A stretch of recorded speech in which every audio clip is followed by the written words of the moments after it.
All right, welcome everybody to the beginning of the 2025 Space Ecology Workshop. As per the usual, I think we're going to give everyone about 5 minutes to collect themselves and to trickle in, and then I will get started with some opening remarks, and we'll talk about what we're going to be looking at over the next couple of days, and then I'll introduce our first speaker.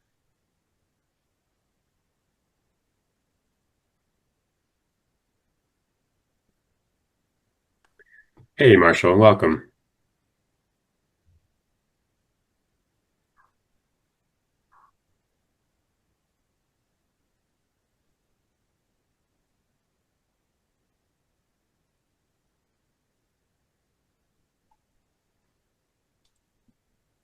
Good morning.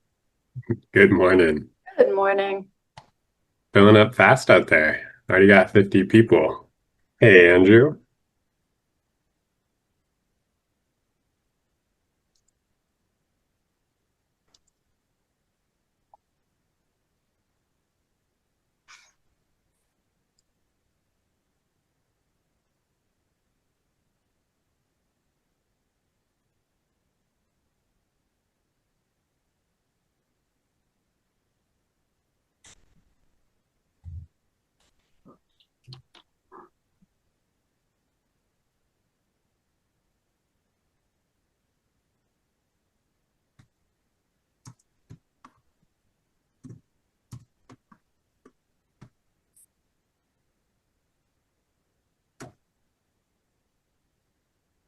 I do like this part of the conferences where everyone says hello from wherever they're at. It's a nice way to get a little survey of the diversity.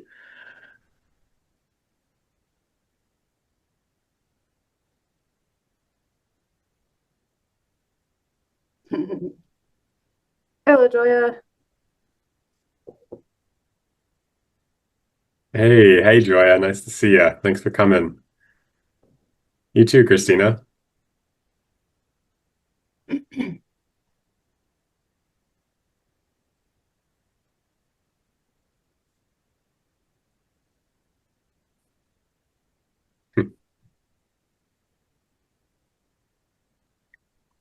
Just 2 more minutes and then we'll get started properly.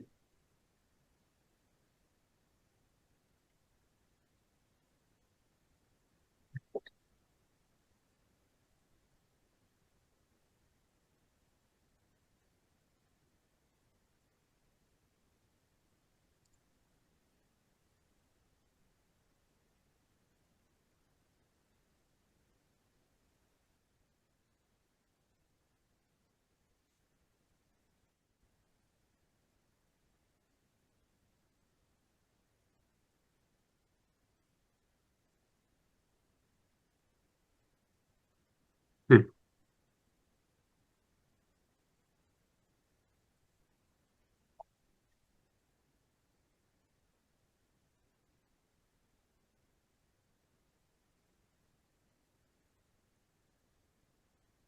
Really taking our sweet time here on this PowerPoint.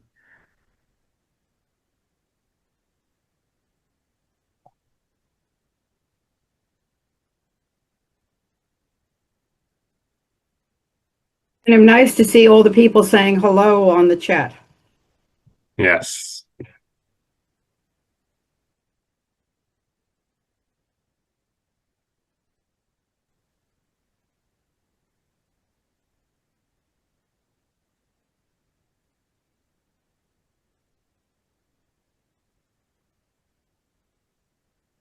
Hmm.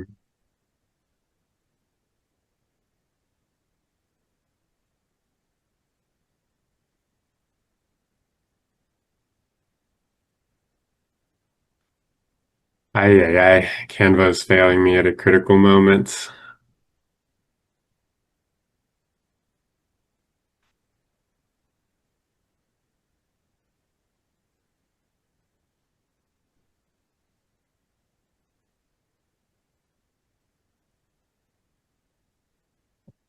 Hmm. All right. Who needs MC slides anyway? Um, I guess I'll just tell you guys what it's about. So I think we'll go ahead and get started. Um, yeah, welcome everybody to the 2025 Space Ecology Workshop. This is our fourth edition of this event, and so I'm really grateful to all of you for being here for this one. Um, just as a reminder, we're going from August 8th and 9th today and tomorrow, and it's going to be from 8 a.m. until 4 p.m. Pacific time. So please feel free to jump in and out and join us for as much as you're able.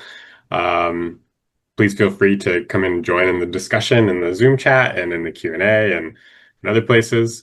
Um, the this event is pretty important to myself and to the other organizers because we have this vision of artificial closed loop ecosystems that support human life in space and on Earth.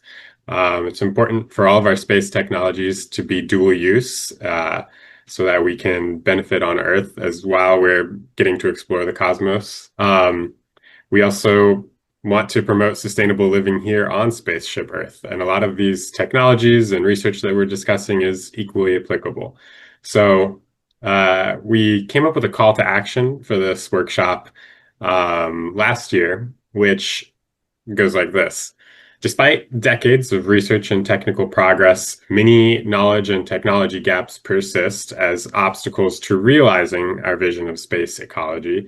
So purpose of this workshop is to facilitate collaboration and dedicated cross-disciplinary, multi-trophic space life sciences research. And I'm hoping that all of these presentations that we've got from the lovely speakers will reflect this vision. And in accordance with the call to action, if you feel inspired or you want to collaborate with someone, you should reach out to them. That's the purpose of this workshop, is to facilitate cooperation.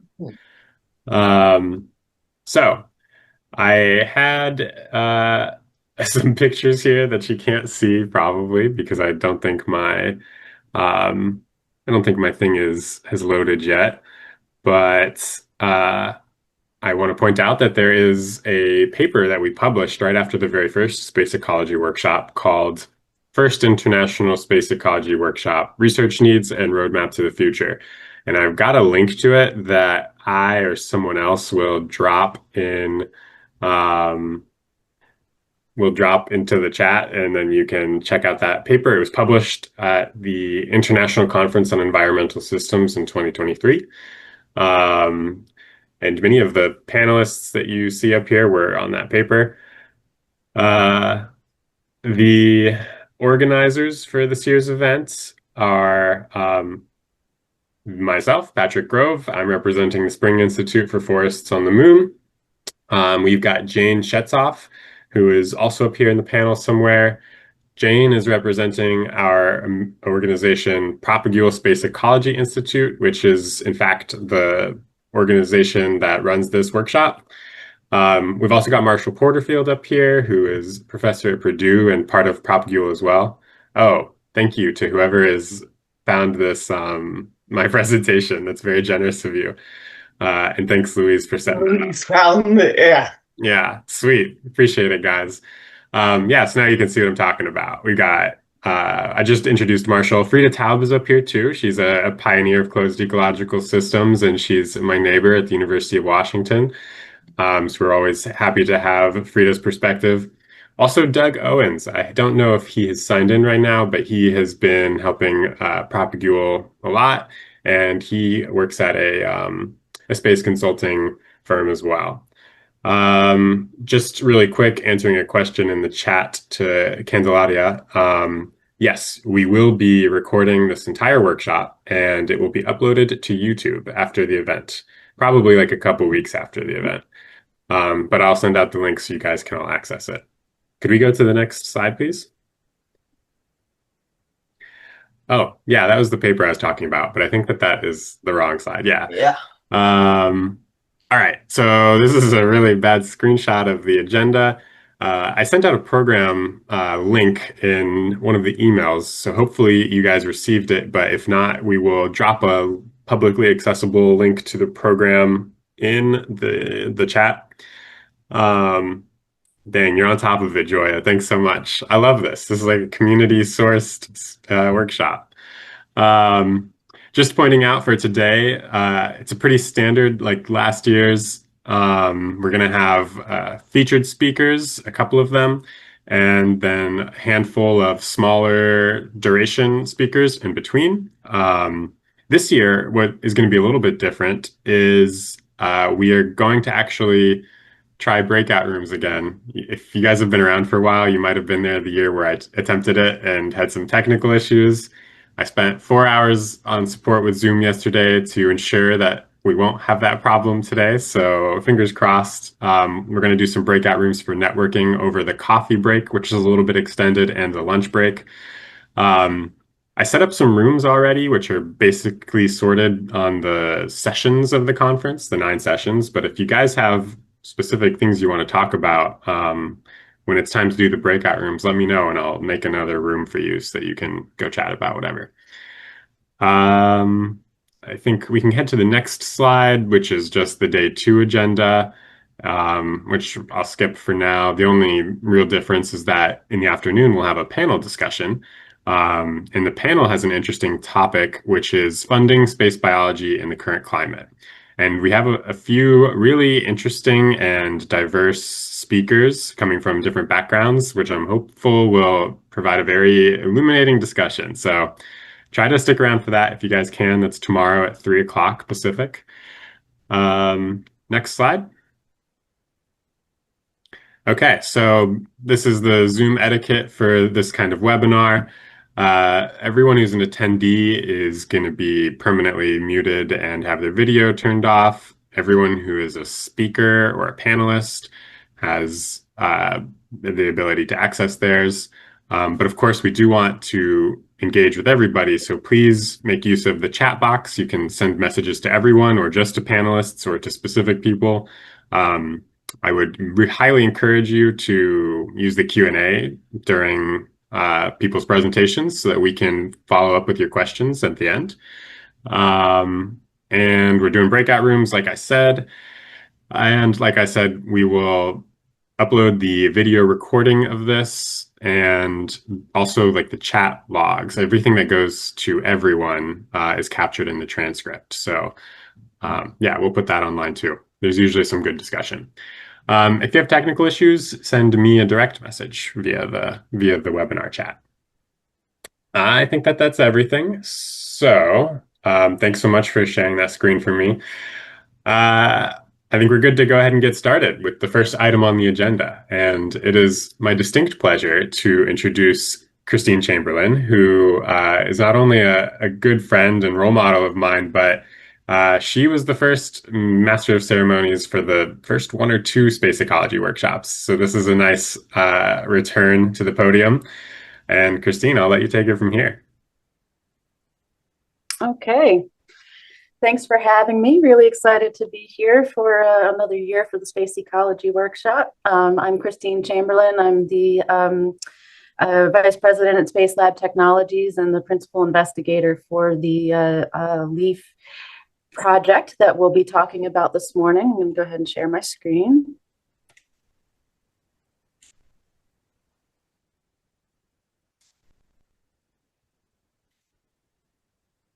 Does that look all right, Patrick? Yep, we can see you just fine. Okay. So for those of you who have not heard about LEAF before, I'm excited to tell you about the Lunar Effects on Agricultural Flora Experiment, or LEAF, which is an Artemis 3 deployed instrument or being developed for the Artemis 3 mission. And for those of you who have heard about the experiment before, I hope to give you some updates of about what we've been up to over the last year working on this project. But first, I'd like to introduce our team. I'm really proud to count myself amongst a group of amazing, talented space biologists and engineers on this project, which includes Adam Escobar, which is the CEO of Space Lab here in Boulder, Colorado, shown at the top left there. He's our principal engineer on the project.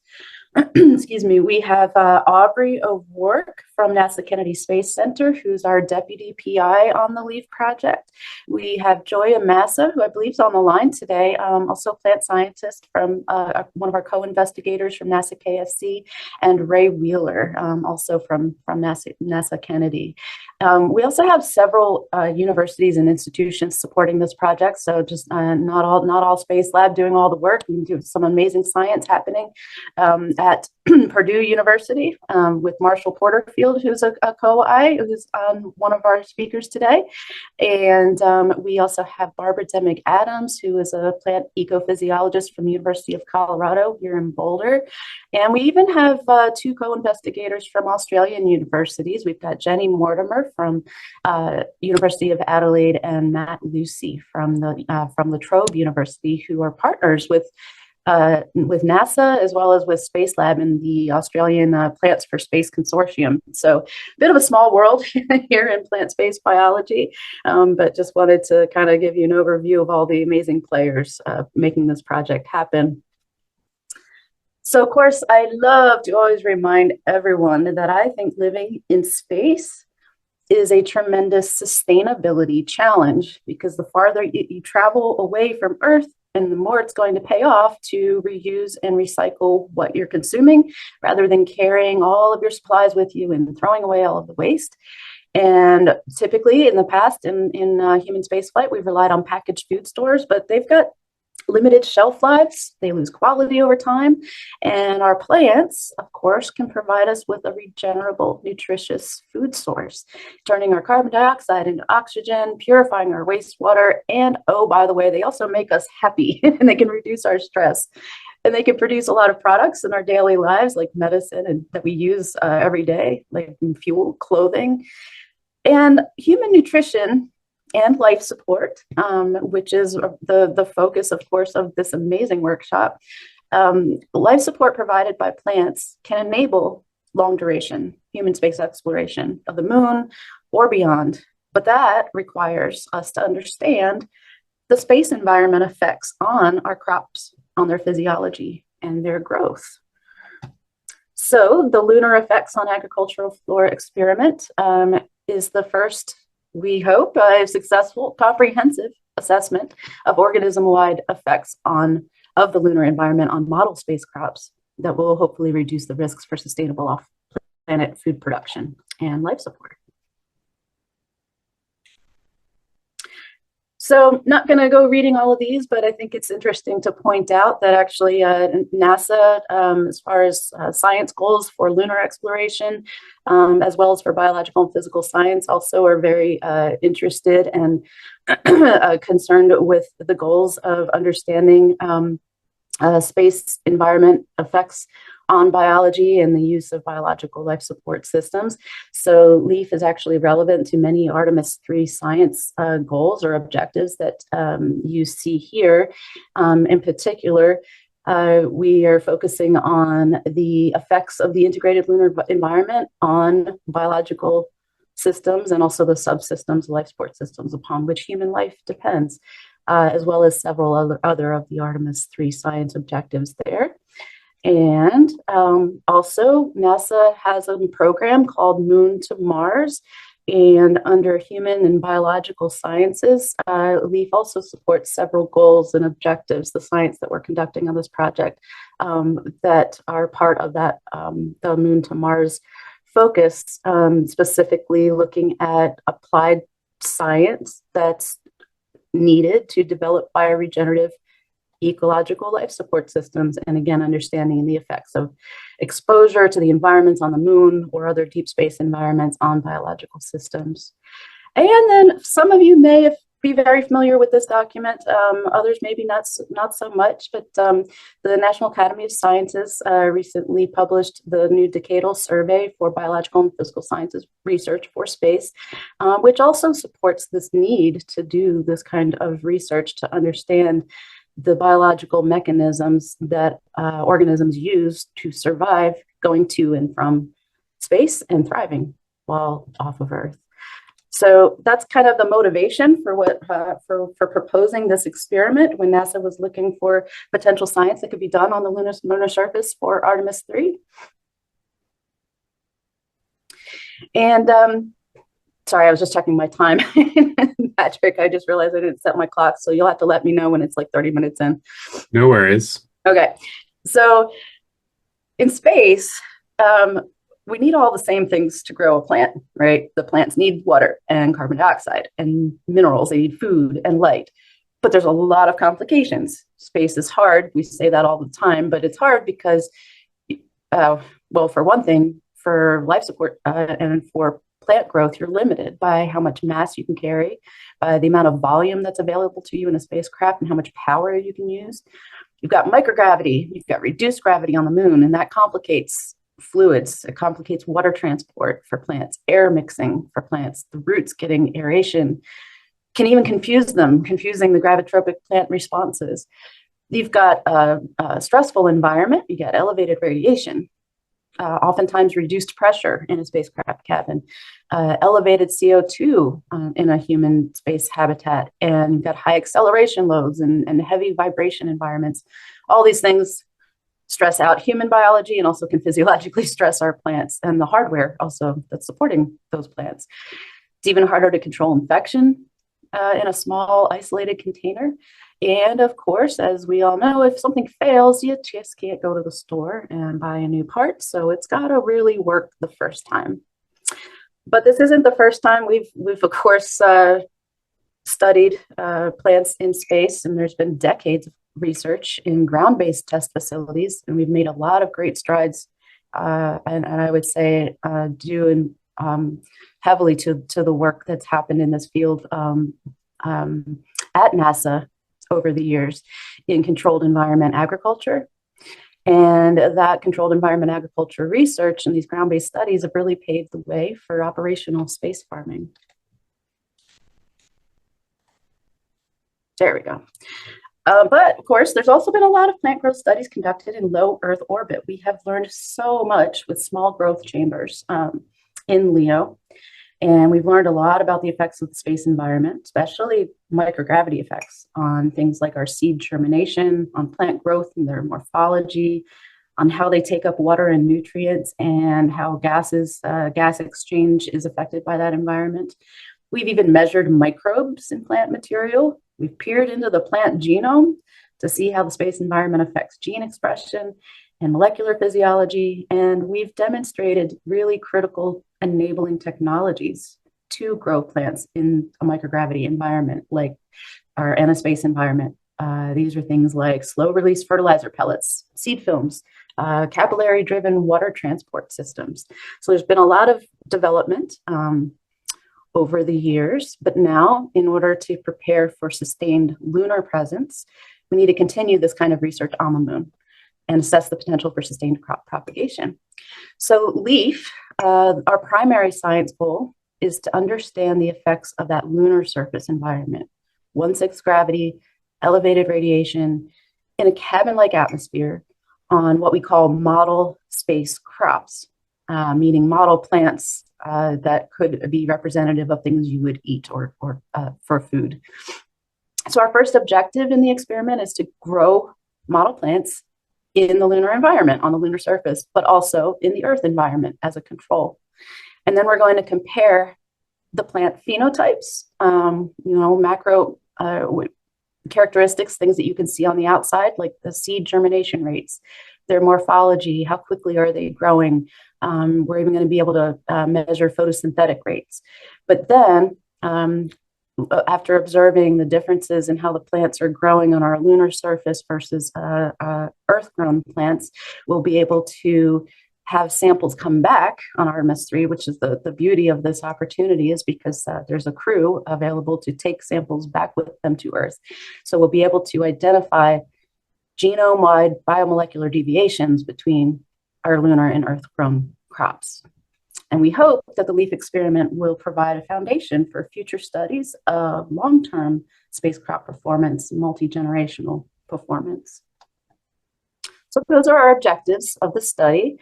And to accomplish this, what you see here is a concept of the LEAF payload. introducing everyone to our wonderful lunar growth chamber. Shown conceptually here, it provides the plants with the light that they need, nutrients and water, and the atmosphere that they need to grow, protects them from excessive lunar sunlight and excessive radiation, kind of mimicking a cabin-like environment inside the chamber, and protecting them from the vacuum of space. And what you see on the left there is a CAD model of the current concept. We're at a preliminary design stage right now. On the bottom right, you see and in the middle, the payload in its completely deployed configuration, which we'll talk about in a minute and what that means and why, and a mock-up actually that we built of the payload that I'll be talking to you a little bit more later, shown on the very top right there. So LEAF is a pathfinder experiment. We want to predict how effective space crops will be as life support components that provide a source of nutrition and convert our carbon dioxide back into breathable oxygen. In this experiment, we hope will link the biophysical stress that's imposed by the lunar environment to shifts that we might see in gene networks and regulatory genes and also organism-wide functions that might afford those plants stress resilience in that environment. Those fundamental relationships we're looking for can then be used to model and predict the crop's long-term potential for growth and nutritional quality and photosynthetic gas exchange in deep space.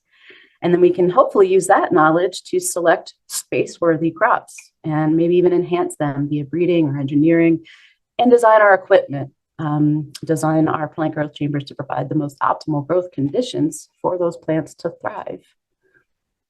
This is our crew, our model space plants. We're going to house 3 model plants that have been studied in space. 2 of them are representative of potential crops that could produce nutritious biomass.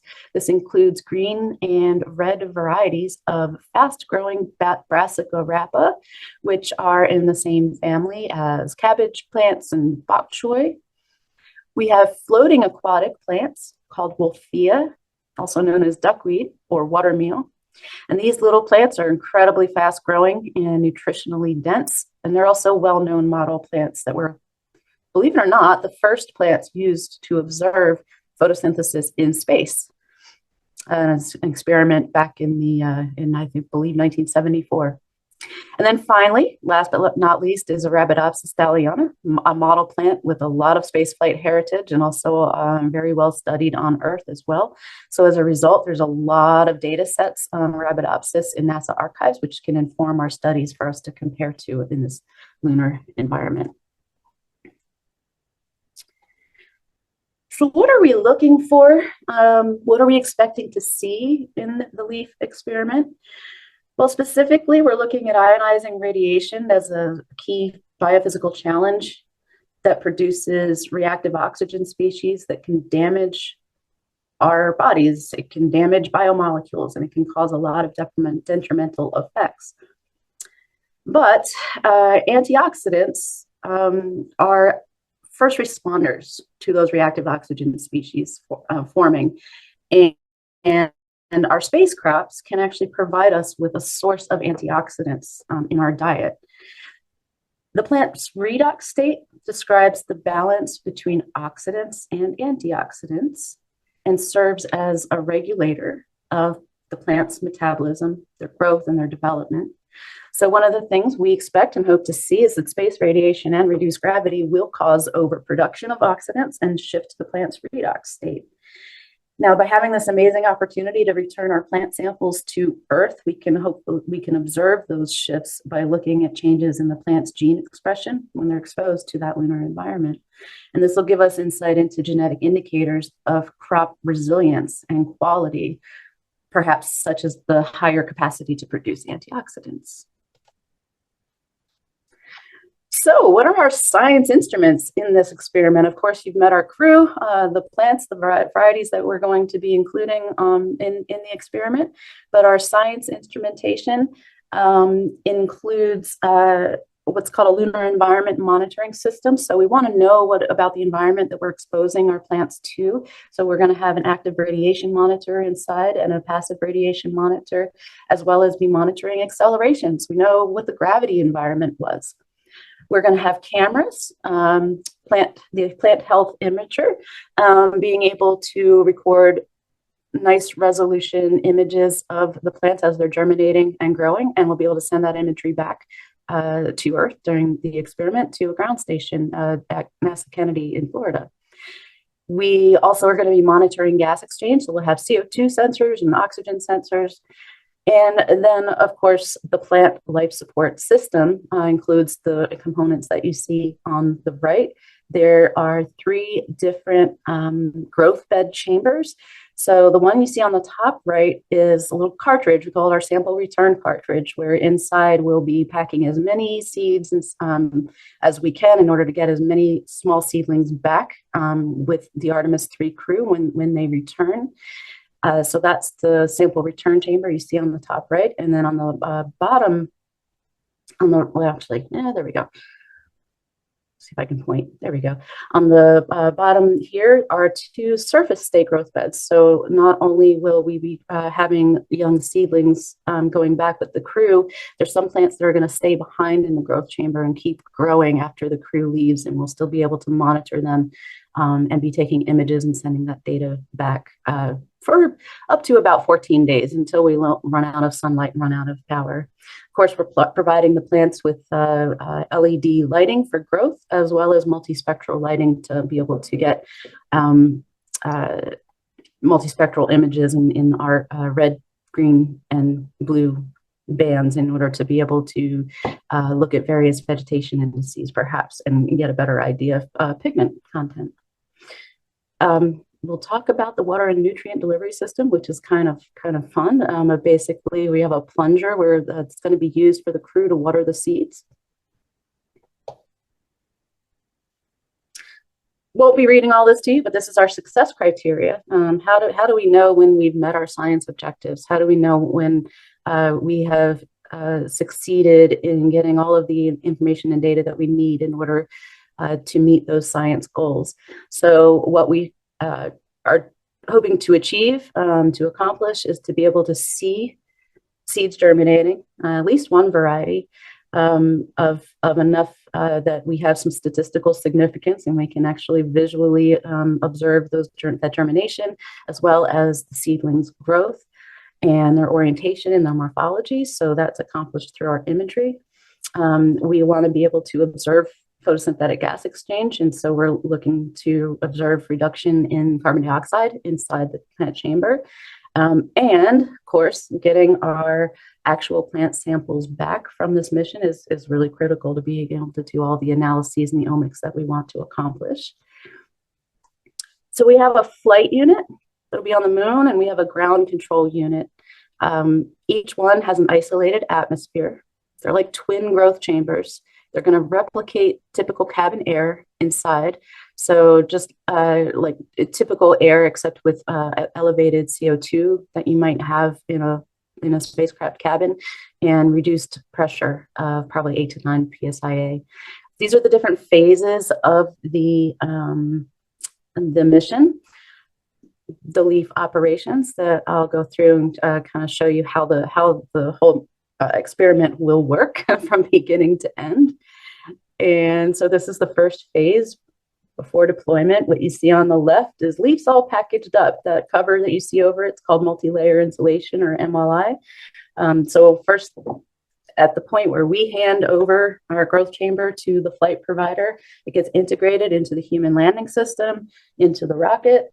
And then when the HLS launches, it's actually going to loiter around the moon for maybe 60 to 90 days before the crew on SLS actually launches to meet up with Starship, in this case, with the HLS, and transfer over to the HLS in the Orion spacecraft that you see there in the middle. And then the HLS with the crew and with our payload transfers down, lands on the lunar surface, and where we can then begin deploying the LEAF payload. The crew is going to take our box out, unmount it from the vehicle, carry it through an airlock, take it outside, They're going to be traveling down an elevator with our payload in their spacesuits and walk our payload out to a safe spot where they can deploy it and initiate our experiment. They're going to remove this blanket, which is protecting it from freezing in case they're out there for a while before we start and power up the experiment. Because at this point, everything's dormant. There's no power. Everything is just stored inside and waiting to initiate. They're going to then deploy legs. So underneath the box, there's an assembly of legs that the payload will stand on, that they can extend in order to kind of protect the payload from the lunar surface dust, and also provide some thermal isolation and make the height a little bit easier for them to reach and interface with. They're going to rotate the payload around because there's solar panels, which I'll show you in a moment. We want to make sure the solar panels are pointed at the sun so we can get power, and then it's level. It's not tipping over. They're going to remove a cover over the top that has a radiator because we're going to need to be able to radiate heat to space. And then they are going to unlock the solar panel array and unfold them, which you see there down on the bottom right. And what you're seeing on the right side top here and in the middle was that cover over top of the radiator actually has an antenna on it. That's the antenna that's going to be communicating all of our sending data back to Earth and receiving commands from Earth. So there's a lot involved in this one small growth chamber box to be able to have it function autonomously and provide the samples that we want to bring back, and to also communicate that data that we want to receive on Earth.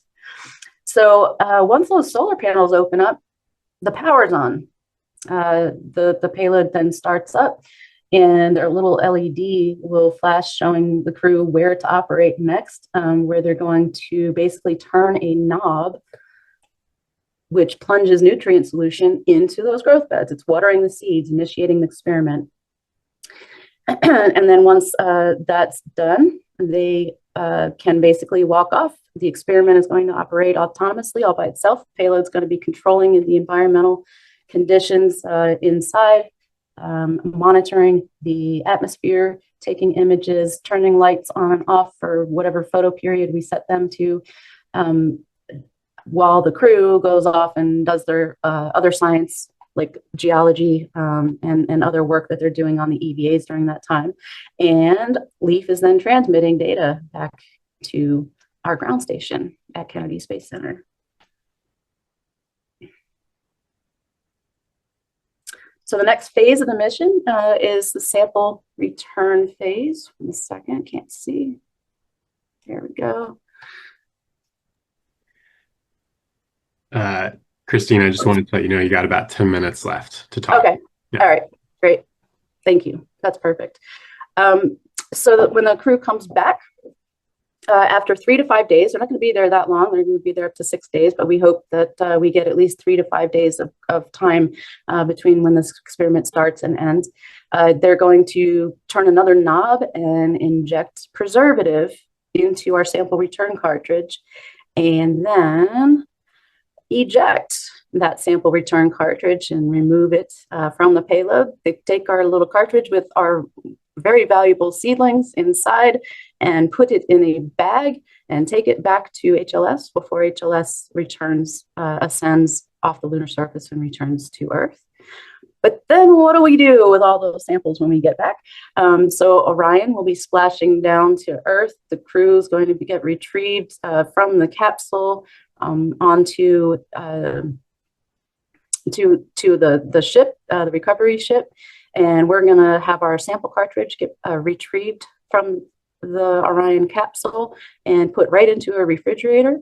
And then our first order of business is to get those samples over to GeneLab to conduct, to split out the samples and also conduct bulk transcriptomics there at NASA Gene Lab, but then other samples that are remaining, we're going to be delivered to Kennedy, where Aubrey O'Rourke's going to be doing microbiomic analysis on those samples. We hope we'll have enough samples to also send to La Trobe in Australia, where we will be able to do single cell transcriptomics, maybe spatial transcriptomics is something we're planning to do, and maybe even proteomics if we've got enough material left over. University of Adelaide, they're going to get the RNA debris from the bulk transcriptomics that was done at Gene Lab, and they're going to study cell wall effects and characteristics. And our partners at the University of Colorado are going to be working with La Trobe on regulatory network modeling and comparing what we see in the omics data to what we saw in the functional responses of our plants. I think it's worthwhile to show you guys an animation. What do you think, Patrick? This is about 2 minutes. Please do. Yeah, we got plenty of time. Cool. So that deployment process is pretty complicated. And so a lot of what we've been working on over the last year is designing this payload that can actually be carried and handled by an astronaut in a spacesuit and safely interfaced with and deployed on the surface. So this is the MLI bag getting removed, unlocking the legs, taking out the legs and placing it down on the surface. Then we want to line it up with the sun so that the solar panels are facing the sun for power. We take a cover off the radiator, set up our antenna. The crew member is going to kneel down to unlock and unfold the solar panels, and at that point, we get power. Then the next order of business is to water our seeds. So they're going to unlock a knob there and turn the knob several times, which is plunging nutrient solution into the growth bed chambers during that action.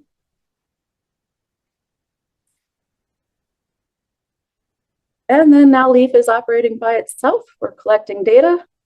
Seeds are germinating. We're getting images. The crew is going to take a picture of the payload before they leave. Oh, and it looks like we have paused.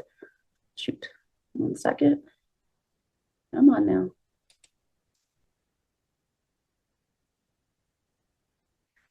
After 3 to 5 days, they come back. And there's a light telling them where to operate the tool to inject preservative, plant fixative, into our sample return cartridge.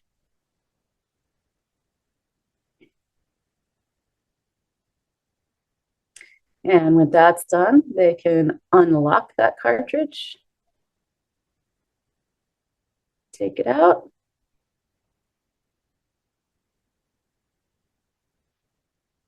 It's taking a few more seconds, Patrick, because I seem to have a lag here. Let's see, there we go. And they bag it up and take it back with them to HLS before departing for the return to Earth.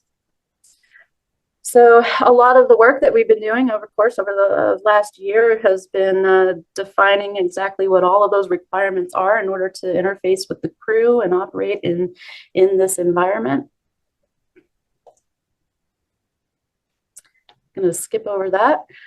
We've had many milestone reviews in the project since starting last August.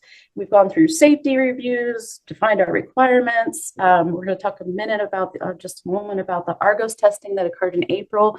And we've had our first preliminary design review this past May, and another safety review. There's a lot of reviews on a mission like this in order to make sure that we are accommodable, not creating any hazards to the crew, and that we're going to be able to successfully accomplish our objectives.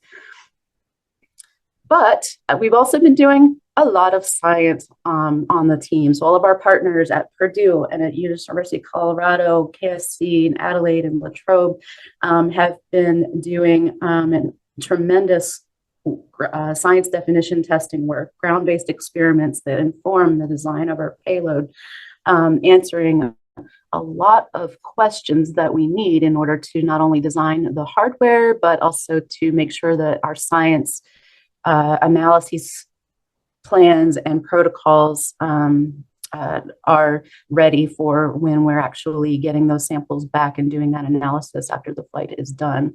So we need to do many studies to say, like, for instance, the picture you see in the middle top, how many plants can we actually grow in that little small growth bed chamber, which is, by the way, limited. We can only carry 500 grams back with us. So we have a very constrained space to grow our seedlings in that will be returning.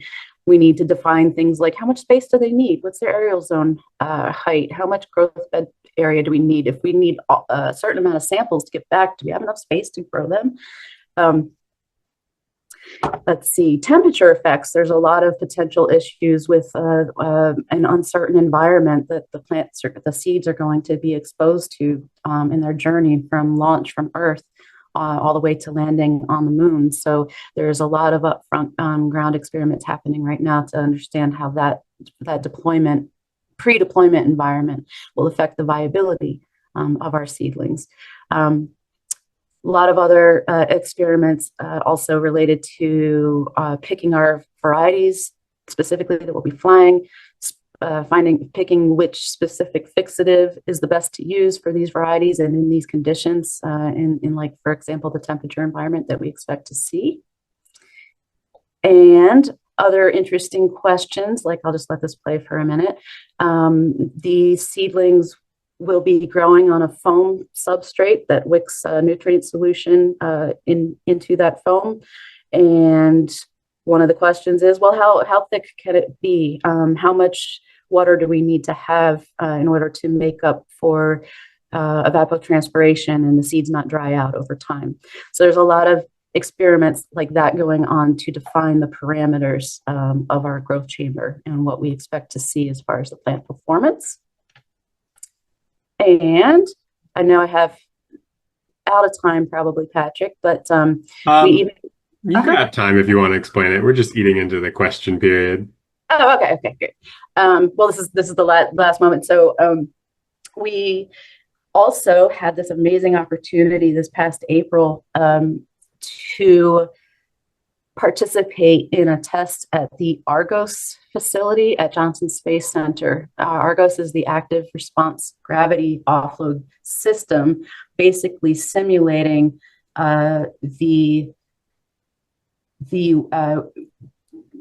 reduced gravity weight that the astronauts would experience on the lunar surface and allow them to practice working in that reduced weight condition in an actual spacesuit.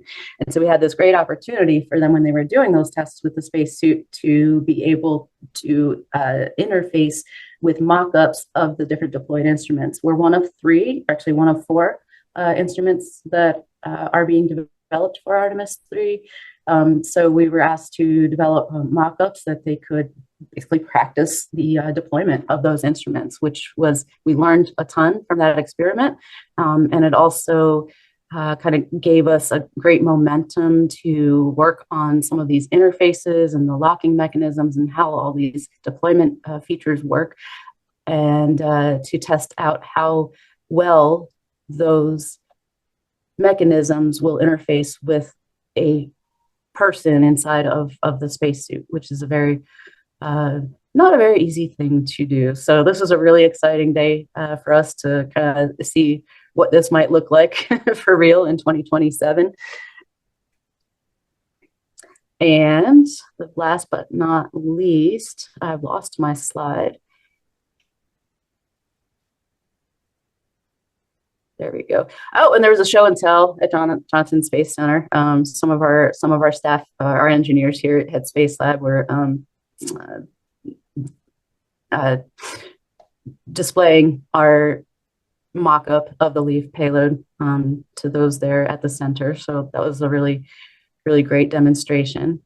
And where we're going in the future is that we're continuing our science definition testing. We're continuing defining our science protocols. We're heading towards a second PDR later this year, a design review next year, and then we're going to be building and testing the actual unit and handing it over late 2026 to early 2027 for when Starship launches, HLS launches right now, targeted for mid 2027 is when we expect and hope Artemis 3 to fly. So that was a lot, but that's a little bit about what we're trying to accomplish and some of the challenges of actually developing the growth chamber for operation on the lunar surface, as well as what we've been up to over the last year. All right. Thanks so much, Christine. That was a fantastic presentation, and it's really great to hear what we have to look forward to in the Artemis missions. There were quite a lot of questions. I don't think we'll be able to get to all of them, but we're going to get started. And I'm going to use my privilege here to begin with one of my own questions. Christine, I'm pretty curious. It's interesting experimental design to leave some of your plants behind on the moon. And I'm curious what it is that you hope to see from the ones that are left behind. To be able to see later stages of growth. So because we only have 3 to 5 days while the crew is there, it's good. The seedlings are going to be very, very early stage, just having germinated. So in order to see that continued growth over a longer period, basically as long as we can before we run out of resources, either they run out of carbon dioxide or we run out of power. So we grow as long as we can to see those later, the morphology and the phenotypes as they continue to grow. And we might even, with Wisconsin fast plants, see it power. Okay, that is what I was going to ask. Selfishly, like scientifically, we'll see what we can get from that. But that would be really exciting to see. That'd be very cool. Okay, cool. I'm going to go through some of these other questions that are in the question and answer box, and I see a few of them made it into the general chat. Try to keep them to the question and answer box in the future, if you guys don't mind. So a couple of good questions in here. How do you quantify the impacts of exit gravity, or maybe like the acceleration and temporary hypergravity when you're launching from Earth to the ISS? Like, how's that quantified in your experimental design or accounted for? That is a great question that I don't think I've been asked before. I love that one. I don't think that's something we've talked a lot about. So we won't be monitoring that environment inside the payload because we'll be powered off, but we will have that information from the vehicle, to know what kind of acceleration environment we were exposed to. All I can say is that I think that's part of the integrated space environment from beginning to end that the plants will be exposed to. It would be difficult to really split out that effect from the rest of the environment that the plants are exposed to along the journey. So it's really kind of looking at the cumulative integrated effects of launch, transport, and being on the lunar surface. We will be monitoring and have data about what that environment was. But yes, splitting out the effects from phase to phase is something difficult and will take a lot more experiments, I think. But that would be great to do in the future. Certainly. Jane, did you have something you wanted to add on? Yeah, well, certainly we've launched plants many times, but if you really want to control for the gravity, you could just take the samples that stay on Earth and put them in a centrifuge for a few minutes to simulate the gravity levels that you get during launch. That's an interesting suggestion. I don't know if we want to have a back and forth dialogue or not, but that's an interesting. Yeah, that's not bad. I have to think about that. We could do vibration acceleration testing. But yeah, that's a whole nother study. Terry is chiming in. Terry Trevino is chiming in on the Q&A about the potential for using a random positioning machine, etc. I'm going to move on to the next questions, though. I think Shizade had a nice one, which is, do you have any like regolith dust mitigation planned? Oh, that's a very big topic for us, a very big risk. So all throughout our design, we're always asking what are the potential effects of dust. Um, Mitigation is many different things, either making sure that the mechanisms are covered. We have a sealed structure, of course, so there won't be dust getting inside, but there is concern about dust effects on mechanisms. And so we try to protect that by either limiting the exposure, having the payload up off the top of the surface far enough so that it will have less potentially less dust exposure, and testing. We have to verify. We have to verify that those mechanisms are going to work in a dusty environment before we fly the hardware as part of our testing to do that. A lot of folks might be thinking about the fact that the HLS will blast a lot of dust, possibly all over us when they depart. That is a very big concern for all of the Artemis instruments of how far away do we need to be away from the plume and not get dust all over our solar panels. And that's part of the analysis process and risk assessment process for the mission. Gotcha. Okay. In terms of imaging during the mission, what types of images are being collected in relation to the plant health? And are you calculating vegetation indices? You did mention multispectral capabilities. Also RGB images, like what's that kind of visual analysis? Yep. So our RGB images basically multispectral will have a blue snapshot, a red snapshot, a green snapshot.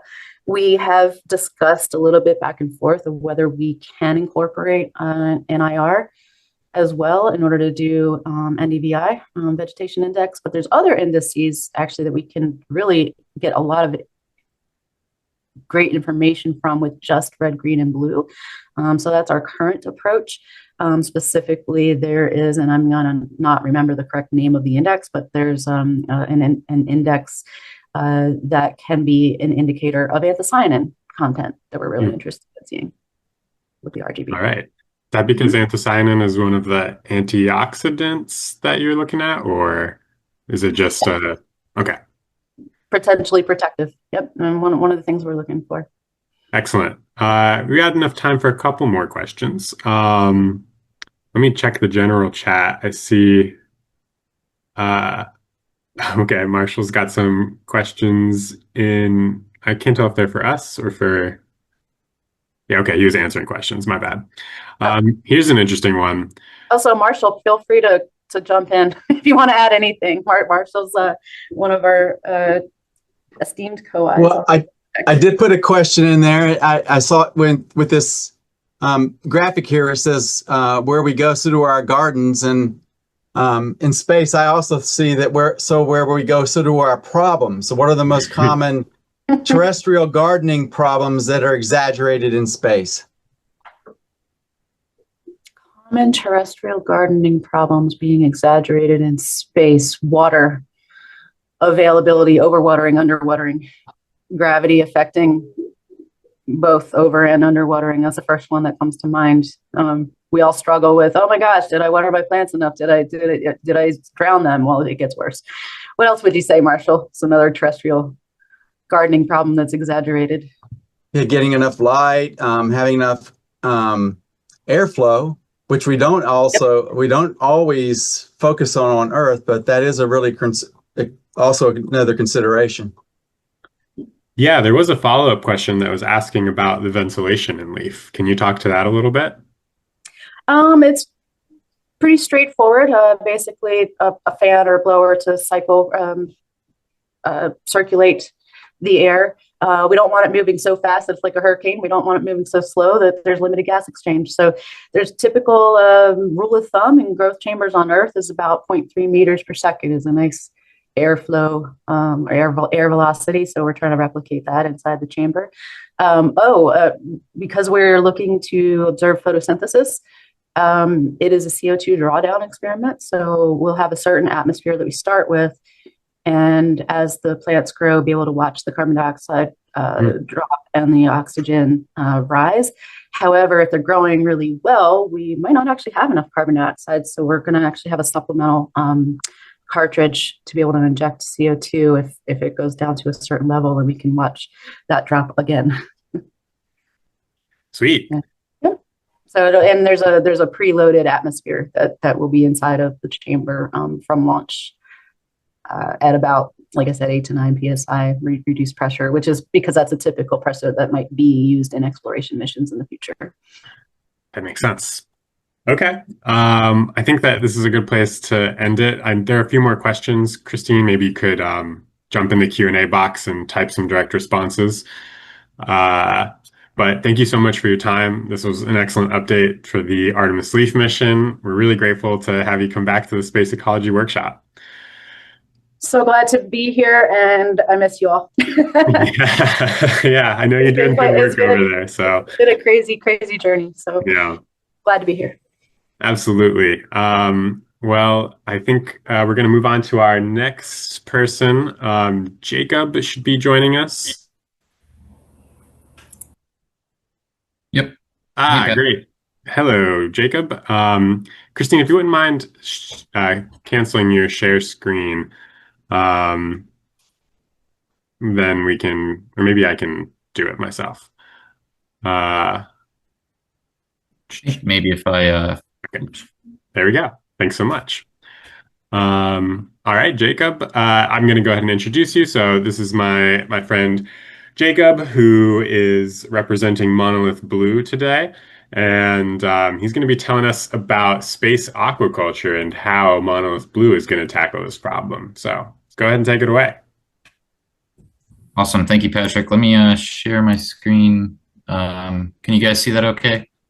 Yes. Awesome. Yeah, so thank you, Patrick, for inviting me for this and letting me speak. I'll talk about this project.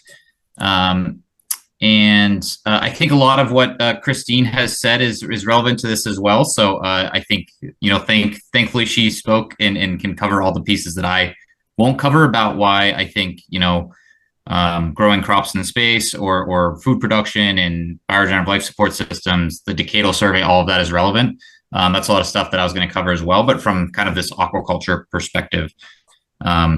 So jumping right into it, I'm Jacob. I have this says 6 years. This is a year old. So I have about 7 years of experience in the space industry now. My main focus, I was at NanoRacks for 5 years, where I was the program manager of internal payloads on the ISS. We helped launch over 100 different experiments to the space station from a variety of sizes and things. Some notable projects, we did the Cookies in Space mission. I helped a lot with that. I did a lot of fiber optic spooling in space, and also worked on a variety of plant research, microbial research, things like that. Other people, and then since then I've moved on to Interstellar Lab, where I was a program manager for a year, and I now work as a consultant for them, and also as a consultant for a company called Helogen. They're doing trying to focus on DNA sequencing in space and other microbial analyses like that. But my main focus and what I really want to do is these aquaculture systems in space. So also on my team is David Marsh. He is also a former Voyager. He's really helping him out from overall strategy perspective. And then Jake Cornish, who was a former Voyager also, but recently from EXO Launch. He was the US launch director. And he's pretty much an expert in satellites and mission management and things of that nature. And lastly, I really want to mention Harrisburg University. So I'm partnering with them to perform a prototype of what I'm about to explain to you guys. So I want to call them out. And then we just actually yesterday hired a high school intern to help on the team. So he'll be doing a lot of tasks for us. So before I get into where aquaculture is, I think it's good to come from where it started at in the space industry. So we've been studying, similar to plants, but to a lesser degree, we've been studying aquatic organisms in space for a very long time. In the 70s, NASA and various Soviet missions flew small fish. Killifish and fish eggs flew on Skylab 3. These fish swim in loops. They adapted quickly to the space environment, demonstrating that their inner ear can adjust to weightlessness similar to our vestibular system. These eggs on Skylab hatched with a pretty high success rate and showing that fish can develop normally in microgravity. And these are really preliminary experiments that I think demonstrate that, yes, life can find a way and tends to grow in space. Other microgravity experiments on fish have found that it hasn't been too much impediment to the fish's development. On Apollo Soyuz, they did a few missions or a few more missions. Early stage eggs hatched faster in space, but no major abnormalities. In the 90s, we saw a few more complex experiments. The Japanese Medaka fish, which I believe is also the zebrafish, survived for 15 days in orbit, laid eggs that hatched on the space shuttle, and we really demonstrated that fish can reproduce in space in that time. There was also the CBAS system, CEBAS, which is the closed equilibrated aquatic system. That was on a couple shuttle missions. They studied snails and swordtail fish. And this was the first really closed loop system that allowed water cycling and things of that nature, hinting that multi-species and kind of multi-trophic systems can operate in space. I have a question out to the audience. I have had such difficulty finding any detailed research or specs or anything on the CBAS system. So if anybody has that information, I would love to take a look at that. Then in the 2000s, more ISS studies occurred. So JAXA developed the aquatic habitat, which I believe operated until 2014. In this habitat, they really studied the Medaka fish again. They noticed that Medaka adapted their swimming and exhibited normal mating behavior after about a month in space. After a 56-day mission, these space-raised fish showed growth comparable to Earth controls with only slight bone density reductions. These studies, along with experiments on aquatic vertebrates like snails and jellyfish, invertebrates like snails and jellyfish, build a knowledge base suggesting that the right habitat design, with the right habitat design, aquatic animals can live, grow, and reproduce beyond Earth. And this history sets the stage for developing larger scale systems. Like I mentioned, the JAXA aquatic habitat is what really drove this research, in my opinion. And that habitat it featured two 1.7 liter tanks of usable aquarium volume in a closed loop system. So I have a diagram of it here. This worked within the multi-purpose small payload rack on the station, which I'm not sure if that's still there or if it's been replaced by the glove box. I know they have a variety of payload like glove box racks. This had a waste filter, gas exchange, biological filters, and it featured automated feeding for the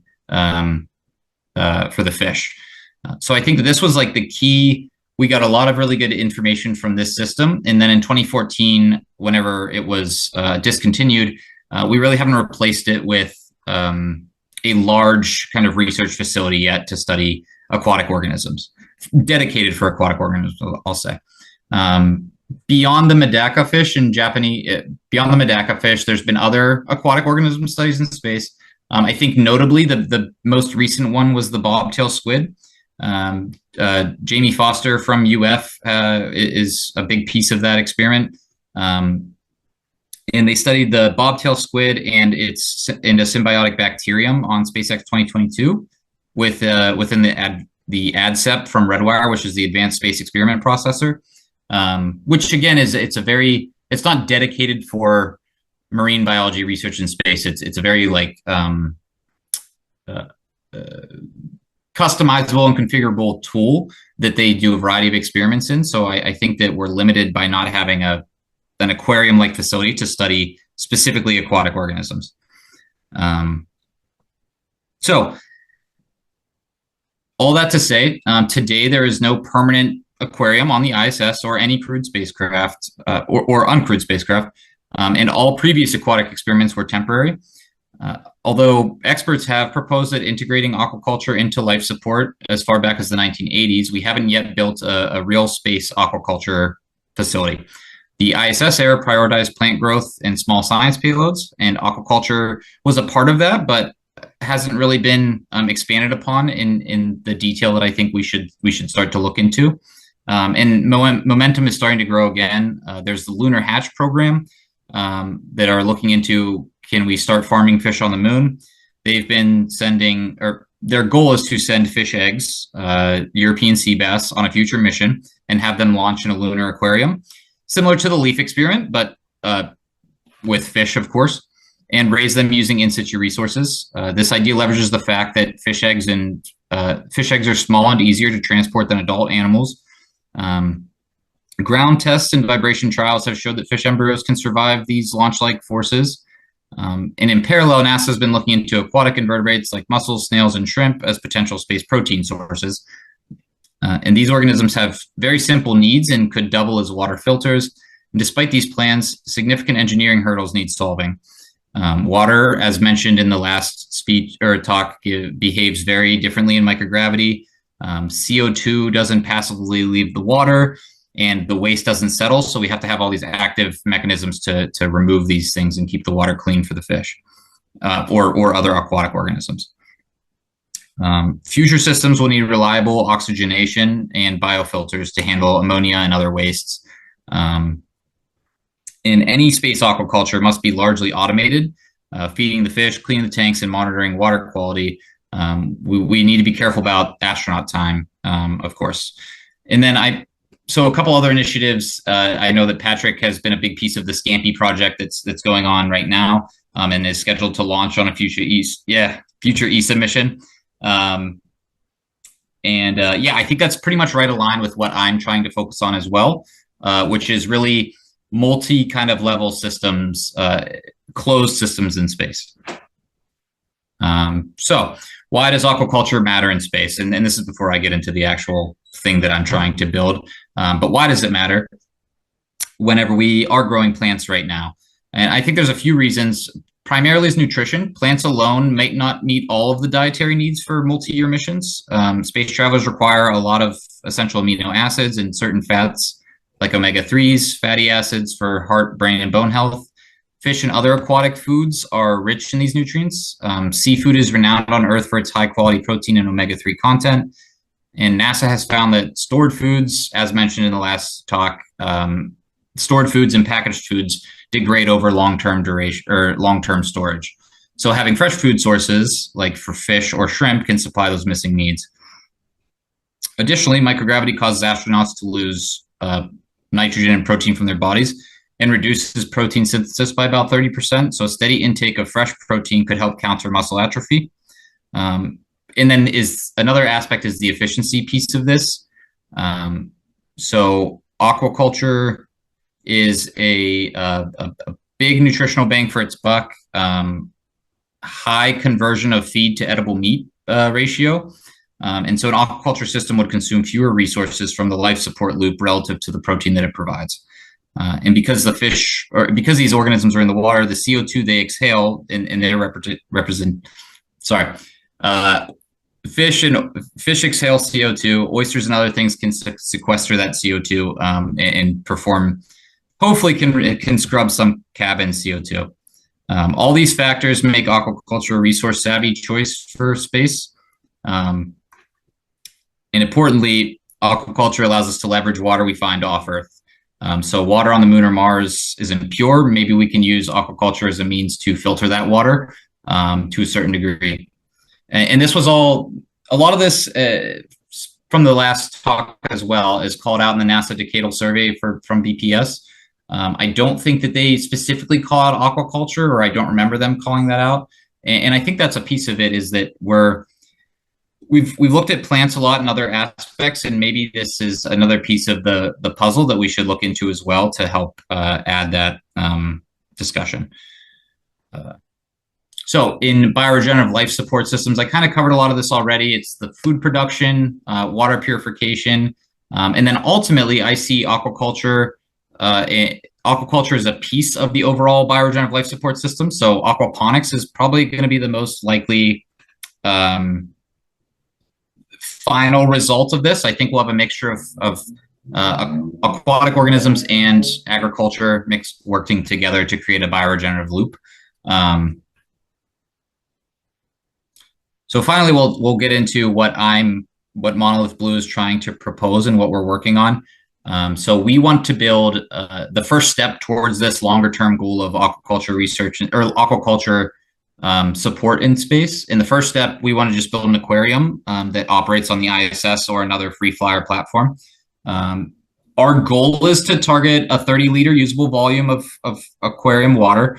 Our estimates are looking that might be closer to 20 liters, but even so, that's 20 times larger than what was performed on the aquatic habitat in the past. So that's a huge jump in capabilities of species that we can look at. We're not limited to just zebrafish. We can look at oysters and algae and a combination of some symbiotic behavior of all of those organisms. So we're looking at putting this within, ideally in an express locker type format. That can be difficult. So maybe we'll start with a glove box payload and really looking at like a step-by-step approach here to get to that longer term goal. I'll say that beyond the usable volume, ultimately Blue is an incubator specifically designed to grow aquatic organisms. So it's maintaining temperature, lighting, water chemistry, specifically fine-tuned for whichever species that we're putting in there. And same as other, I see this as an analogy to the veggie and the APH that are currently on the ISS. So those were developed specifically to grow plants and understand how plants grow in space. We're just doing the same thing, taking the same approach, but applying that to aquatic organisms. That's a bit. Yeah. So I want to talk a bit about the timeline and where we're at here. And I don't have a whole lot of the detailed specs on this system quite yet. We just got started on this program. We just got a little funding for this, and we're actually in the prototyping phase right now. So I recently won a grant through the Keystone Space Collaborative, which is a newly set up group for Ohio, Pennsylvania, and I believe the Virginia region to bolster the space industry in that region. The Keystone Space Collaborative hosted an innovation challenge, giving funding to a variety of groups in that area to develop the Pennsylvania space industry. So we were a recipient, Monolith was a recipient of one of those awards for our Monolith Blue prototype. So that's why we're partnering with Harrisburg, really kicked off the project this month. And our goal is to have a prototype completed by January. This will be specifically a ground prototype. We're not really building this to interface with the Express Rack yet or interface with the space station. Very much just, can we build a closed loop system that's about the size of an Express locker? And can we keep that operating for a long period of time? So after the prototype's complete, we're working with the University of Horn Point Lab to get oyster larvae, actually. And that'll be one of the first experiments that we run in the prototype as a test, will be to see how long can we keep oysters alive in this system. So June 2026 is when we hope testing will complete. And then my goal is, would love to further establish this into a flight payload and all of the testing that is required for that, and try to launch either on a suborbital or an orbital demonstration by the end of 2027. All that to be said, I am not a biology expert. I don't know if you can tell how I'm talking about all this stuff. My expertise is in mission management, which is the system engineering and the, frankly, navigating the bureaucracy of launching a payload to space, the safety, the operations. So one of our next hires will be a specific biology expert for this regard to help us with that. And I talked a lot about oysters. So our first mission that we really want to operate is what we're calling Consider the Oyster. We've been in collaboration with University of Maryland's Horn Point Laboratory. So they're an oyster hatchery on the East Coast. They supply a lot of the oyster larvae for the East Coast for oyster farmers and other hatcheries, restoration projects, etc. And I think we really want to focus on the humble oyster because I'm geographically close with the Chesapeake Bay. There are currently major efforts going on to restore the oyster population in the bay. Oysters are amazing buffers for the ecosystem. And in space, as mentioned, I think that they could be a pivotal food source. They're super high in protein, as well as they filter water actively in their feeding cycle. You might not want to eat the ones that filter the water. So we might have two separate oysters there, but they do both. And this specifically, this experiment would look at a study of how the oyster larvae, our first experiment would study how the oyster larvae navigate the water column and decide what surface to set on and fix to and start to build their shells.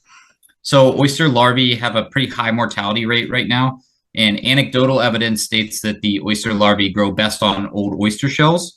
But every oyster farmer I've spoken with so far, it's all anecdotal and they just claim this. And I have yet to see hard science of why oysters larvae prefer to stick to these things, or if it's the classic, we're looking at the planes that came back analogy. I don't know if you guys are aware of that one. So I want to observe this behavior in microgravity and understand how the oyster larvae's navigation system and settling behavior occurs in the absence of gravity. Without water current, without these things, how are oysters deciding where to sit and settle? What I have imagined in my mind is one side of the tank would have oyster shells, another side would have silt or dirt or rocks or something. And, maybe we have metal or a wood surface as well. And we can decide in the absence of gravity, where do the majority of the oysters go? So that's kind of the idea behind the experiment. And the name comes from a really old oyster recipe book called Consider the Oyster, written by MFK Fisher. She has a lot of really interesting recipe books, by the way. So I want to mention briefly that the value of marketing of this as well, and I think that's where my NanoRacks kind of background comes in. I really talked about the Chesapeake Bay Restoration Project and things. I think partly that this Oyster in Space mission could really raise awareness about oysters on Earth and the oyster ecosystem and how aquaculture is great. Right now, I think the U.S. imports roughly 70% of the seafood that we eat, which in my opinion is a potential national security crisis. It's a potential food crisis, and something that is both an issue on consumer sentiment as well as just the infrastructure in place around aquaculture. And so my theory is that hopefully, because space is cool and sexy, that these experiments and acknowledgement of them can bring awareness to these projects and help raise that kind of awareness on Earth. I'm going to run through these next few slides. This is just showing, the variety of target partners that we want to work with eventually. And a lot of why does aquaculture in space matter on Earth? I think it's a big piece of the ISS National Lab is using space research to provide those benefits back on Earth. And, I think it goes to show it's the awareness, it's the innovations that come as an indirect result of doing these things that we can apply to systems on Earth. Recirculating aquaculture systems, RAS, are pretty much exactly what would be perfect on a lunar surface in a more closed environment. And these systems are incredibly efficient. I just visited the Freshwater Institute out in Virginia recently, and these systems recycle like 99% of their water, very similar to what happens on the ISS's Eclipse, and they produce a lot of food from it. So I think there's a lot of indirect results of this as well. Yeah, so that's it. I open it up to Q&A. I took the Martian and just replaced it with oysters here. That's a beautiful vision. Thanks so much, Jacob. This talk was particularly fantastic for me because, as you know, I'm a real fan of space aquaculture. So thank you for the work that Blue Monolith is doing to push that forward. I had a couple of questions, but I think you've already answered most of them. And there's some good ones coming from the audience too. I want to add a note here for those of you that are like panelists or speakers. It doesn't let you use the Q&A box, so I recommend that you raise your hand like Frida has done. And so with that, let's start with Frida's question. You're muted right now, but. Well, I'm very, very pleased to learn of your work. We had a NASA grant to show that we could raise zebrafish. using algae and microbial processes to remove the ammonia and the CO2. I believe that there are studies for oysters in which there are certain bacteria that the oyster larvae are attracted to. So there may be some lines there, and I think I can probably send you some of the publications from the CBIS unit, some of which may have diagrams that would be helpful. I'd like to ask, what are the pros and cons about having saltwater systems for producing food and doing recycling as compared to limiting it to freshwater systems? Yeah, that's a really good question, and something that I really think is I don't have a good answer for you. Ultimately, I think the result of this is okay. If we launch this and we do a year of testing in this system, then I think that that will help guide that. Okay, saltwater is just way too hard of a challenge to figure out. Maybe we should look at freshwater. But ultimately, right. So I think my answer is I don't know, and I would love to use this as a test bed to figure that out. And yeah, I think that we would probably start with the saltwater just because that's our focus of the organisms we want to study. But very interested in both freshwater and saltwater, and yeah, I think the corrosion from the saltwater alone is the first thing that really pops into my mind as a problem. Mm-hmm. Yeah. Okay. I think you could argue that the oyster shells are a good calcium store. Sure. Yeah, and I also think that well, I have a theory on how the oyster shells will grow themselves in microgravity, but I think that the oyster, as like you said, as a calcium store, I think that we can grind those down. There are use cases for those that we can find as building material. I mean, we have access to regolith, of course, but maybe simulating that regolith or stimulating it with some oyster shell as well might be useful. Okay, thanks for that question. We've got several more in the chat, but let's maybe get to Jane's question before we continue there.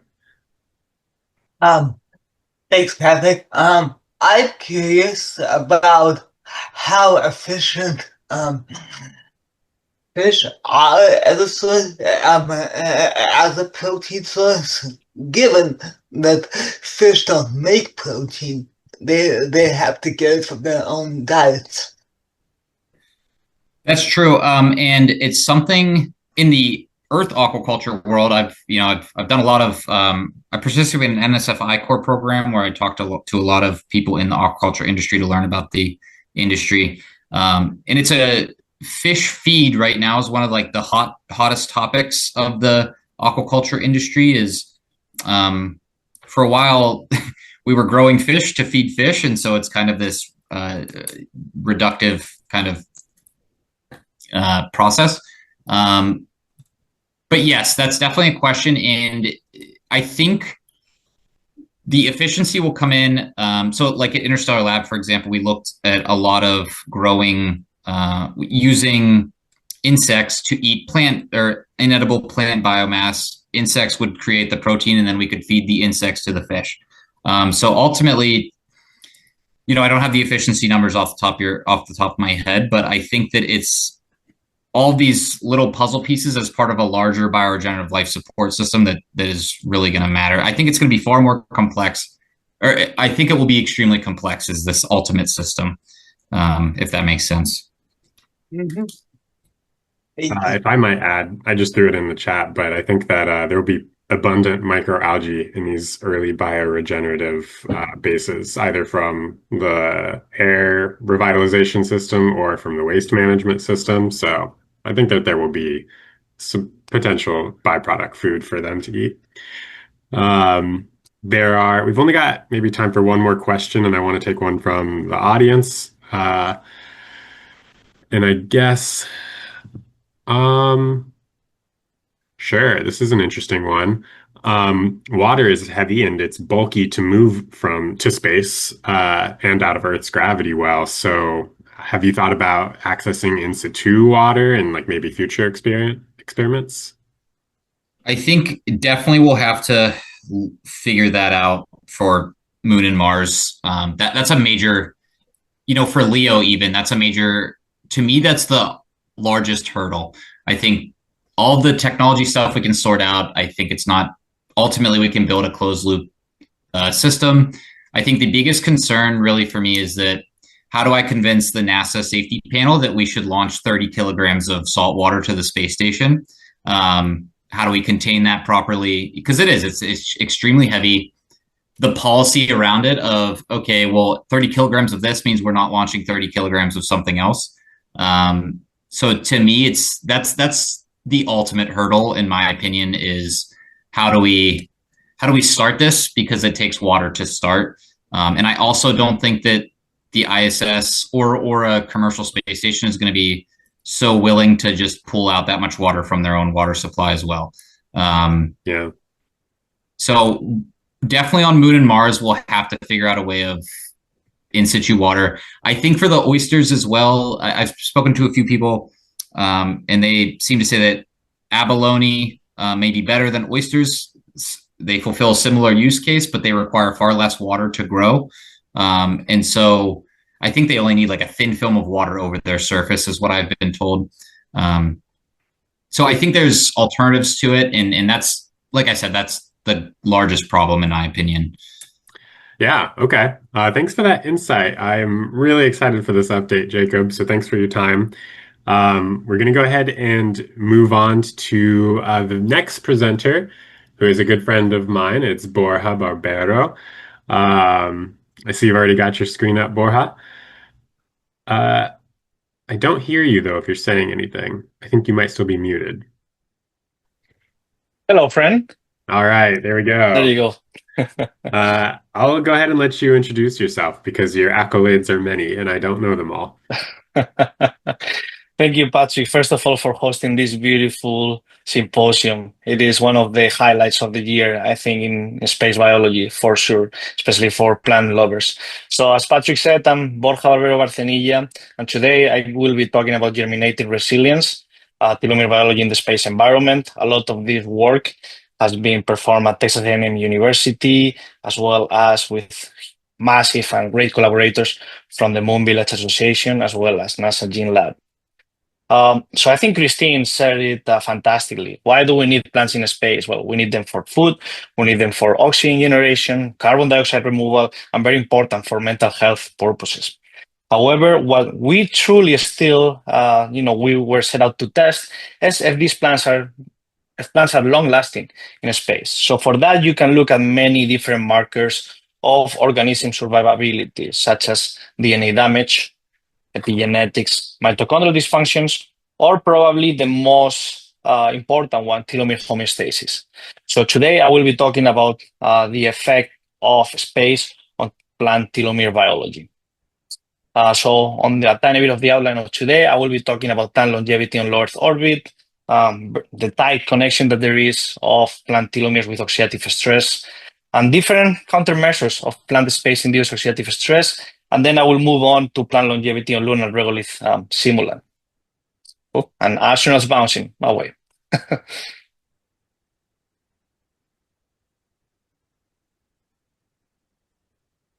There you go. But first of all, what are telomeres?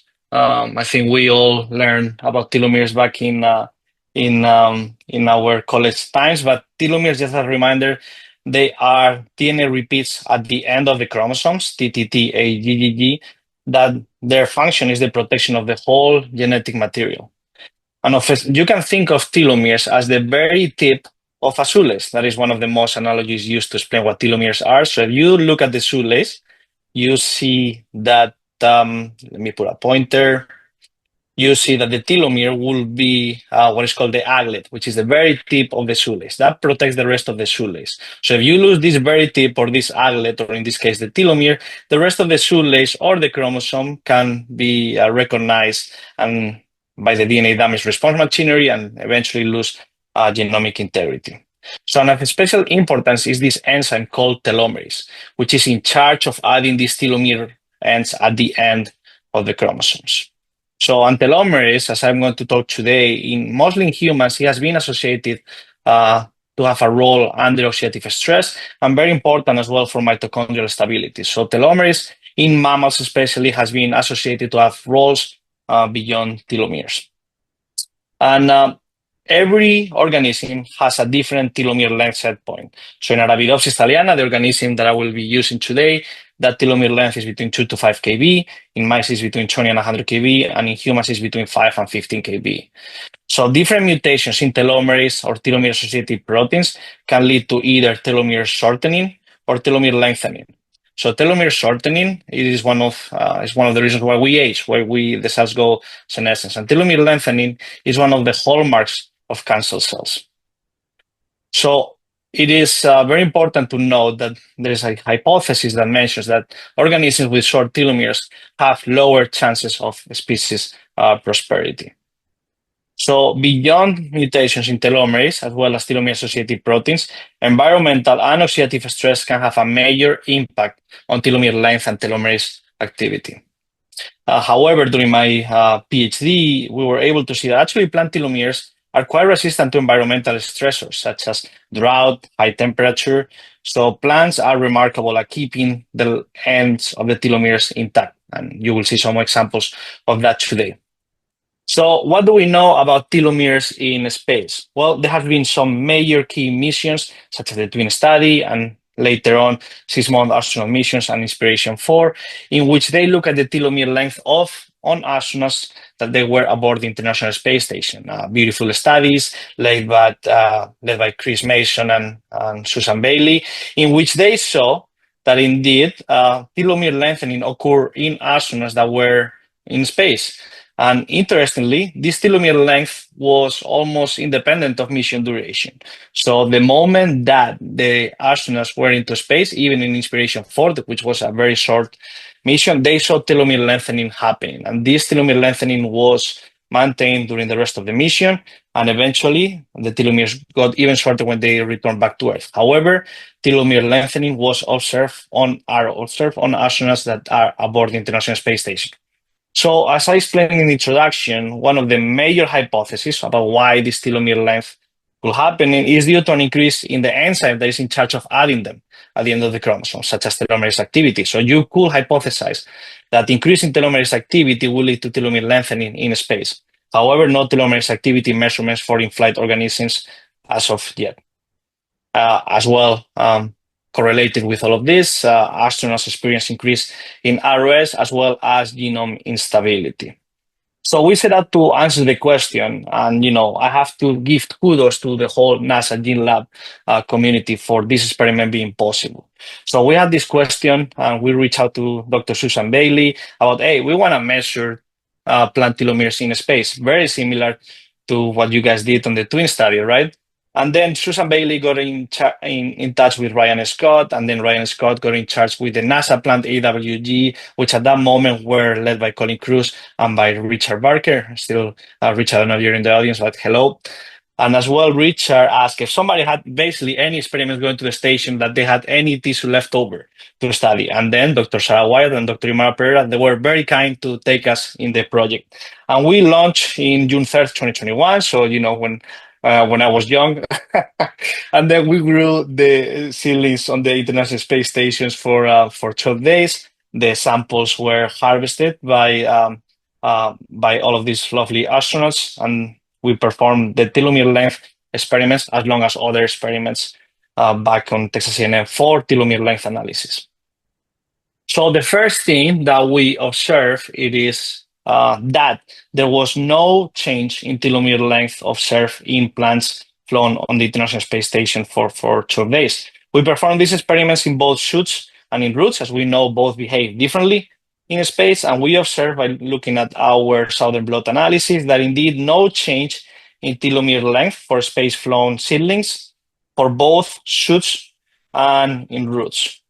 However, and very, very interestingly, we observed that telomerase activity, remember the enzyme that is in charge of adding telomeres at the end of the chromosome, was had an activity increase in around 4-fold change in shoots and a massive increase in roots to 150-fold change. So the next question that we have, and I present this in the introduction, telomerase may have roles beyond chromosome end maintenance. It might be involved under oxidative stress conditions. So we wonder if there was an increase in the genome oxidation of our plants flown to the International Space Station. And indeed, we observe an increase in atoxoguanine, which is a major marker of genome oxidation for both shoots and roots in space-flown samples. So we observe that there is an oxidation of the plant genome increase during spaceflight. So the next hypothesis that we have, okay, we have a massive increase in telomerase activity that is not leading to changes in telomere length. So what is telomerase doing in space then? So back on Earth, we were able to engineer plants that have different levels of telomerase activity. So we have plants that have a level of around 40-fold change in increased telomerase activity, plants that have around 10-fold, and then normal plants as well as Columbia. What we did observe is that the levels of genome oxidation were inversely correlated with genome oxidation, meaning that telomerase activity can protect from genome oxidation. And this was back on Earth. Okay, so obviously you will see where the next of the presentation might be going and what next experiments we propose. However, there's a myriad of factors that happen in space. So what is this source of stress that we see in spaceflight that leads to an increased genome oxidation and a massive increase in telomerase activity? Is it microgravity? Is it radiation? So we went back to Kennedy, and with the help of Dr. Al Mayer and Jeffrey Richards, we put seedlings back on an RPM in Kennedy Space Center to mimic microgravity. So what I'm going to show you very quickly is that we observe no changes in telomere length, which is expected. In space, we didn't see changes in telomere length. We didn't see changes under an RPM by itself. However, what we did observe, if you remember, roots had a 150-fold change in telomerase activity in space. Here we see a change of around 2-fold. So that telomerase activity that we observe in space is mostly not due to microgravity. So it could be due to space radiation. So our hypothesis now is that radiation is leading to increasing oxidative stress that is leading to an upregulation of telomerase activity. And this telomerase is important to keep that oxidative stress in check. So that is our hypothesis. So we were very grateful to be awarded another grant by NASA in which we will test that. We will test the effect of radiation in telomere biology.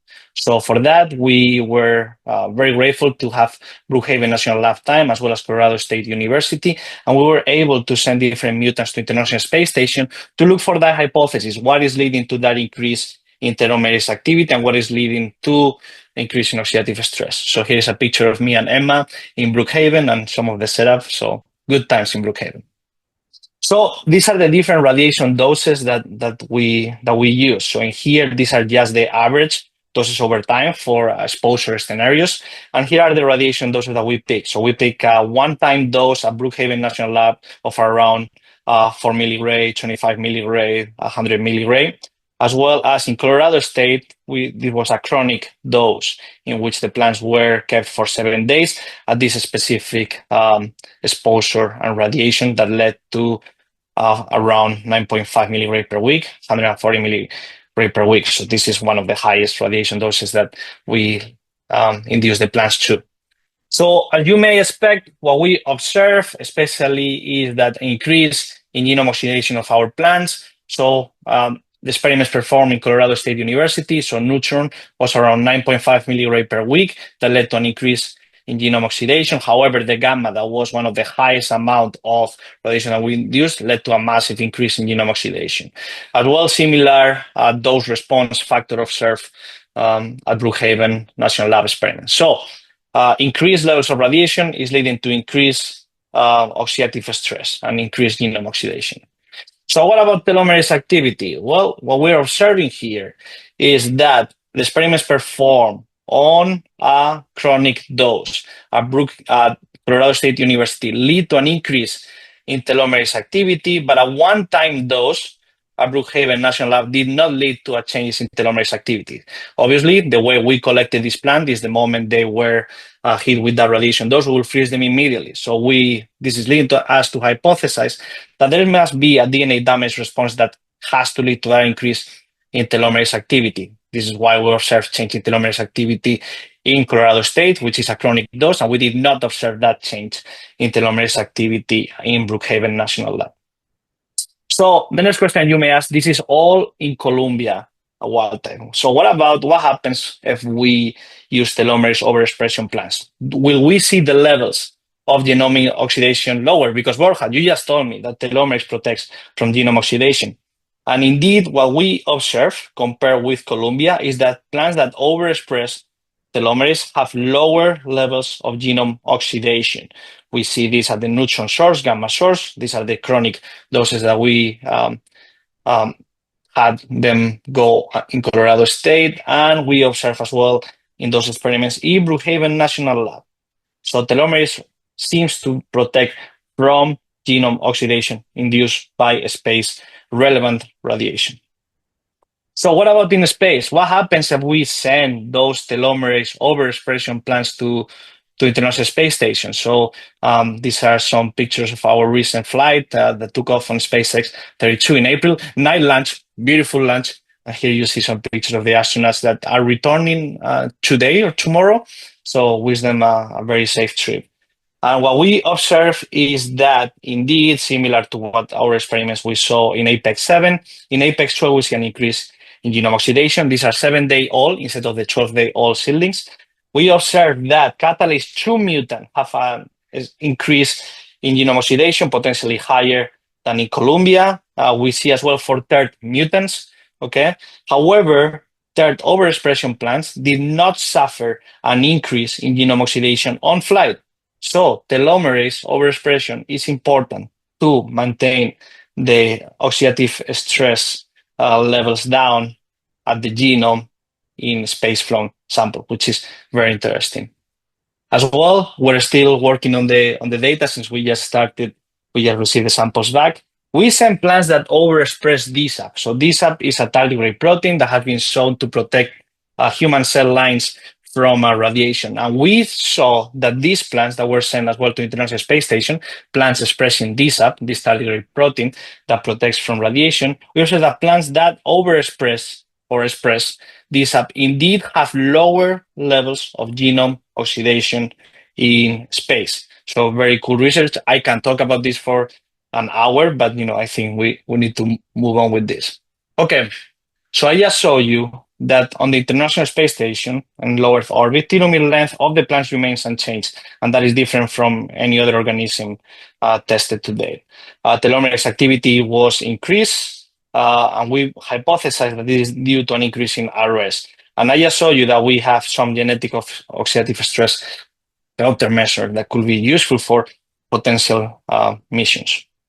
So the next question we have is can plants live on the moon? So I think we're still in awe by the experiment performed by Annalisa Paul and Robert J. Farrell, in which they were able to grow plants on genuine lunar regolith. However, we want to test if these plants could be long-lasting, and what are the physiological and molecular markers of fitness for these plants long-term. So for that, we grew plants on LMS1 and other different regolith simulants. And similar to Annalisa Paul, you can see that the plants are sicker compared with Earth soil. These are untreated plants grown on 100% lunar regolith simulants. However, if we apply an antioxidant cocktail to plants on 100% regolith simulant, you can see that the size of these plants, they look much happier and better. So you can see a picture of a full-grown plant, antioxidant was lunar soil, compared with the Earth control. And again, even though it is still statistically significant, smaller in terms of rosette area and biomass of this plant, is much better than untreated lunar regolith soil. So the addition of antioxidants to these plants is going to be key to have them grow in this lunar regolith, simulants in this case. If anyone has some of the genuine stuff lying around, please send it my way. So again, we want to grow plants on the moon, as Christine mentioned, for multiple generations, right? We want to be multi-planetary species and multi-generational as well on the moon, right? So we're going to need to grow these plants for a long time. So then we next started to grow these plants for multiple generations. So G2 lunar, this is a plant that is coming from its a plant that has previously grown on lunar regolith simulant. So as you can see just by this picture is that G2 plants are smaller. They look as well thicker compared with the G1 and compared with the Earth control. So you can see that the rosette area for G2, G1 is smaller, similar as biomass, similar as well as stalk height. So the plants are progressively getting shorter and smaller and thicker. So why is this? What is molecularly telling us that these plants are undergoing? So one of the things that we observe is that the relative genome oxidation of these plants, even with the antioxidant cocktail, is significantly increased for both G1 and G2. So there is an increased level of genome oxidation in both G1 and G2 plants compared with the Earth control. Okay, so if as I show you, increase in oxidative stress can lead to telomere length changes in certain organisms. So that's exactly what we saw. This is one of the few times that we actually seen telomere shortening in plants in a wild type setting after an environmental stressor. So telomere shorten when plants are grown a lunar regolith simulant for multiple generations. And you can see a decrease of around 500 base per generation. Often when plants are below the 2 kb, plants start inviable. They start producing fruit. So you can start to predict how many generations of these plants could grow on the moon. So our hypothesis now is that this excess genome and telomere oxidation is leading to erosion, and this will lead to decreased survivability. So when growing plants or lunar regolith simulant or thinking about using this as a way to grow plants, we need to be cautious because genome integrity is going to be compromised with continued propagation in lunar regolith. Okay, Borja, you just saw me this data with just one lunar regolith simulant. However, we have great companies that they develop simulants for different parts of the moon. And so we use as well the power of Arabidopsis that has multiple genotypes. So we use HOV10, which is originally from Sweden, and we observe the same phenotype. We observe that there's a telomere shortening happening in HOV-10 with any regolith simulant. And as well, we observe the same phenotype for Pro0, which is from my native land of Spain. We see telomere shortening happening in any regolith simulant and in any genotype. So caution, genome integrity is going to be compromised in different ecotypes as well as in different regolith types. So Borja, I don't really want to eat Arabidopsis in space, and that's probably that's probably good. So what about, do you see this phenotype in other relevant crop plants? So for that, we grew with Harrison, that he's going to be talking tomorrow, and with Angus, that they're going to be talking tomorrow about growing brassica oleracea, so most commonly known as cabbage, in this lunar regolith LHS1 simulant. We observe the same phenotype. We observe that there's a telomere shortening that these plants that are as well seeker experiencing. So the next question that we have, we see that these plants suffer telomere shortening, which is not a good outcome if we want to grow these plants in lunar regolith simulant. That means that we have a specific amount of generations that could successfully be grown. But what is the cause of this telomere shortening? Is it pH? We know that lunar regolith simulant has a high pH of around 10, or is it the heavy metals that is present on those simulants? So we observe that plants grown on regolith accumulate aluminum, copper that are known to be toxic to plants. So you can see that in Arabidopsis, these plants grown in different regolith simulants accumulate more aluminum, they accumulate more copper, similar with Triticum and similar with Medicago. So Arabidopsis thaliana, I'm just going to mention this, grown on MS plates with aluminum or copper display telomere shortening. So our hypothesis right now is that the telomere shortening that we observe from the regolith simulants might be due to toxicity of absorption of heavy metals.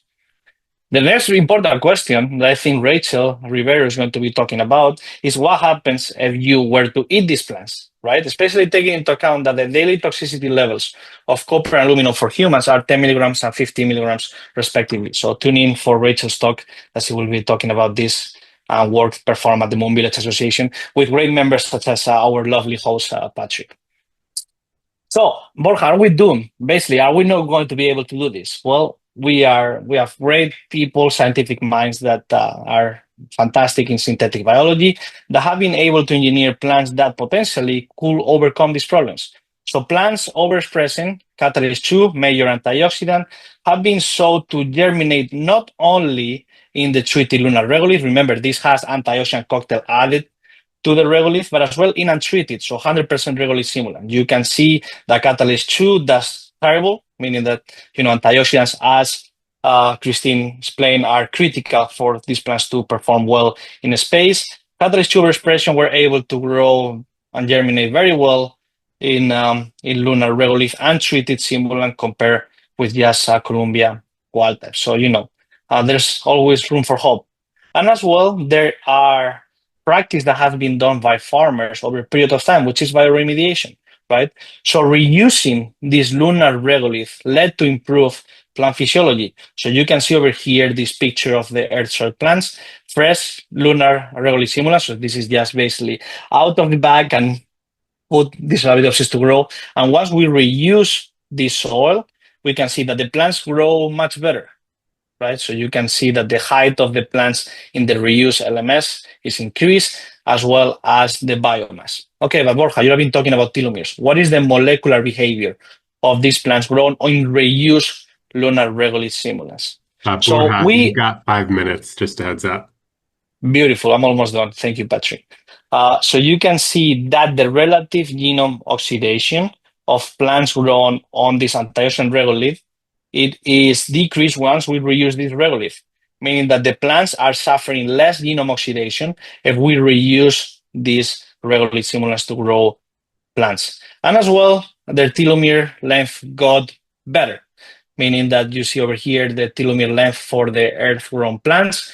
Antioxidant regolith, you can see that decrease in telomere length, and reuse regolith plants, you can see that the telomeres are getting higher again. They are recovering, right? Meaning that reusing lunar regolith is going to lead to increased telomere length, decreased genome oxidation, and an overall better plant. So I talk about many different data today, and I just want to summarize it here. So on the International Space Station, we saw that telomere length did not change on plants grown on low Earth orbit. Massive increase in telomerase activity that we hypothesized that is due to an increase in oxidative stress. When we grow plants on lunar regolith simulants, if we have an untreated lunar regolith simulants, we see the major phenotype is death. Death is not a great phenotype to standardize. However, growing these plants in catalyst 2 overexpression, they were able to grow and germinate. G1 antioxidants, they saw a decrease in telomere length, decrease in telomerase activity, increase in oxidative stress, and plant growth. G2, things even get worse. Plants get sicker, telomere length gets shorter, plants are not thriving. Reusing this regolith led to an increase in telomere length, and it led to a better plant growth. So even though it's extremely challenging to grow plants in this lunar regolith, we have solutions if that is the way that we're going to grow plants on a moon settlement. So with all of this, I want to thank again the Sipen Lab. That sadly Dr. Sipen just retired. So, she's enjoying her lovely retirement. And the collaborators from Ohio State and NC University, as well as Roberto Aquilano, Susan Bailey, the huge kudos to NASA Plant Analysis Working Group, especially to Al Mayer and Jeffrey Richards, collaborators in Mars University, Leah Valeva and Yuni Sakirov. And again, huge kudos to our group in the Moon Village Association that we're working in some of these problems and data right now. And again, thanks for NASA and the NIH for funding in this research. And again, thank you, Patrick, for hosting this beautiful event. And now I'll take any questions. Thank you. Thanks so much, Borja. That was a really excellent presentation that sparked a very lively debate in the comments. I'm sure you'll appreciate. Yeah, you'll like to read through that. We have a couple of minutes here, and the next thing on the schedule is the coffee break, where I'm going to open up some breakout rooms. But let's do these questions before we get there. Kevin wants to know, what do you think is the main cause of oxidative stress of plants grown in regolith simulant? So our hypothesis right now is that heavy metal accumulation that the plants suffer. So we think that these plants are uptaking some of these heavy metals, and that heavy metal is leading to an increase ROS. So that is our major hypothesis as well. These regolith simulants they're not very rich in nutrients, right? So as well, that is definitely a source of increased oxidative stress. But we think the heavy metals have quite a bit to do with it. Mm-hmm. Another pretty interesting question here. Have you quantified the physicochemical properties of the lunar simulants before and after using them, especially in those reuse scenarios? Yeah, so Harrison performed those experiments. He's an expert that will be talking, I think, today or tomorrow as well on those topics. I think he'll talk about it. Beautiful question. We did take that into account, and we see changes. We see changes in the simulant before and after those plants are there for sure. Great. We'll save that for Harrison's talk then. Mhm. Let's squeeze in Jane before we move on to the next session. Yeah, super cool stuff. Thank you. I'm now wondering about remediation methods beyond just pulling the metal out, which is phytoremediation.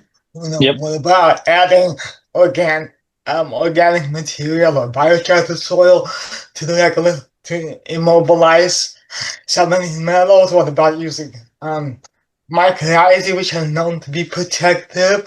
And have you looked at plants that are native to serpentine soils? Mhm. Yeah. So, Jane, those are all fantastic questions and fantastic topics. We are trying to look for some of them. So, the long story short, it is that we still haven't done that. I agree with you. We need to look at plants that are potentially more suitable to grow in these environments, these, so to speak, similar um, soil conditions, so to speak. So, yeah, that is something that we're currently testing. And the reason why we use the antioxidant cocktail is, to be honest, we try many different things. One of them, it is this the Martian technique, right? Like made up compost use. And we saw that antioxidant cocktail was what led to the best growth in these plants without having to change that 100% regolith simulant use. But yeah, those are great questions. And we're definitely looking into what kind of plants can we use that will be better fitted.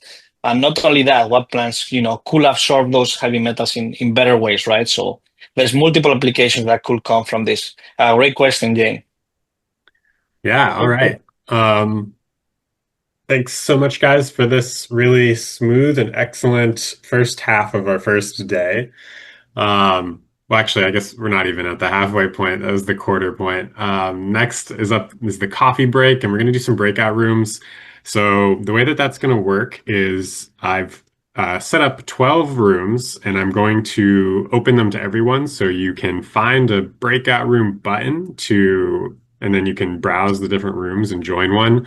I've set up 12 different rooms, and they're based on the sessions, the official sessions for the Space Ecology Workshop, and then also a couple of themes that I've identified already, like aquaculture and regolith simulants. If you guys want me to create specific rooms for the next breakout session, which will be at lunch in a couple hours, let me know, and I can do that. So I'm clicking this button here. So now it should say all participants have been invited to join breakout rooms. I think you guys will have an extra button on the toolbar in the bottom, um, 4 squares, and those are the breakout rooms. You can click on there and join a room you're interested in. It'll take you out of the session, and then when it's time to resume in 30 minutes, I will push a button and it'll suck you all back here. So I'm gonna step away because I need to use the restroom, but feel free to jump into these rooms and start some conversations. I'll be really curious to know how that goes. So I'm going to mute myself and turn off the video, and we will reconvene at 10:30 Pacific time in 28 minutes. Thanks, everybody.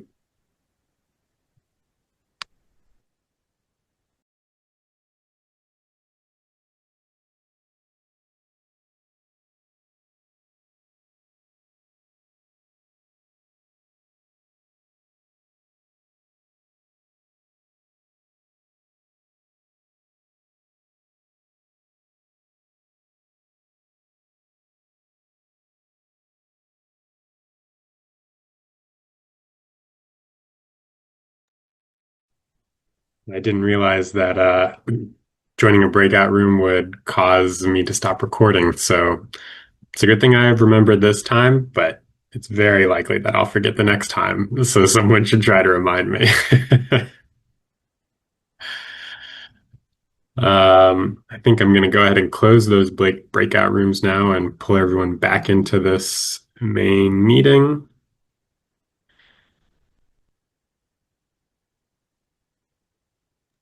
Sorry, we're gone. Books. Well, I think we got, yeah. Welcome back. That was fun. Yeah, I saw there was quite a lot of action in the breakout rooms. That's nice. I hopped into a few and it seemed like some good conversations. Um, Clearly centered around specific topics. I feel bad for anyone who wanted to discuss policy because I didn't, didn't see anybody in there. I was in there for a little bit. I hung Okay, out for a while. that's good. That's good. It's Thank boring, you. so we went and talked about something else. Yeah, exactly. That's funny. All right. Well, I hope everyone enjoyed their coffee break and a little bit of discussion in the breakout rooms. That seemed like a great first go at the breakout rooms, so I'm excited to bring those back. Um, we're going to go ahead and proceed into the next part of the program here, and that's going to be my colleague Chip Small, who's a professor at the University of St. Thomas. And Chip is going to be chatting with us about nutrient recycling and compost-based urban agriculture and the applications for space habitats. Chip, let's hear it. All right, thank you, Patrick. Let me pull this up here. All right, yeah, I feel a little bit like this is the Monty Python skit, and now for something completely different. Yeah, so I'm an ecosystem ecologist. Like Patrick said, I'm a professor at the University of St. Thomas in Minnesota. I'm, this is on the periphery of what I think about, but these are fascinating talks, and it's an honor to be part of this. So just a bit about my background. I know, like some of you, like Patrick, I think, I was inspired as an elementary school student by Biosphere 2. But as my career has gone forward, I've been focused on Biosphere 1 and studying nutrient cycling in different types of ecosystems. As a PhD student, I worked in tropical rainforest streams, studying how fishes and the stream community recycles nutrients. I worked on nitrogen cycling in the Great Lakes for a few years. And for the past decade, I've focused on urban ecosystems here in the Twin Cities, both runoff and urban lakes, but also a project on urban agriculture, which is what I'm going to try to make some connections to space habitats with some of the work that we've been doing. And I'll very much be interested in feedback from you all about how you think this is relevant or not. So closed ecosystems, space habitats, not only do they require nutrient cycling, but ultimately you have to recycle those nutrients at 100% efficiency, which is kind of an idea that's captivating to me and also I think poses some challenges. So here I've got this is a diagram from the biosphere model and the Byers and Odom ecological microcosms book, and I highlighted the pathways of nitrogen and phosphorus recycling from plants to organic matter to consumers, and then those nutrients get recycled through plant available pools or in the atmosphere in the case of nitrogen, and then ultimately back to the plants.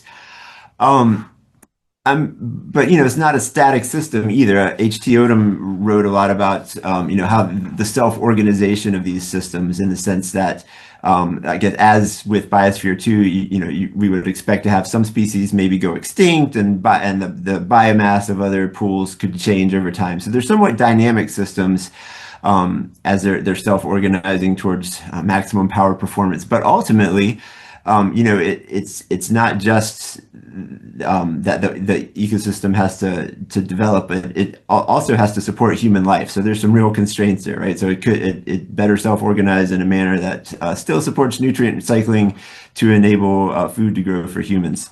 So that's what I've been thinking about a lot. So in Biosphere 2, obviously a lot of thought went into how nutrient recycling would work in that system. Here's a paper by Mark Nilsson that described the bioregenerative recycling of wastewater. So human waste goes through the human waste lagoons, animal waste goes through those lagoons, and then the water with the nutrients in it gets recycled through irrigating the crops in the intensive agricultural biome. Any leachate that would have nutrients in it gets recycled back into the system. And what's not shown in this diagram is, animals are eating fodder from the wetland plants growing in these lagoons. Humans are eating the animals and eating the plants, and then the waste from these goes back into the system.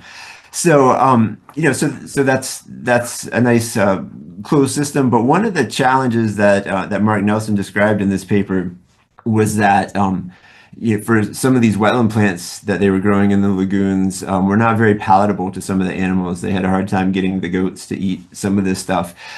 So, this is just kind of illustrative of the challenge of you could have these potential sinks of nutrients or sort of slow turnover nutrient pools. From an ecosystem standpoint, that's not necessarily a problem, but from a human system standpoint, that could be a problem if a lot of your nutrients ultimately get locked into pools that are not easily recyclable within the system. So that's sort of the transition to some of the work that we've been doing. Raising the question, are there questions for lessons for closed ecosystems from very open urban ecosystems, right? Cities, of course, we're bringing in, most of our food is coming in from the hinterlands. We're importing our energy sources in the form of fossil fuels, typically, creating waste that we export, downstream or to distant landfills or things like that, exporting raw material or manufactured materials. Lessons for sustainability, how can we start to close some of these loops within cities is something that my group has been working on for a while. And one pathway through which we can recycle nutrients in cities is through composting coupled with urban agriculture. So, a lot of our food waste gets collected, mixed with yard waste, sent out to regional composting facilities. About 9 months later, they sell it back to us, the finished product. We apply that compost to our gardens. Those nutrients get taken up by vegetables and re-enter the human food system. So a question I've been interested in is how efficiently does that work? Actually, how much of the nitrogen and phosphorus that's in this compost that we apply to our gardens ultimately gets recycled into the food system, and where does the rest of it go? And so there's actually a couple of challenges here. One is that just the perception of sustainability. People put a lot of compost in their gardens, sometimes without regard to what the available nutrients already are. But another challenge that I think is maybe more relevant to closed ecosystem space habitats is this challenge of mismatched stoichiometry. A lot of compost and organics waste typically have a low nitrogen to phosphorus ratio relative to crop demands, and that's because more of that nitrogen is getting lost, perhaps in gaseous form or leachate during the composting process. And at least for us, here in Minnesota, nitrogen is typically limiting for crop growth. Our soils naturally have a fairly high amount of phosphorus. It's usually not phosphorus that's needed, but if you're applying compost to meet the nitrogen demand for your crops, you're adding a lot of extra phosphorus, and soils can hold on to that for a while. At some point, that they get saturated, and then phosphorus leaches out. Here in Minnesota, we care about that because phosphorus is a key contributor to eutrophication, so we're worried about our water quality in lakes. But this is sort of an underappreciated pathway of a potential nitrogen pollution. And so there's sort of a bigger ecosystem question here. How do you efficiently recycle a non-limiting nutrient if it's nitrogen that's limiting for your crops? And in the case of biosphere 2, those plants were light limited, but in our case, it's typically nitrogen that's limiting for urban agriculture. How can you recycle all this phosphorus from cities when there's already kind of a lot in the soil to start with?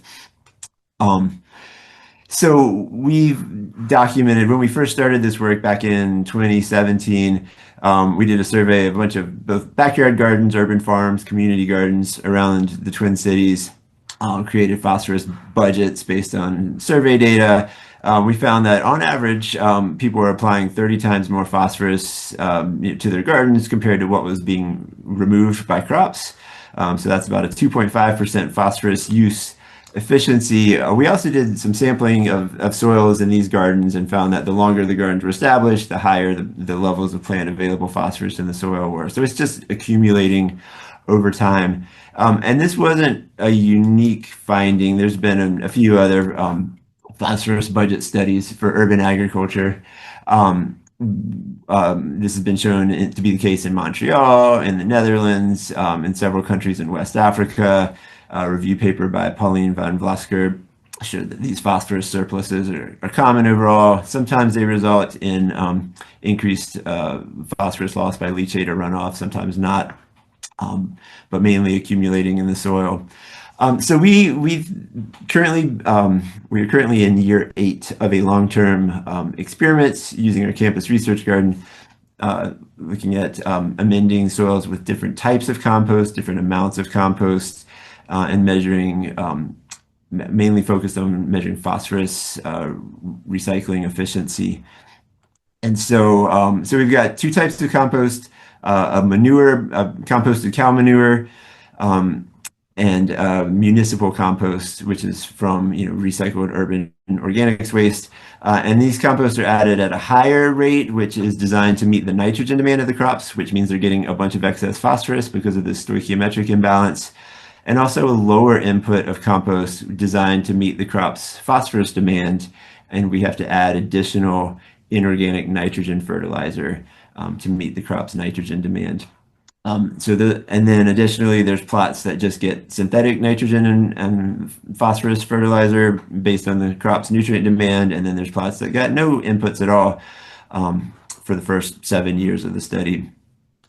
And we raised 4 different crops from different plant families, which have different N and P demands, rotating those crops annually within our 4 square meter study plots, and measured a bunch of response variables, including crop yield, leachate volume, and phosphate concentration in the leachate water, soil nutrients, including organic matter and plant available phosphorus, and then soil CO2 flux as a metric of, or as a proxy for mineralization rate.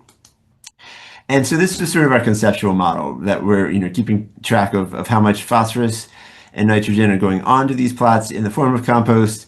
The phosphorus is in the soil as organic matter, slowly getting mineralized into a pool of plant available phosphorus, from which is either taken up by the crops or lost through leachate. And so we're trying to quantify each of these steps. And so I'll show you just a little bit of what our data looks like. So the soil CO2 flux data, really high for that manure-based compost. This stuff, is really labile. The bacteria are going crazy, and so mineralizing that phosphorus, rapidly early in the growing season every year. That municipal compost is a lot more stable and kind of slower release. The plant available phosphorus pools, which we measure as Bray phosphorus here in the upper Midwest.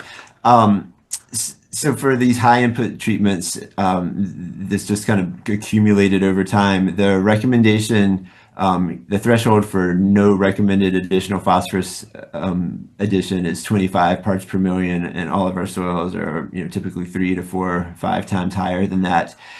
Even the no input control treatment, where we're just mining phosphorus for the soils for 7 straight years, only decreased, what's that, maybe a third or so over the 7-year experiment. So these remained quite high. The loss through leachate increased over time. This is just showing the phosphate concentrations in the leachate water that we collected. So especially these high inputs,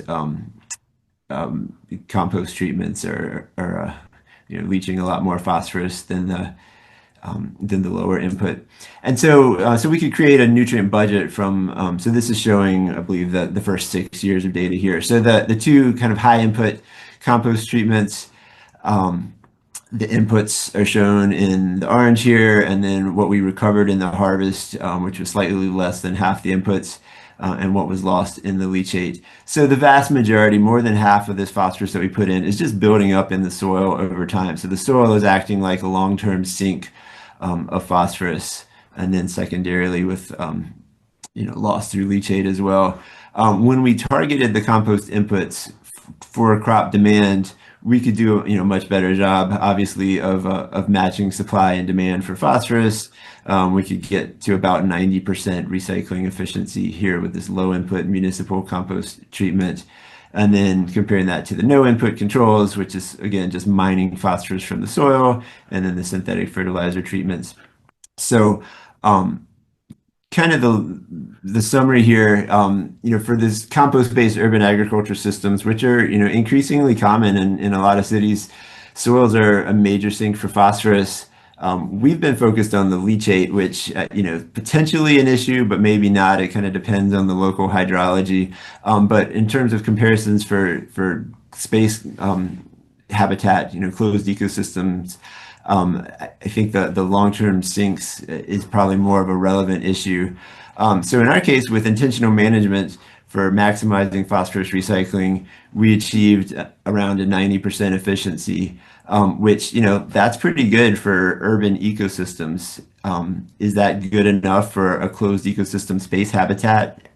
I don't know. That may not be the case. Now you may say, okay, that's fine, but in our space habitats, we're going to be using anaerobic digesters instead of aerobic composting, or we're going to be growing plants using hydroponics instead of soil-based crops. So sure, that those would pose different issues, and what nutrient recycling would look like could be very different. But I would argue that I think some of the same general principles and challenges might still be at play, in that, regardless of what your agriculture system and your nutrient recycling system looks like, there's going to be this challenge of how do you prevent long-term nutrient sinks, either in the atmosphere in the case of nitrogen, or in soils if you have soils, or in non-edible vegetation, like was the case in Biosphere 2. Again, from an ecosystem standpoint, that might not be a problem, but from a human system standpoint, that could be a problem if you're building up nutrients in these low turnover pools over a long period of time. I guess some final thoughts. Containment is not quite the same as closure, right? So even if all your leachate is captured and reused in the system, that doesn't automatically mean that the nutrients are all recovered by human edible crops, right? There's non-edible biomass and things like that as well. So, and Biosphere 2, I think, was a good illustration that containment alone doesn't ensure that full nutrient recycling. The harvested biomass and any waste, has to be strategically reintegrated in the system. In a closed ecosystem space habitat, inefficiencies could ultimately become system failures if limiting nutrients get locked into to pools of nutrients that are not part of the intended kind of pathway for nutrient recycling in the system. So I'm very interested to hear folks' thoughts on this. Briefly want to just acknowledge many undergraduates that have worked on my project over the years, and high school students, and a bunch of community partners and collaborators, and funding from National Science Foundation, USDA, and the Swedish Research Council for Sustainable Development. And so I will leave it there and take any questions that folks have. Awesome. Thank you so much, Chet. That was an excellent presentation. And you guys should put your questions in the Q&A box or in the general chat if you're a panelist. But I can get us started, because I really appreciate you bringing this perspective to the workshop. I think that we ignore stoichiometry to our detriment. And so it's really great to hear you talking about sinks and sources. And I thought that the highlighting the difference between containment and closure is a very pertinent point, especially in these systems we're discussing. So, Chip, I guess you've been working on phosphorus for a few years, and is there a specific reason that you chose that, other than it's like a major macronutrient, and also I know that it's sometimes hard to detect. So how have you been measuring it, and have you looked at multiple forms of phosphorus for measurement and stuff? Yeah, thanks, Patrick. It's a good question. Yeah, I've been interested in phosphorus for a long. I mean, there's sort of this general dilemma with phosphorus globally, that it's both. There's been some argument made that it could ultimately globally constrain agricultural production on Earth in the next, several decades. And at the same time, as my background as an aquatic ecologist, right, we think a lot about phosphorus as a pollutant and how to keep it out of our lakes and our rivers. And so it's both overly abundant and, potentially limiting. So yeah, in terms of urban ecosystem ecology, I think this dilemma is interesting about, how do we recycle a non-limiting nutrient? What do we do with with all of this compost that we're producing in cities? How, can we reuse that, and can we recycle this phosphorus when we don't actually need it, right? One of my collaborators, Genevieve Metzen, published a great phosphorus budget for Montreal as part of her dissertation work about 15 years ago. Mhm. And she showed that you would need several times more than the island of Montreal covered with agriculture to reuse all of the phosphorus in the organics waste that's generated by the city of Montreal. So that because we're importing so much of our food from outside of cities, it's it requires more space than the cities have to kind of reuse and recycle all of that in some cases. So there's some interesting scale problems there. In terms of our study, yes, so you're right. There's different pools of phosphorus, and you measure different pools of phosphorus differently. In our leachate water, we're just measuring inorganic phosphate, but also measuring total phosphorus in the soil, plant available phosphorus in the soil, phosphorus in the plant biomass. So it's still a little back of the envelope, but we're trying to I tell my students this is really an accounting project, focused on phosphorus primarily, but also nitrogen, just kind of keeping track of how efficiently or not it's kind of moving through these systems. Yeah, thanks for that clarification. That's it's good to know what the options are and that there's still more work to be done on phosphorus. Also, just as an aside, I think that urban ecology is probably the closest thing we have right now to space ecology. And so I think that this is a super pertinent talk, and I'm really grateful that you reached across these disciplines in order to join us, Jet. Well, I appreciate the nudge. Yes. I see Marshall has had his hand up, been waiting patiently for a while. Yeah, Marshall. Oh, and you're muted, Marshall. Sorry. Thanks, Chip. It's really great to bring up this topic. I was actually looking into this, and one of the things that we've seen in the past in terms of the literature, if you look at a hydroponic-based human ecosystem, a closed ecosystem where you're providing the plant growth from the crops or providing all the food, water, recycling, and all that, you're going to need about 93 kilograms of hydroponic salts per person per year. So how do you recycle those hydroponic salts in a bioregenerative system to regenerate your Hoagland and Arnon solution to start over again? That's really what you're talking about in terms of these types of systems and systems operations. And here on Earth, we know magnesium gets depleted in terrestrial soils because every year you harvest the crop, you take it away, you're actually depleting the magnesium.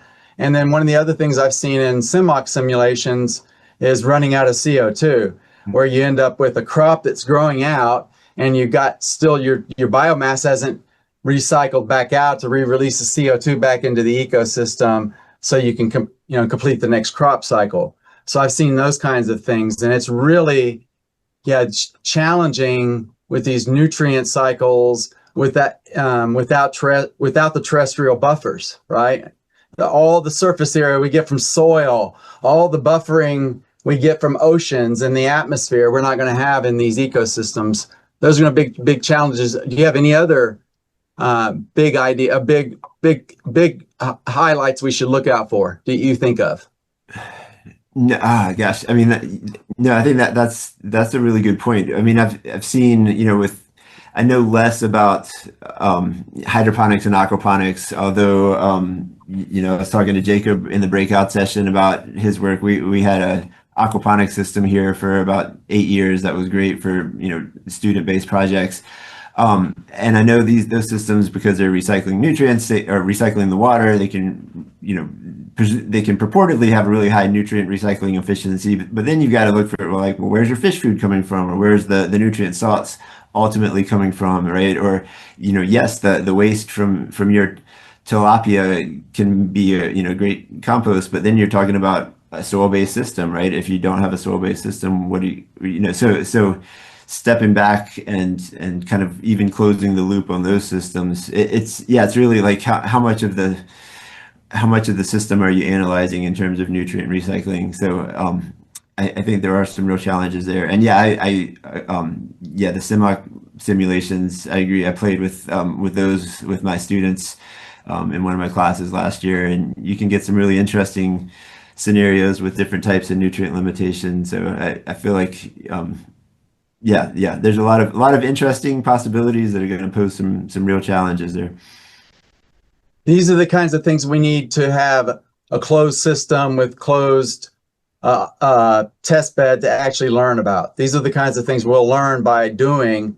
And actually, we don't have those kinds of capabilities at the national level now. So yeah, exactly. There's a nice question from Rosa in the audience for you, Chip.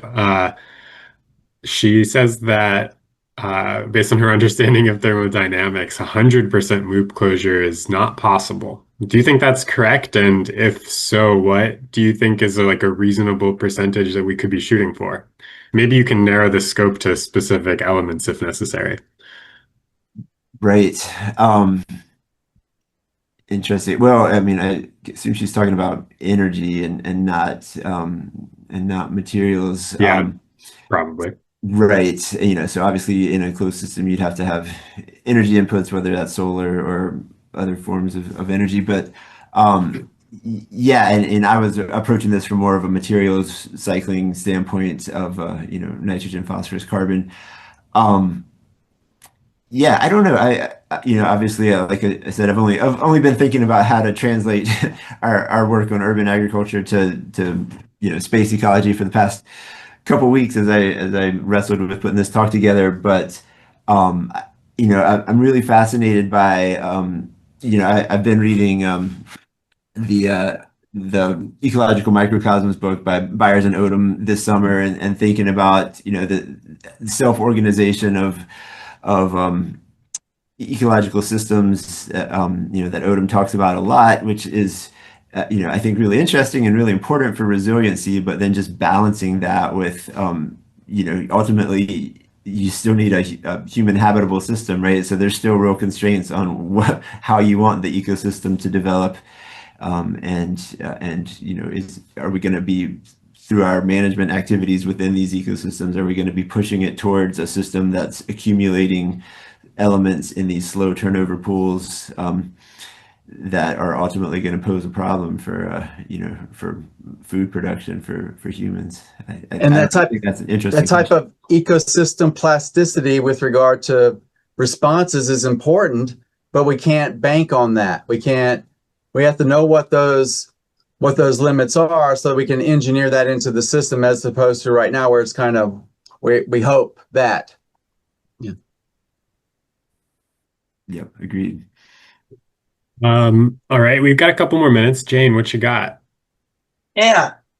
The question of pools is an interesting one, because as long as they don't take over your system, they can be really useful as buffers, because you can have elements that cycle very quickly, and minimal pools, that's what tropical rainforests do. It allows you to get around some nutrient limitation. But having some of these buffer pools could be a really useful thing, as long as they don't take over. The question is, how do we find the optimal size for different elements? And how do we control? Yep. No, I agree entirely. I think there's a lot of benefits to having, a soil-based system is gonna, it potentially be a lot more stable than a hydroponic system, in terms of a larger, larger pools create larger buffers. But then the trade-off there is you don't want the pools to become, in a biosphere that has, finite amounts of nutrients. You don't want all of your nutrients to end up in one pool and not, so yeah, you still got to keep cycling going. And so I think that's the crux of it right there. How do we kind of hit that balance? Frida, I see that you've got a question. Is it quick? I was just going to say that we could use acid or bases sometimes to release some essential element that gets tied up somewhere. Yeah, that's a good point. That is definitely true. Manipulating the pH is a big part of that soil chemistry. And I know that you have quite some experience with it in the Daphnia algae systems. It's been a thorn in your side for years. Well, I'll also say you have to be careful about combustion because of the Russian experiment where they burned their wheat stems and roots, and it killed the algae. They didn't realize that nitrogen gases would be given off by the combustion process. All right. Something to keep in mind. We're going to proceed to the next talk. So thanks a bunch, Chip. That was fantastic. I am very excited to introduce the next speaker, Asan Nasir, who I was a very excellent intern for me at the Spring Institute for Forests on the Moon over the past 6 months. Asan just successfully defended his master's thesis about this project that he's going to present with you guys. So this is about some of the work we've been doing at the Spring Institute, and I'm going to let you tell him about it, Asan. Thank you. Can everybody hear me? Yep. Thank you.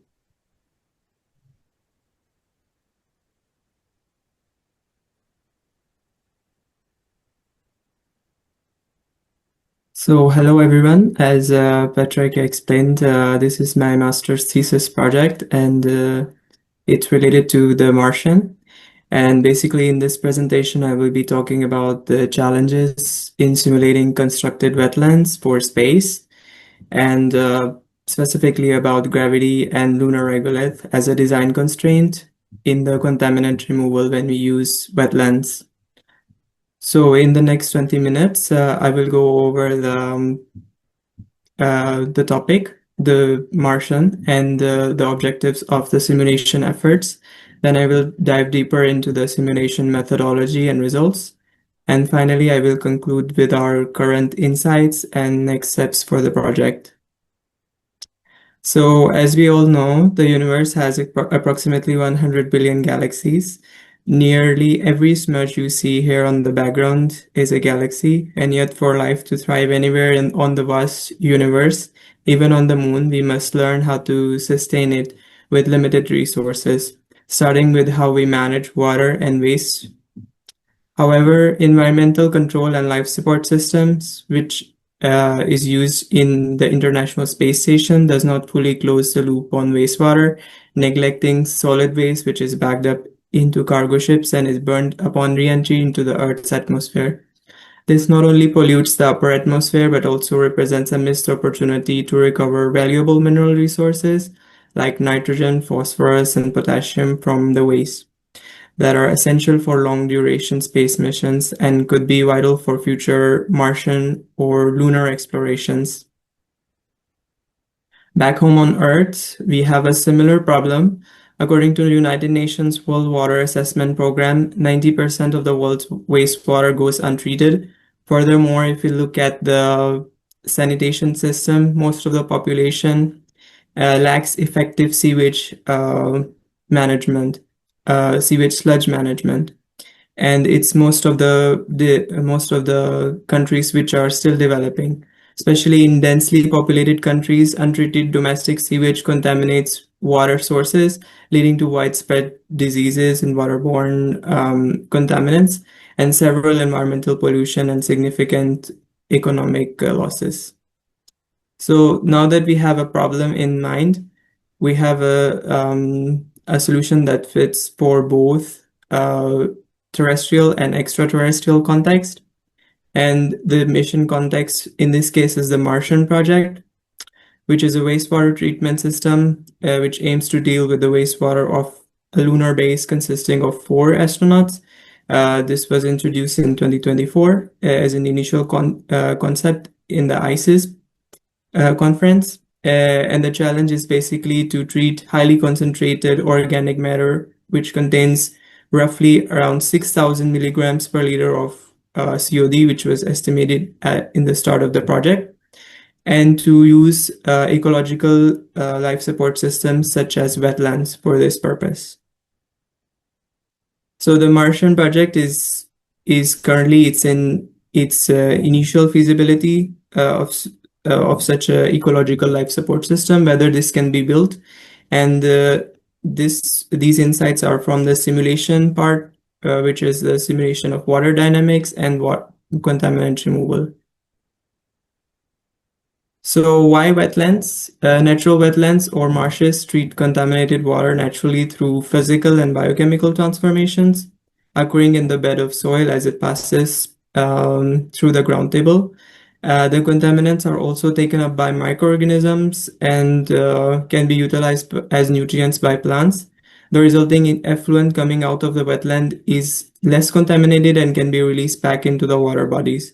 So in terms of lunar exploration, we can have a less contaminated water and still use the nutrients that are present in sewage. This contaminant removal property of wetlands has been utilized to treat domestic wastewater, and in this case, such a system is called an artificial wetland and has the same principle where contaminated water passes through the wetland bed and shows contaminant removal of up to 95%. So what are the constraints or the problems and challenges in installing such a wetland inside of a lunar base? The first uncertain parameter is reduced gravity on the surface of the moon, which can affect the water dynamics of the system. Further, the wetland may still require like a higher surface area to be installed inside of a lunar base, and it can be less compact. The materials such as sand or gravel, which are usually used in constructed wetlands, are not readily available. And finally, the unpredictable performance of microorganisms can also be a hindrance in learning how this kind of system could behave in lunar conditions. So therefore, the objectives of the simulation were to check the functioning of such a system in partial gravity conditions, to validate the results of the simulation using data received from a prototype, and then to check for both Earth and lunar resources, whether this can be built using lunar dust or by sand, and also to check whether it can be done in reduced area requirement and a modular design. So the first problem is sourcing the wetland material. And in this case, the bigger candidate was lunar regolith or lunar dust.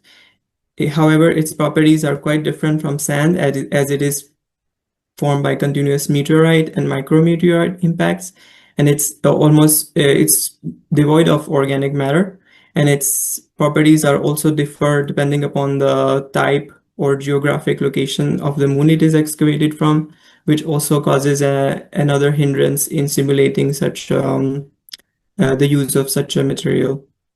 Since this substance is also not available on Earth in large quantity, for purpose of this research, we utilize regolith simulant, and in this case, for the simulation, we used LMS1 for experimental and simulation purposes, which is well characterized.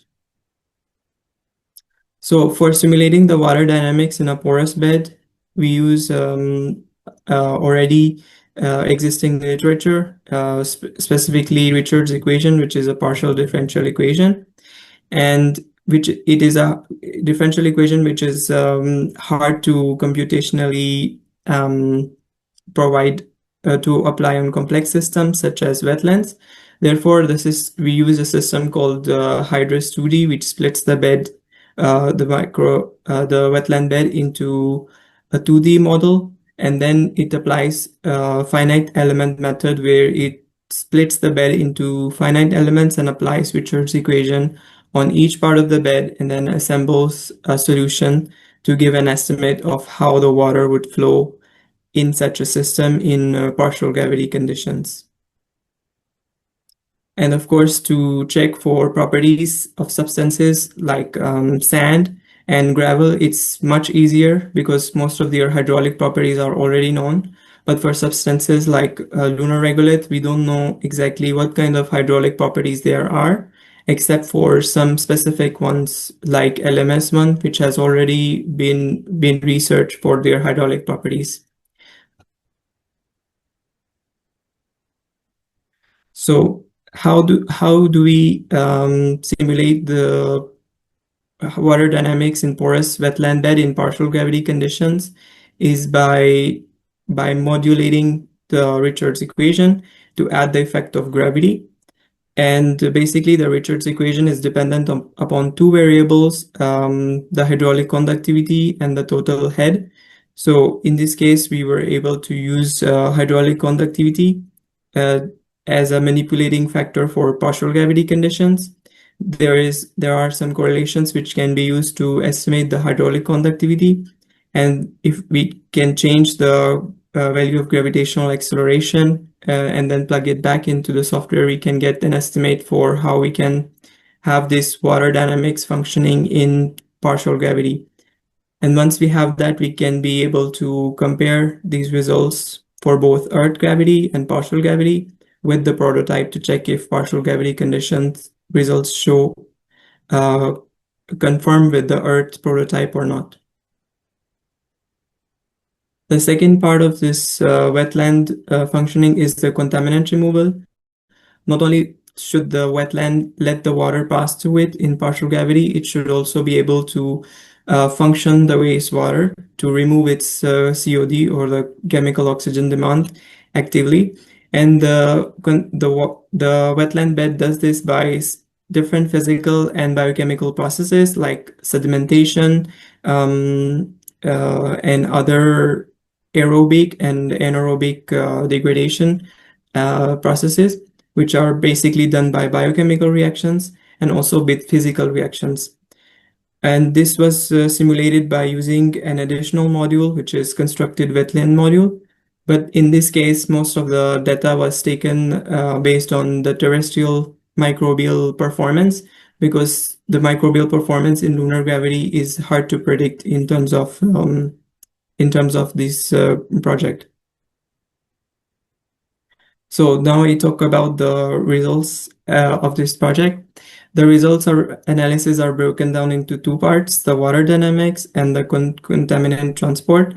First, the water dynamics are checked to find an optimized feeding strategy that treats 40 liters of wastewater, and then results of the contaminant removal are checked for the optimized water dynamic strategy taken from the water dynamics to the contaminant removal.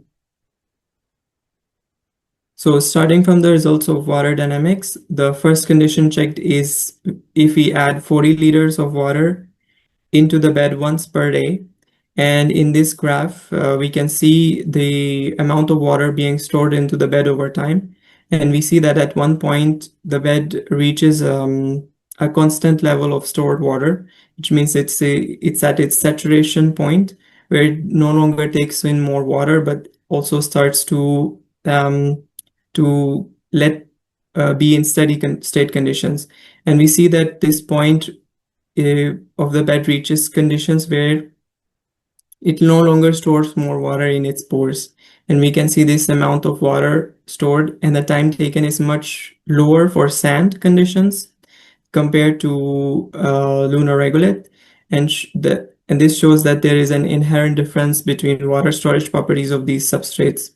Further, we can also see that the saturation time for lunar regolith in partial gravity conditions is much higher in Earth gravity. However, the bed stores more water in the latter case. We also observed that over time in partial gravity, the lunar regolith simulant, the infiltration rate of water decreased over time. And while this was not observed in sand in both gravity conditions, Earth and partial gravity conditions. And this could be due to the dispersed particles and higher amount of dust that is present in regolith, and this can cause infiltration problems. This reduction in infiltration causes operational disruption, and as we can see over time in Earth gravity, the amount of water accumulated remains constant, while in partial gravity, the amount of water accumulating keeps increasing as the water passes through the bed, which is a problem in terms of operation. And therefore, we had to check another strategy which uses less amount of water added in lower amount of time. So by checking different scenarios of volumes of water added in different time intervals, we saw that there was one point at which there was no surface accumulation or surface runoff. And at this point was around using 11 liters in 7 hours. And basically it was to find a strategy which allows lunar regolith to work in partial gravity and allowing all the infiltration to pass through. So this was the optimized water dynamic strategy, which would allow 40 liters of water to pass through the bed without infiltration problems.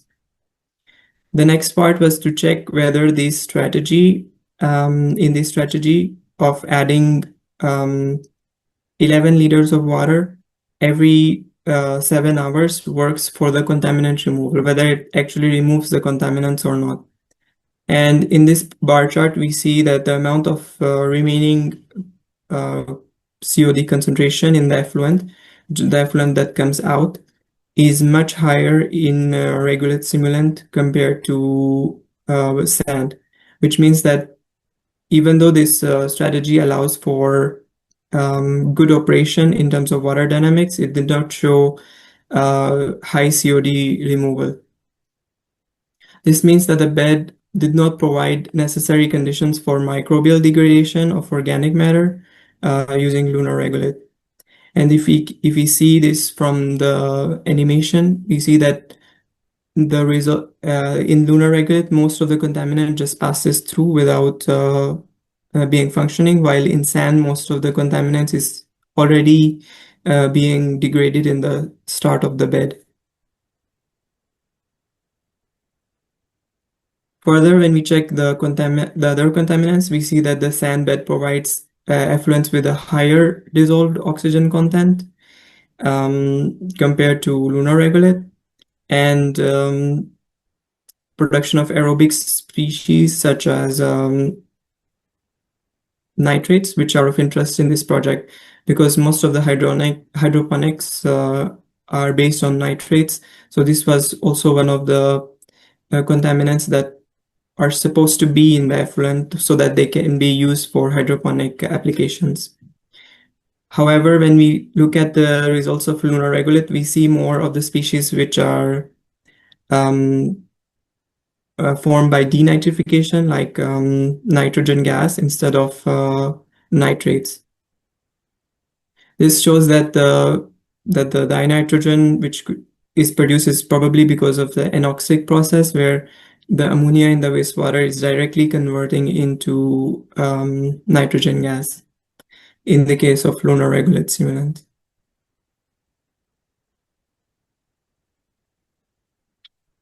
So to check this hypothesis, we check the bed profile at the 30th day of simulation, and we see that indeed the bed has more anaerobic profile in lunar regolith simulant compared to sand, which shows a higher oxygen concentration around 12 milligrams per liter, while in the lunar regolith is almost negligible. And except for a slight increase in the middle of the bed, which is probably caused by the fluctuation in the water flow rate.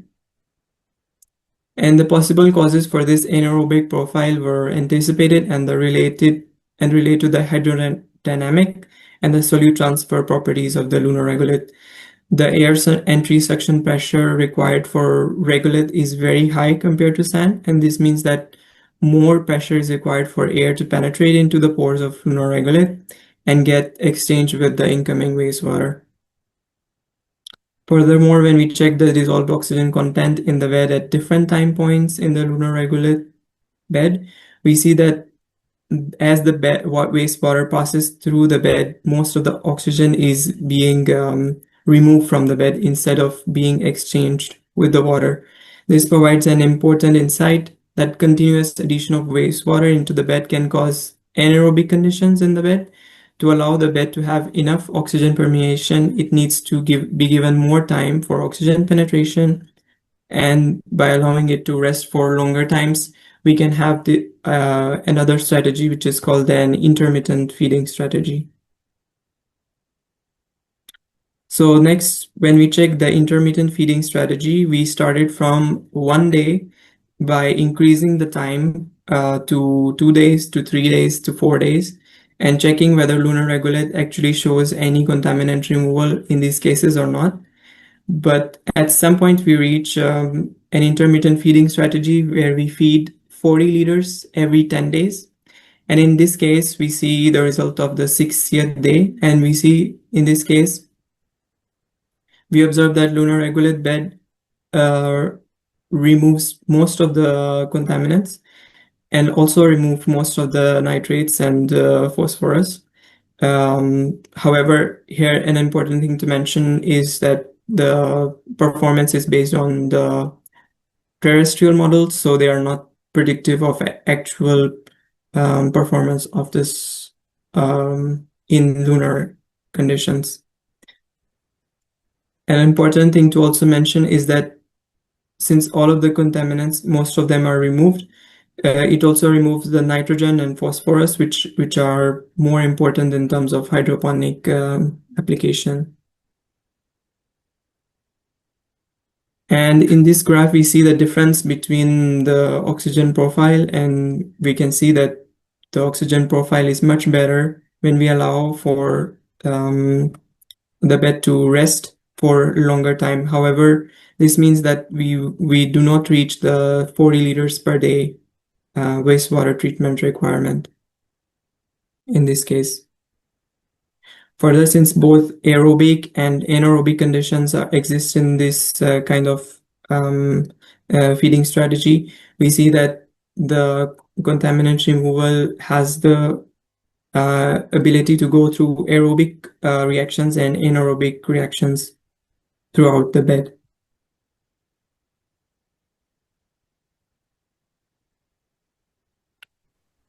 Son, you've got 8 minutes left. Okay. So in these graphs, finally, we see the difference in the COD removal in Earth gravity using lunar regolith and partial gravity. Now, this is one of the more interesting results because it shows that in partial gravity we have less sludge accumulation compared to Earth gravity. This is a result which is hard to explain, but one possible hypothesis was that this was due to lower pressure caused by the gravity conditions to the cells, and it actually helped for less inert COD accumulation in the bed compared to Earth gravity conditions. To conclude, we can comment on the feasibility of such a system to say that it is possible to treat wastewater for 4 astronauts on the moon using a wetland with minimal area footprint, but using more conventional substrates like sand. However, when using substrates like lunar regolith simulant as provides a significant challenge due to water blocking properties and lower oxygen diffusion conditions. And this requires higher downtimes for the wastewater treatment to be processed. Partial gravity does not provide like significant challenge in terms of water dynamics. However, it does provide some infiltration problems that can be solved by a better operation and control strategy. So in these final recommendations from the simulation, we were able to devise some of the some of the recommendations for the prototype design. And from the results, it was thought that introducing a septic tank as a primary treatment and a buffer for storing wastewater and avoiding accumulation on top of the bed could be a feasible alternative. And further, we could use alternative beds or parallel operation to provide higher downtimes to the systems. When one bed is processing, the other bed can have like downtime for it because this system requires higher downtime. Also, to enhance oxygen permeation in case of lunar regolith, there could be passive aeration systems like pipes that could go around the system to allow for more diffusion of oxygen. And also, another important point is substrate engineering. Since in lunar regolith we cannot do a lot of substrate engineering, one easier approach would be to just sift out larger particles of lunar regolith and not use a lot of dust in, so that it provides a more easier water dynamic profile. Also, using simple control loops can also help this process. Here we can see some of the future steps for the simulation efforts of the Martian. We try to investigate the potential of using other lunar regolith simulants, and we try to do some experiments to check the hydraulic properties of another type of regolith that's going to be used in prototype development. Also, in terms of an initial prototype, we have a initial design based on the simulation and the research done so far. And possible future directions in this case are to use data from an actual astronaut analog station like Mars Desert Research Station that can allow us to have a more better profile of the wastewater that comes out of an early planetary base. Further, we could look into the possibility of using zero-G experiments to check validity of the simulation results.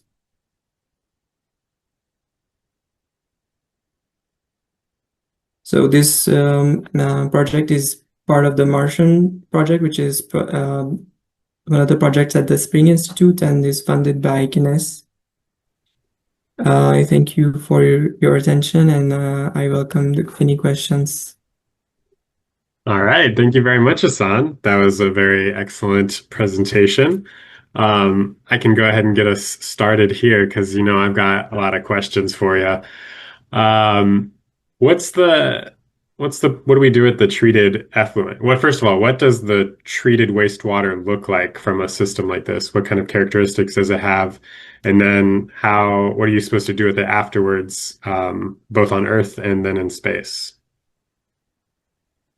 Well, that's a good question, because this kind of wastewater is not cannot be used for drinking purposes because it's not devoid of all the contaminants. It has nutrients like nitrogen species like nitrates and phosphorus, which are not removed, and potentially pathogens which need to be removed by disinfection. So the most probable use for this kind of effluent is to be used for hydroponic agriculture, but the problem would be to make a system that is completely having more nitrates. The amount of nitrates that are required are a bit higher compared to the system, the simulation results that show that even 90% of the nitrates are removed. So it's hard to say directly with the simulation without a prototype what kind of application would be there for the effluent. Sure. Jane.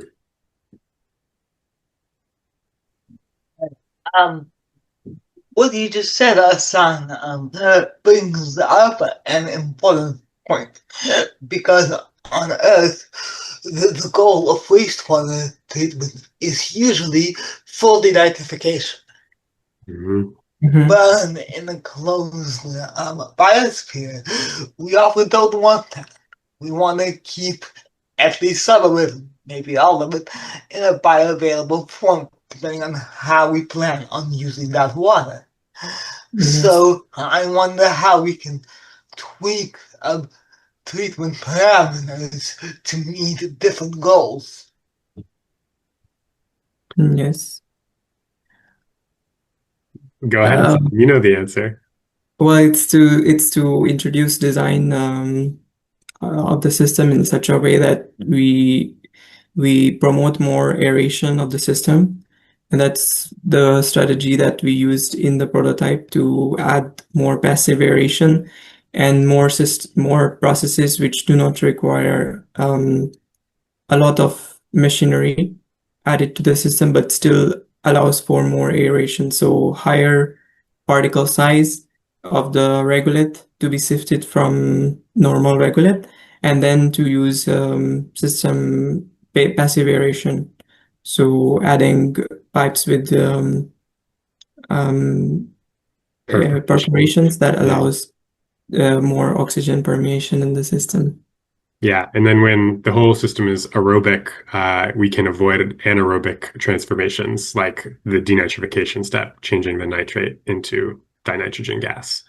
I'm going to have to cut off the questions here, although I would love to talk about this forever.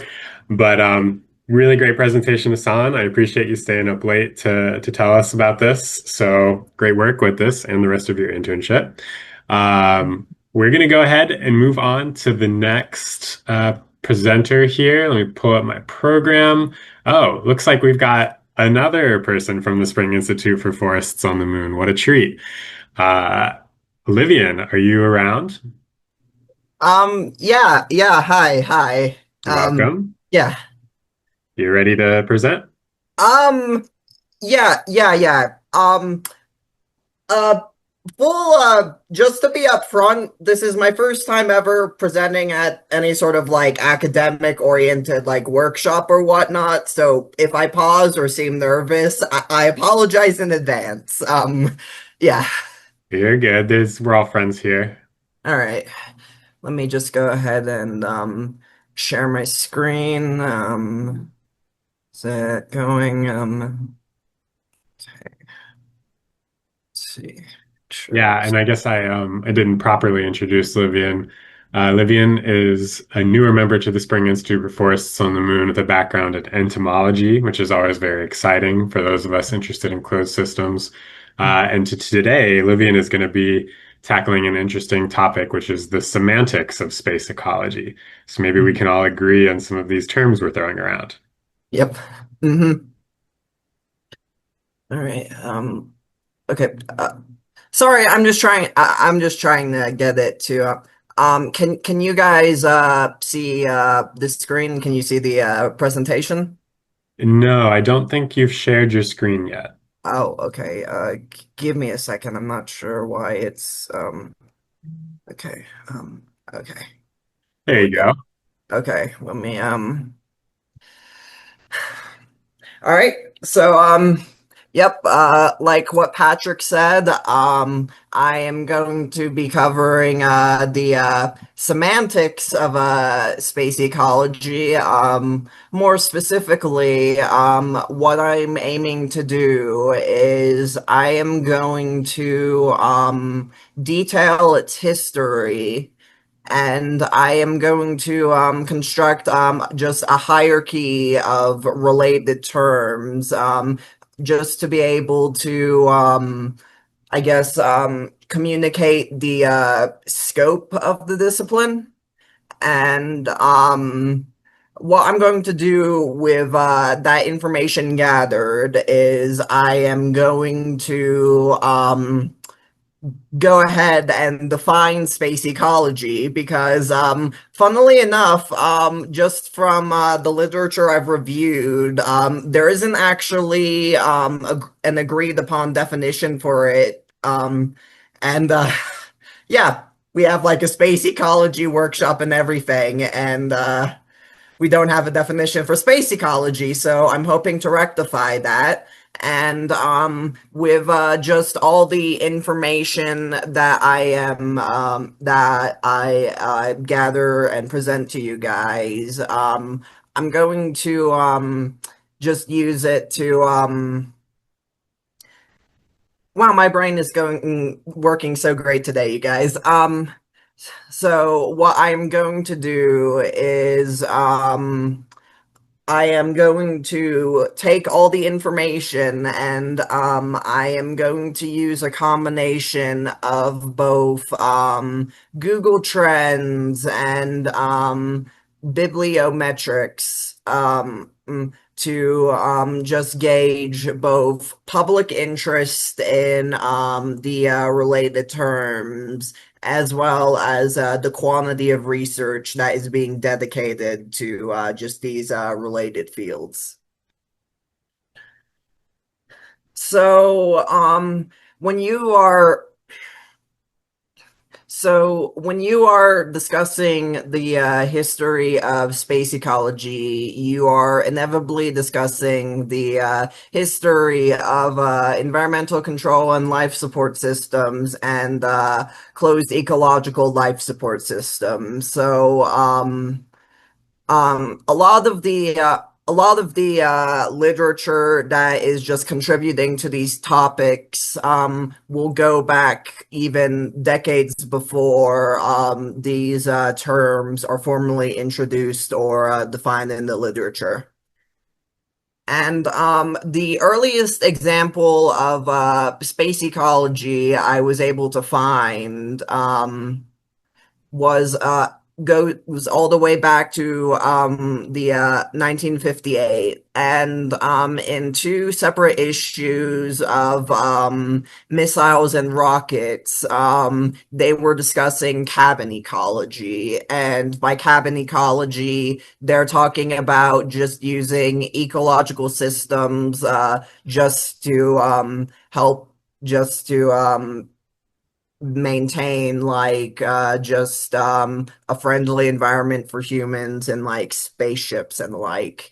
And just in the excerpt from Space Medicine here, you can just see they're talking about using different algae just to be able to just maintain the oxygen in that closed environment. Although you really start to see space ecology start picking up as a concept in the 1960s. I did find there was another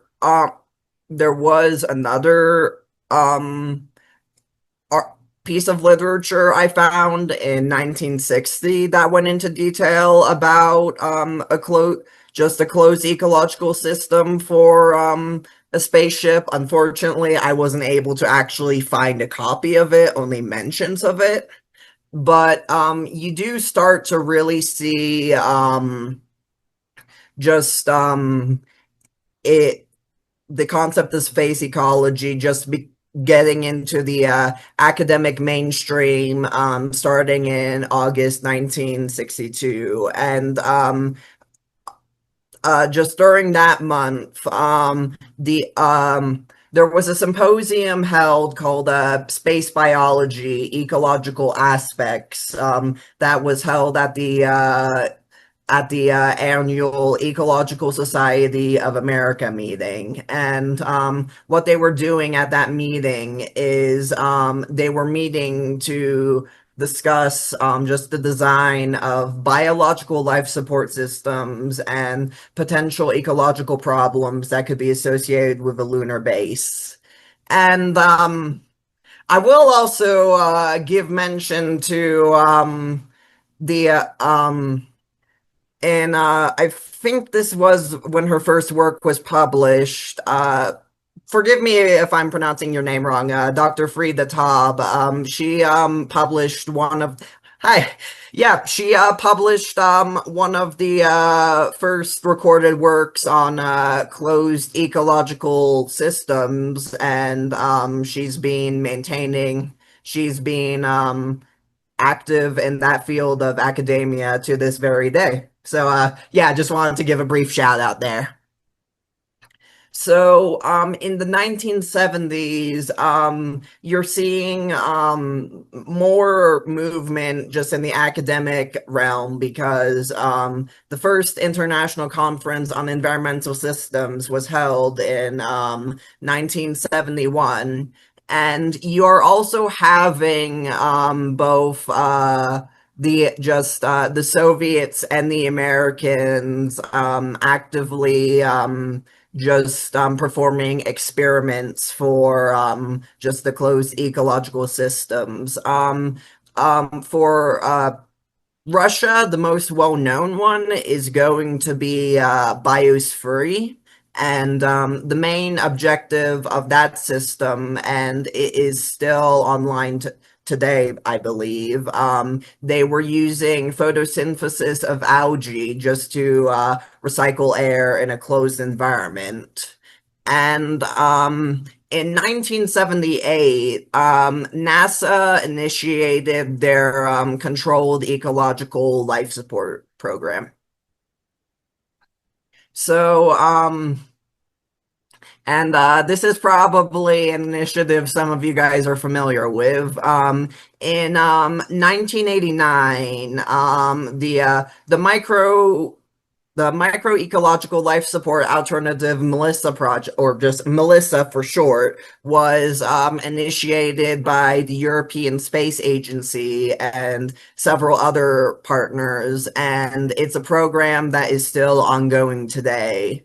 And also in 1989, this is the earliest mention I found of space ecology being explicitly named in the literature. So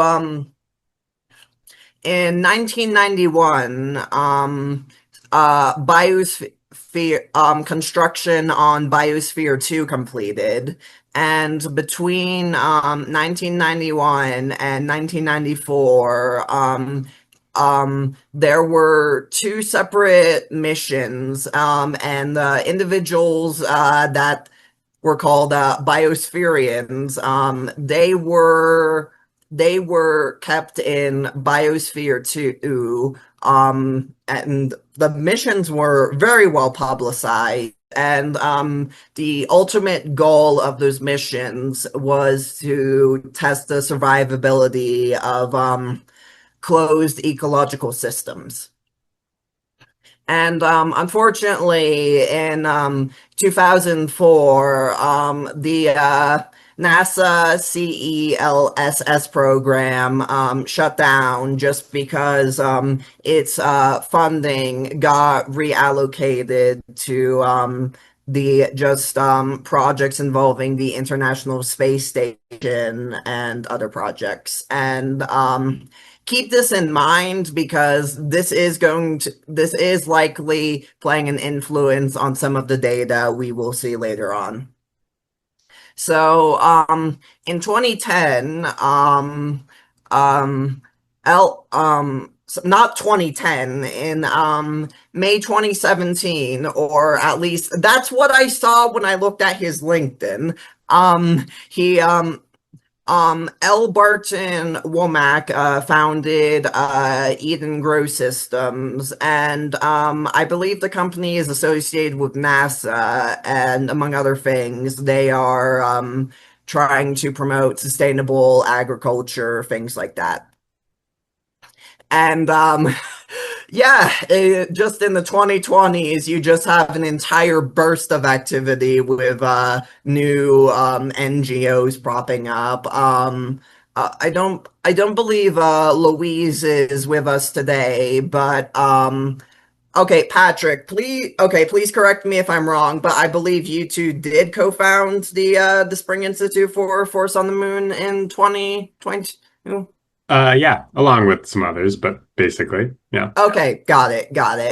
And also in that same year, the first International Space Ecology Workshop was held, and that was detailed earlier today.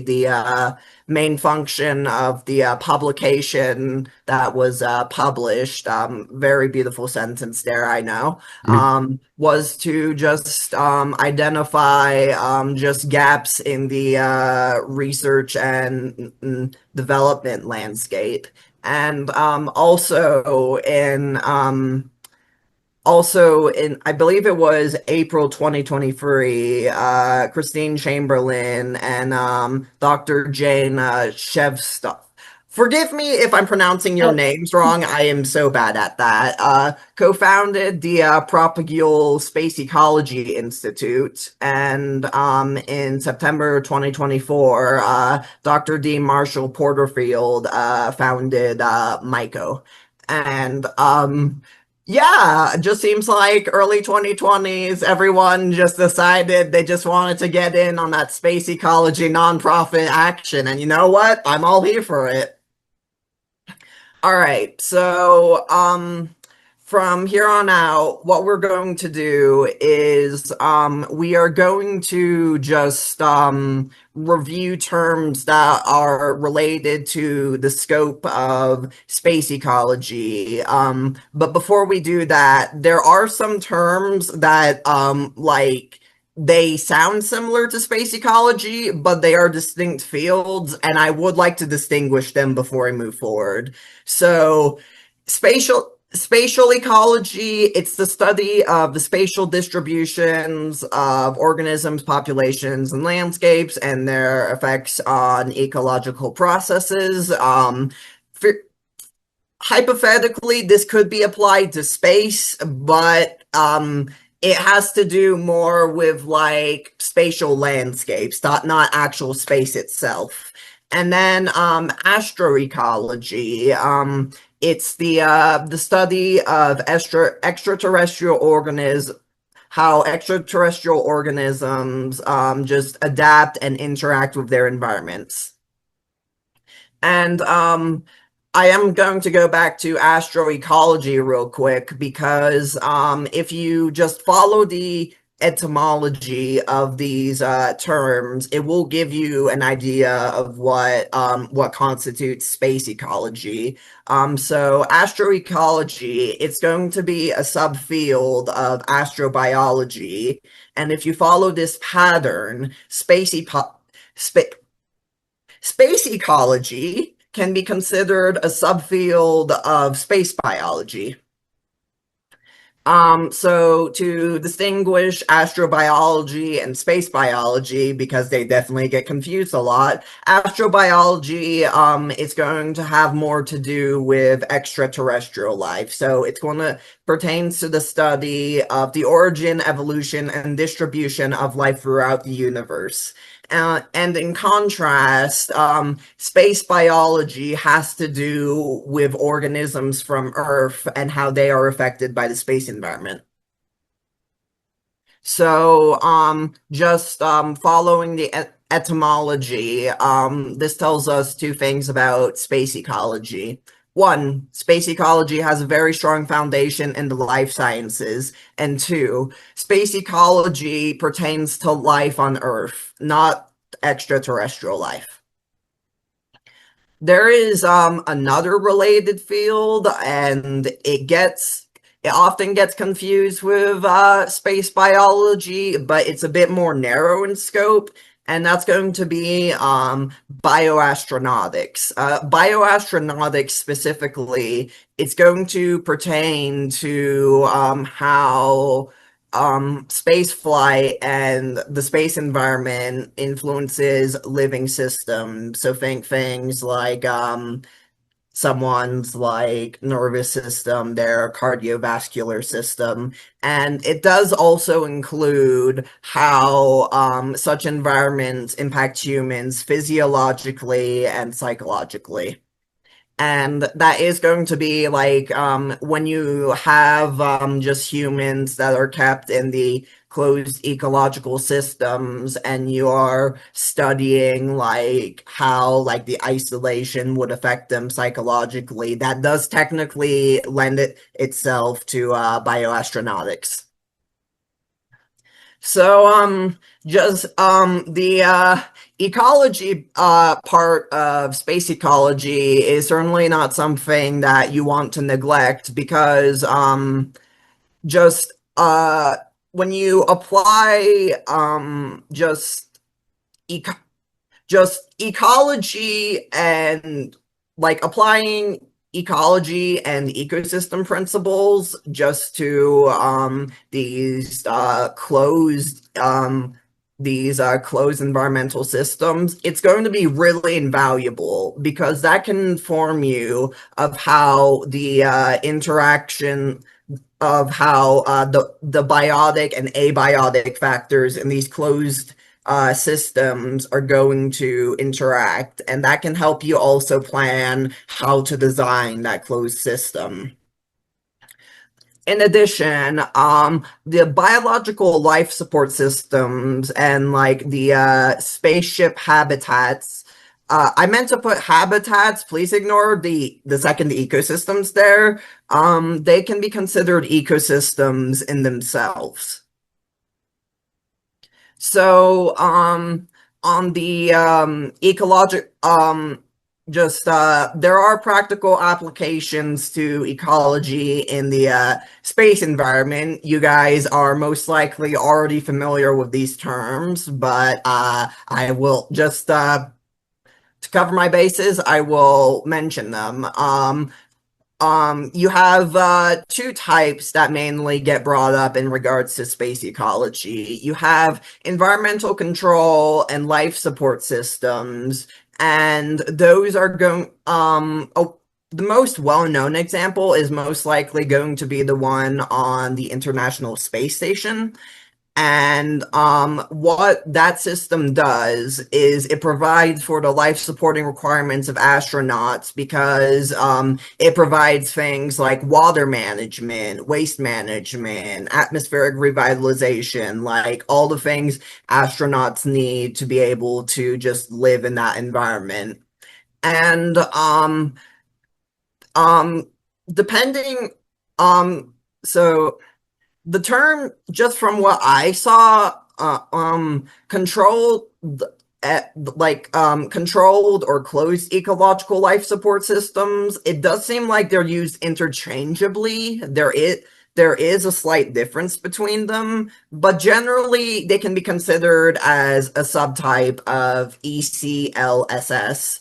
And what they are is they're different in that they're bioregenerative. My brain cannot pronounce things today. A bioregenerative, self-sustaining life support system that's comprised of ecological elements. So now that we've established all of that and I've given you a scope or just like established just the scope of space ecology, just the best definition, I think, or the one I've come up with, is it's going to be the study of Earth-derived ecosystems in the space environment. And the space environment can refer to a lot of different things. It can refer to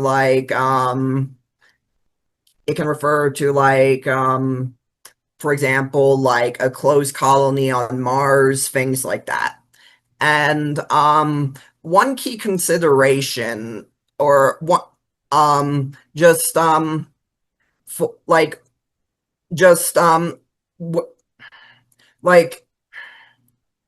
there is an increased interest in just off-world colonization, and with that, you are most likely going to have it so that there needs to be closed habitats that need to be established in environments that aren't going to be like hospitable to humans whatsoever. And the role space ecology is going to play in such environments is that established ecosystems they're going to be necessary to be able to mimic Earth conditions and supply renewable resources to the occupants of that environment. 5 minutes, Livian. Oh, okay, gotcha. And so now that we're done establishing all the fancy terms, let me actually show you some of the data. So, like I mentioned earlier, I plugged in all of the terms I reviewed into just Google Trends. And something that stands out to me the most is if you looked at CELSS, just like around the time that NASA's CELSS program closes, you see that it's possibly the most popular term there is, but over time you're seeing it just decrease in popularity until it's more equivalent to some of the other terms. And I will bring this up just because to cover my bases, I did do the trends for all the variants of ECLSS and CELSS, and something interesting I did find is the acronym is popular for understandable reasons, but then you also have it's one of them. I think it's the blue one. Um it's yeah, for a while it's as popular as the acronym. And I believe the reason for this is because this specific this specific spelling of CELSS, it's tagged by Google as just a search topic, and that's most likely influencing people to just I guess look into the subject more. So, what I also did is, I, just between the periods of 1958 and 2025, just because that's when space ecology approximately started, I, reviewed, these terms to see how often they appeared in both, the title and abstract of, publications.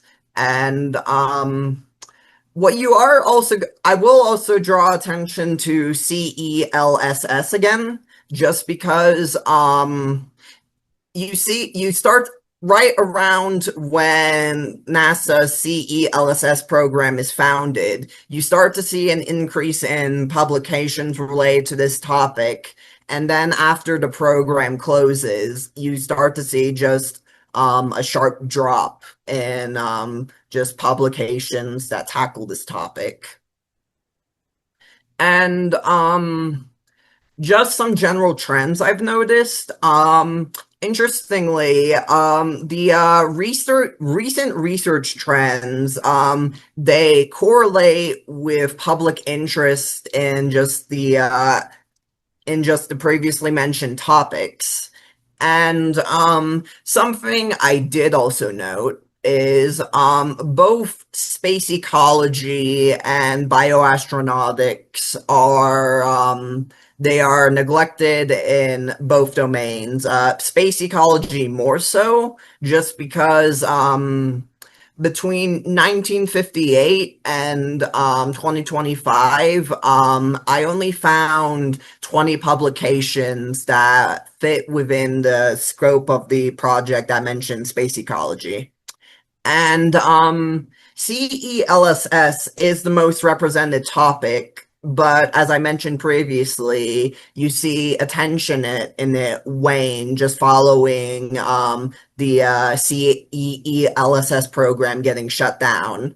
And it was mentioned in the first workshop's R&D roadmap that the involvement of government program managers is an asset that increases a project's reach. And it is likely that for these terms to become more well known by the public, that government stakeholders may need to become more involved.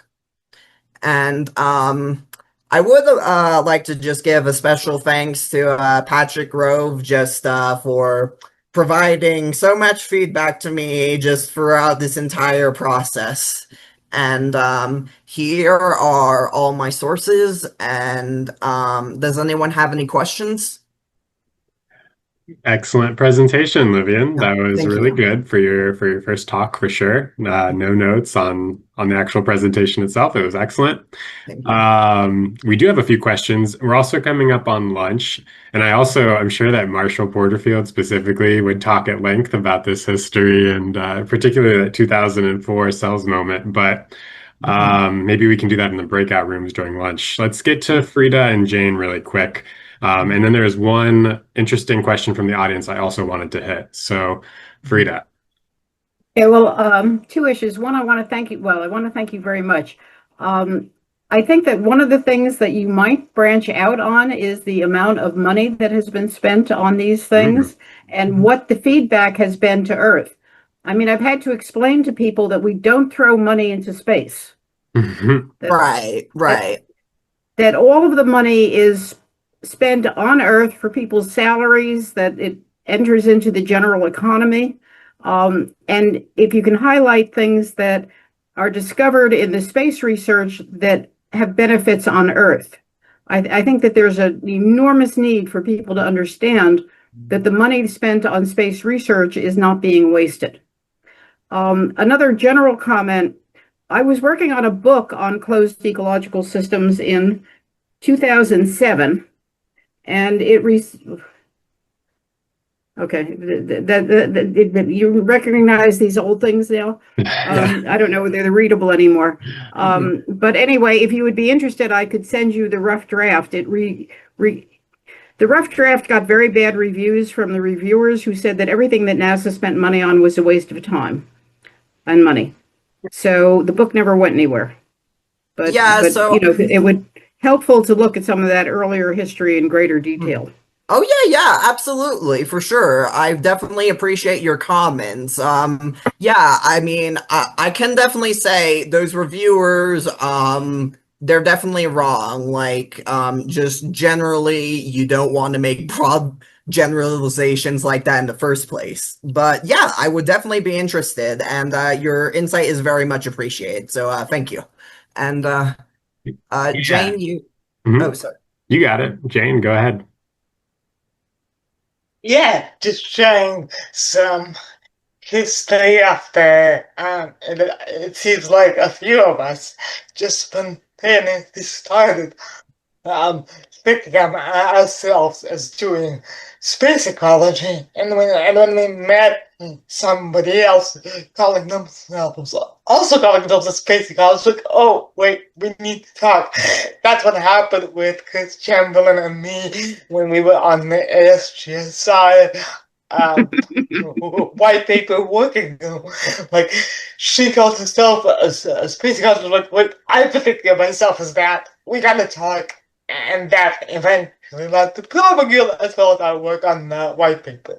So it was a lot of people coming together, and something that might have happened around 2020 to contribute to the explosion is that the pandemic happened and we were all online, and it became easier for people from different geographical areas to talk and to collaborate.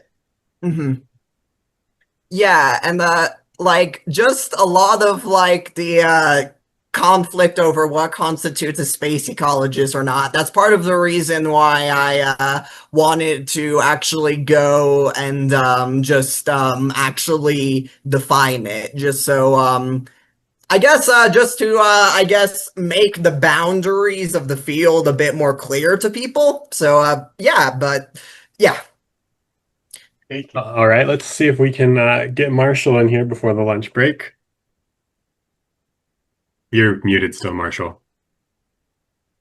Thank you for that great talk and going into some of this history. And Frida, that's really great feedback. And that's something we've always struggled with, is what's the spinoff and what's the value back to society of the the work to push us into space. It has indirect spin-offs back to Earth. Really, the CELS program spun off the entire controlled environment, controlled environment agriculture industry. So that's really one way that it does have impact. And we do know that these technologies that we need on Earth for our own bioregenerative ecosystem here on Earth, we need that for space too. So why shouldn't we be developing all this dual use? And when it really does have direct value back into into our lives back here on Earth. And there's some other interesting history in that era too. I've been doing a lot looking at some of the Air Force programs and some of the early efforts that they were developing in bioastronautics systems, and also looking at early history of hydroponics actually overlaps with the space program in really significant ways too. So I'd love to share all this and a brainstorm. Thanks. Oh, yeah. Nice. It sounds like we've got a collaboration brewing over here. There were a couple more questions in the chat, which I don't think we have time for right now, but Livian, if you would mind going through the Q&A thing and the chat box and maybe responding to some of those when you have a minute. Now we're going to move on to the next part of the program, which is the lunch break, and it is scheduled to be an hour. So now we're at 55 minutes left. I'm going to open up the breakout rooms again. It seems to be well participated in over the coffee break, so feel free to jump in and out of those. I also added a room for people who are not actually participating but have left their computers, so you can just sit in there if you're not doing anything. Yeah, I'll see you guys all back here. I'm going to be gone myself for most or all of this lunch break, but feel free to ping me and I'll check in periodically. Yeah, I'll see you guys back here in 55 minutes to hear from our next featured speaker, Dr. Lisa Carnell from NASA. So that should be really great. Don't miss that. See you guys soon. Breakout rooms are open, and enjoy your lunches.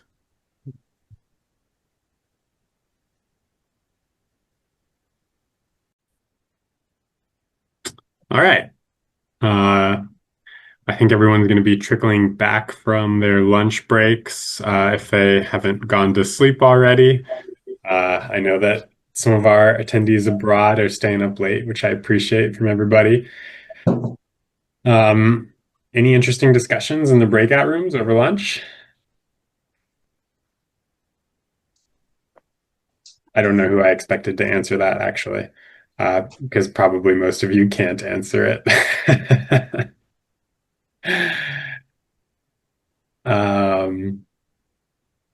Hey, Sharon, it's great to hear from you. And I've also noticed a few other people in the attendees that I recognize. It's nice to see you, Lori, and I saw Daniela here earlier. Hey, Daniela. Yeah, it's a nice crowd. I'm really grateful all of you making the time to come out here. Since it's 1 o'clock, I think we should go ahead and get started with the next part of the program, and we'll let people continue to trickle back in after lunch. I'm particularly excited for this presentation. This is our second featured speaker, keynote speaker of the event. And we'll be hearing from Dr. Lisa Carnell, who is the Division Director of NASA's Biological and Physical Sciences. She's going to be presenting a talk entitled Science to Enable Sustainable Habitats Off Earth. Hey, Lisa, welcome. Hi, Patrick. Thanks. And thanks for the invitation to present with you all. I'm going to go ahead and share my screen, if that's okay. Sounds great. All right. Let's see. I'm not as adept with Zoom here, so let me see what I can do. Let's see. What are my options? Should be a green box at the bottom of the screen. Yeah, no, I got that, but now I'm not able to select a tab to share. I'm trying to find.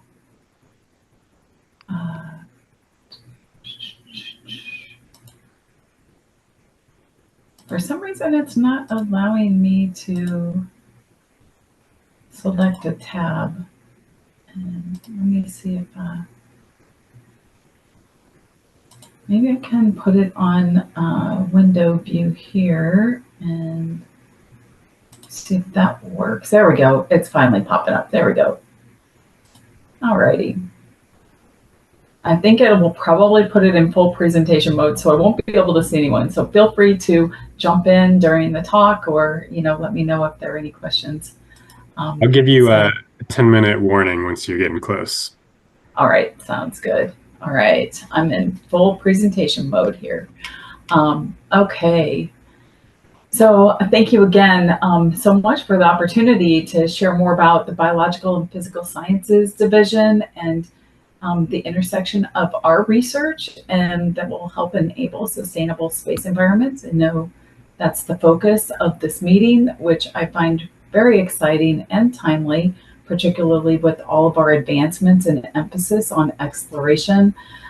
So let's see if we can go next here. Are you able to see my slides? Okay. Yep, we can see it just fine. Okay. Might have to use arrows. There we go. All right, it's just a little bit laggy. All right, so in BPS, and I thought I'd give just a little bit of a background on the division, since some of you may or may not be very familiar with what we do in the biological and physical sciences.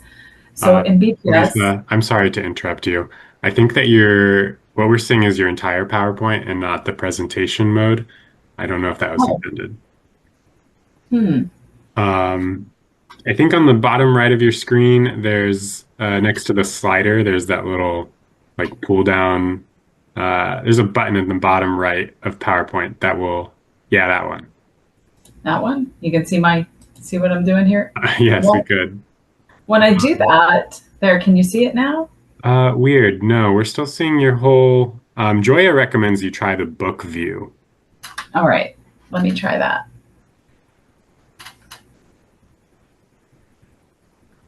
I don't know why. Or it's possible that you're sharing the incorrect screen. You might be sharing your presenter view instead of your presentation. Yeah, you might need to switch screens. How's that? So far, we still see your PowerPoint. That's so weird. I am so sorry, but no, it's no worries. Always a little bit fun, when you're having to navigate new technology platforms. I had the same problem recently and could not get out of it. Well, that's not optimistic. Well, I just showed it in the mode that I hope I was able to advance slides. And she also. Okay, so that before was under window. So, golly, I'm not really sure. You could try sharing the whole screen if there's nothing sensitive on there. Yeah, no, nothing sensitive on my screen. I'll just. Or just the PowerPoint program. Mm-hmm. Yeah, I was trying that.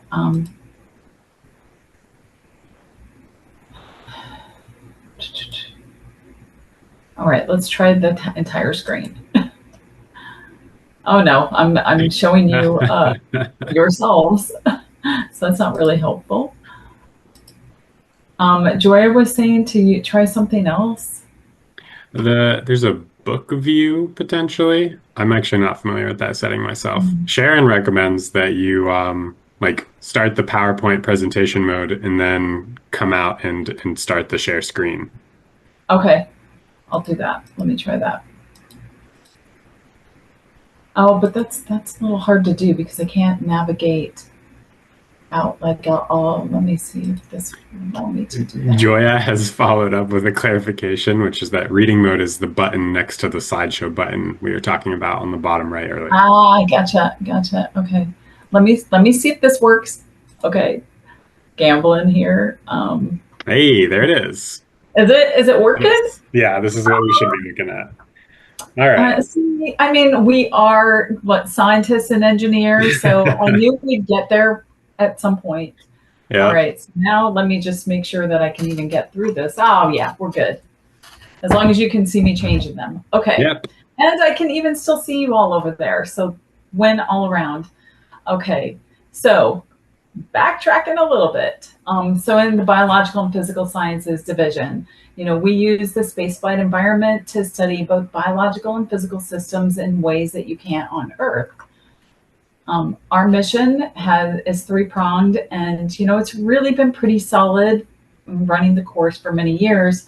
We pioneer scientific discovery, really looking for the transformational science that's happening at the fundamental level.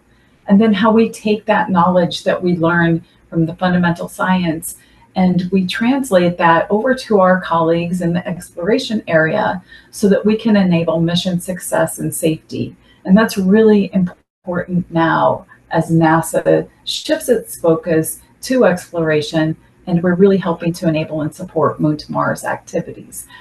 And then everything that we do, both in scientific discovery and exploration, helps to benefit and contribute to life on Earth.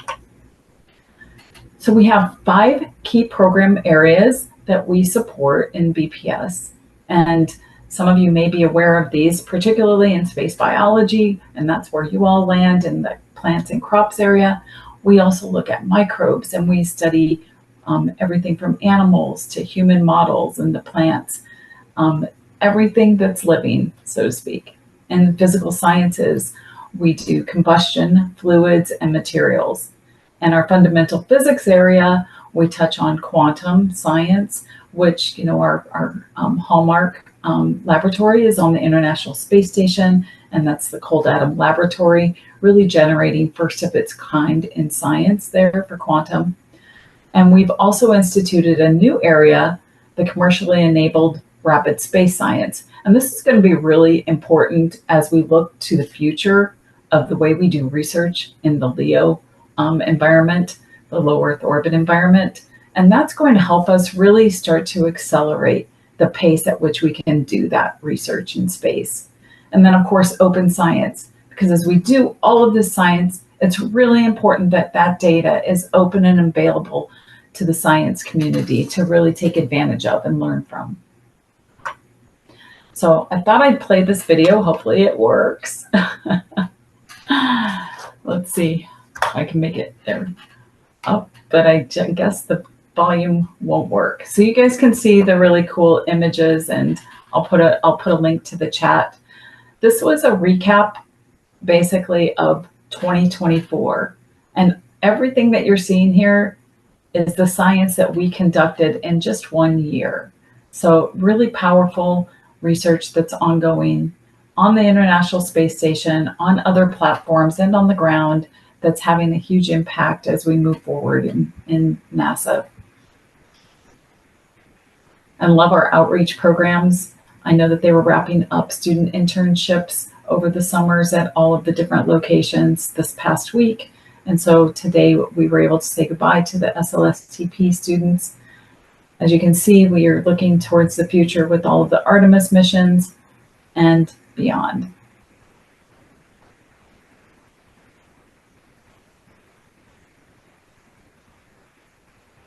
Pretty pictures here.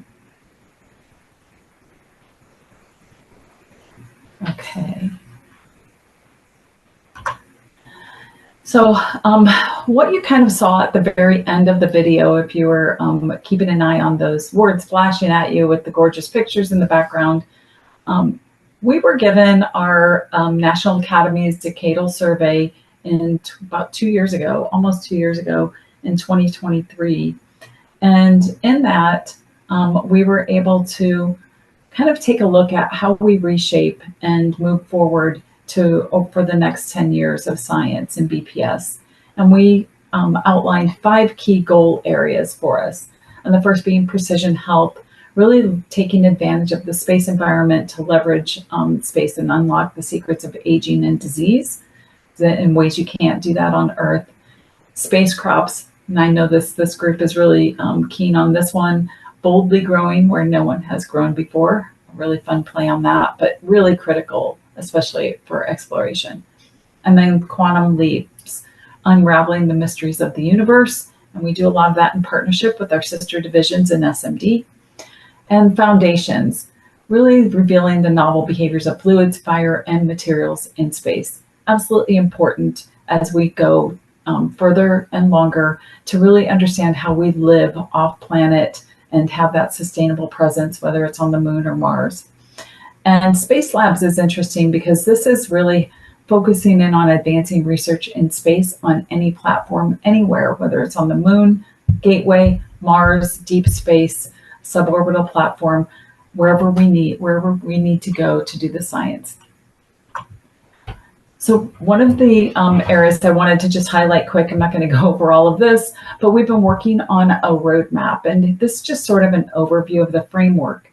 And as you can see, we have these high-level themes that are really helping us to kind of pull each of our key areas in to address the goals. And so you'll be seeing a lot of solicitation content coming out under these particular key theme areas. So in 23, our decadal survey recommended that we take on, and they recommended 2 major campaigns, very substantial campaigns, well over $1 billion each. And the first was recommending that we take on a bioregenerative life support system as one of those. This to build and understand the systems that would provide high quality food, fresh air and water, process waste, and enable the creation of space environments sustainable for long periods of time, independent of Earth. This really aligns beautifully with this workshop here. Some of the goals under the bioregenerative life support campaign, number 1 was to develop that self-sustainable biological life support system. And, many of you are working on this. How do we process the waste? How do we create the critical materials so that we can meet those challenges and maintain a sustainable presence off planet and develop that critical ecosystem? How do we pull all of this together so that we can harness those beneficial properties from plants and microbes and the humans that are going to be able to be in the ecosystem together to live and thrive independently from Earth? And so it's really important that we start to think about, which you guys are doing a lot of great work towards, enabling the sustainable presence. So, we're looking at how do we have this long duration, more than 3 years, on deep space, and providing this closed loop ecosystem. This is a big challenge, and I know that you all are taking on bits and pieces of it. We're starting to take steps in each of these areas, but to actually pull this entire ecosystem together is going to take quite a village. So in our space crops, and most of this work is done with our outstanding team at the Kennedy Space Center. So, these are the experts for NASA in the space crops area. They've identified some of these critical elements that we need to contribute to bliss. And so when you break them down, there's so many aspects that need to be studied and focused on. And some of these come from our specific themes, like what kind of growth media do we need? Is it just water? Are we doing aeroponics? Are we doing hydroponics? How are we delivering the nutrients in space environment? Because as we know, it's incredibly different than on Earth. The way you even water is very different. What are going to be the right crop species that we need and the cultivars for bliss? But also, bliss kind of goes full circle, right? It's not just maintaining the ecosystem and the environment, but also the nutrition and, all the way to the consumables for the crew. And then ensuring that we have this robust, successful ecosystem that maintains the health of the plants and, combines that whole physical architecture for bliss. So I just wanted to highlight a few projects that actually are helping to advance some of these objectives. So we had Apex 9, we dub it, so you can read all the details there, but this is really looking at the spaceflight effects on photosynthesis. And then the second example, we have Artemis, and this is a really fun one, a play on words, but they were really looking at the effect of spaceflight stressors on different types of moss that have demonstrated radiation tolerance. And what does that have? What does the effect of the spaceflight environment and microgravity have when you combine those stressors.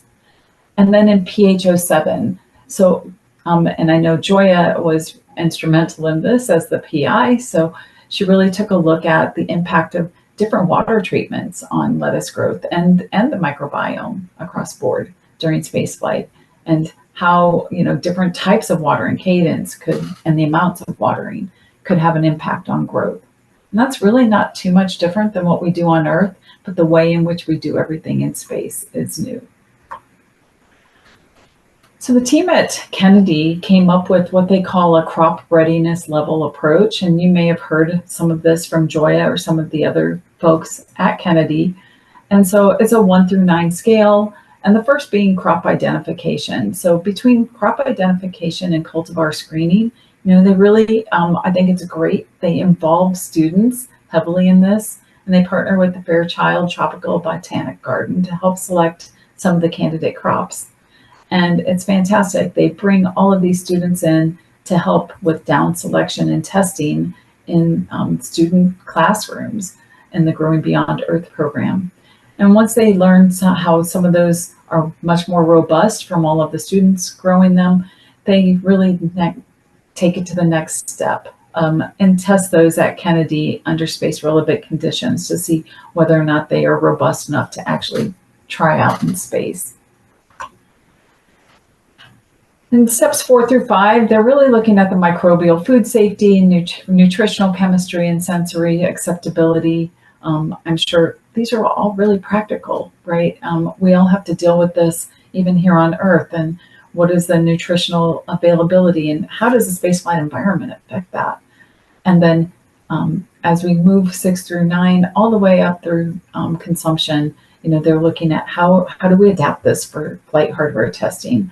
And they use these ground-based analogs for this. And I know that we're looking to advance some of these ground-based analogs to get even more relevant spaceflight testing.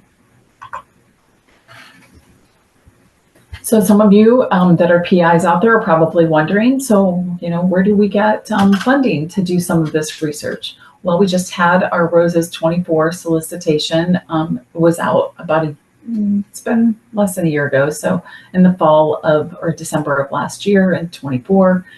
And one of the key topics was space crops. And that was plant research that was focused on addressing the key scientific questions. So if you go back to our decadal survey, we had 11 key scientific questions, several of those pertaining directly to how we can grow crops in space and aligning with the BLISS campaign. The panels are in review right now for these proposals, and we're expecting selections to occur at the end of October or early November of this year. So we also had a really interesting and exciting award happen in October of 2024. We awarded 2 consortium, one in biology and space, the BioS Endures Consortium. But the other one that's really relevant to this group here, an integrative anaerobic digestion and phototropic biosystem for sustainable space habitats and life supports consortium, also dubbed as Ad Astra. This has a lot of relevance to BLISS and is really helping us take a much greater step from all of those baseline experiments that you were seeing. So just wanted to give a shout out to the Ad Astra team. This is an incredible group. They are from Washington University at St. Louis. It's a multi-PI team. As you can see here, we have folks from Kennedy Space Center involved, University of Florida, and even the University of Delaware. And this group is led by Dr. Tang at Washington University at St. Louis.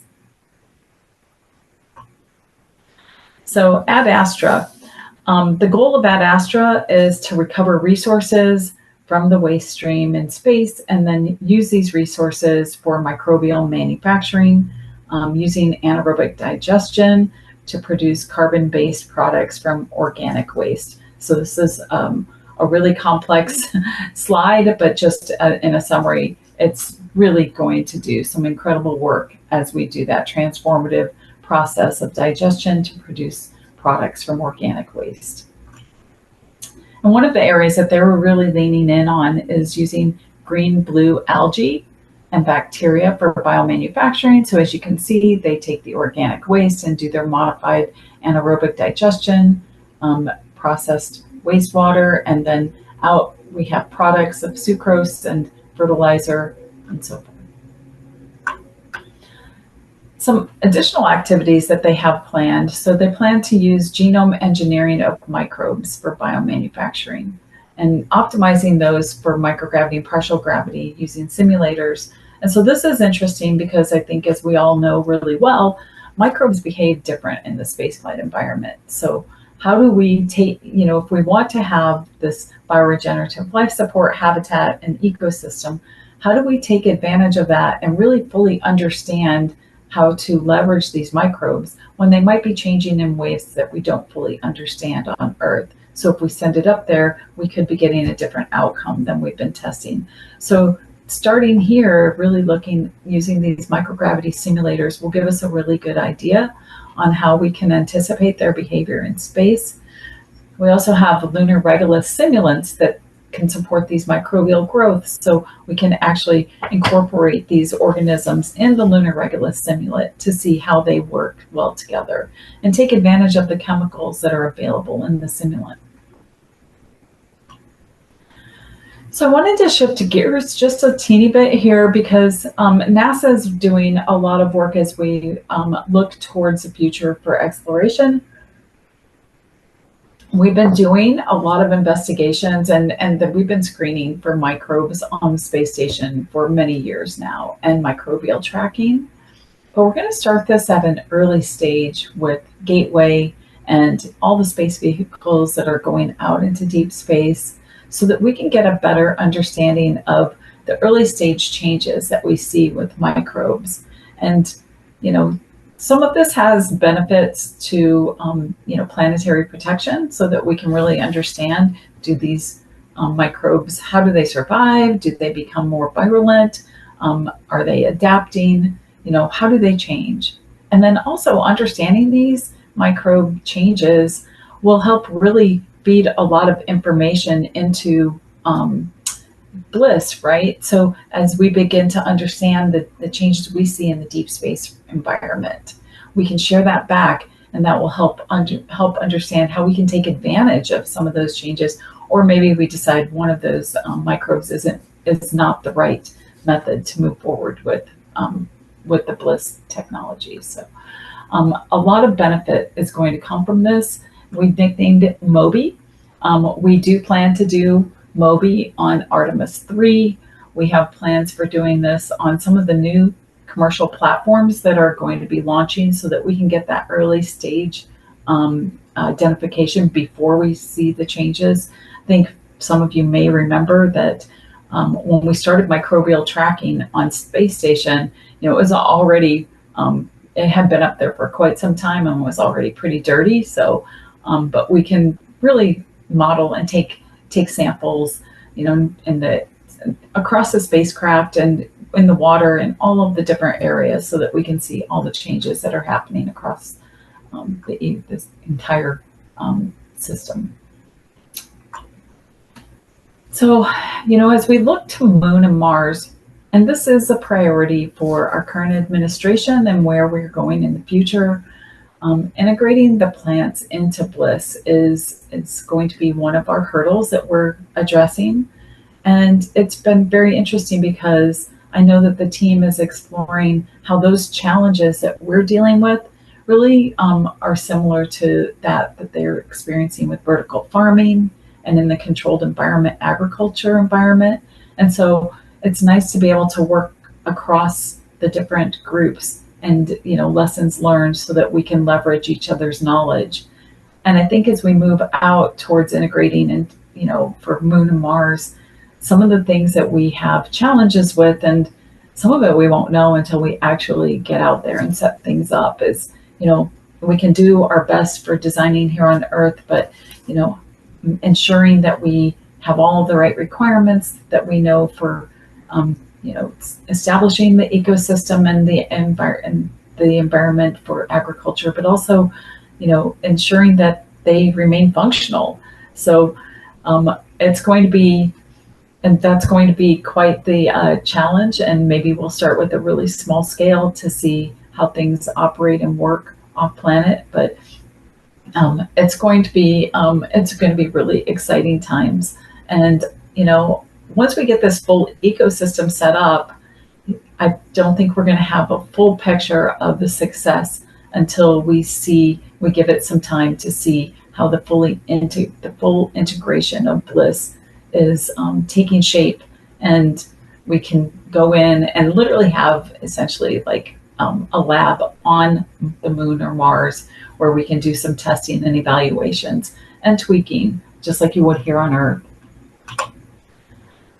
Well, I know that Dr. Chamberlain spoke about this earlier today, and probably gave you a lot of really great, deep information on it. And I can't help but highlight it again, because this is really incredible for not just BPS or SMD, but for NASA and the entire crop community, right? So being able to send a payload to the lunar surface so that we can see the effect of space on crops is one of the first of its kind, right?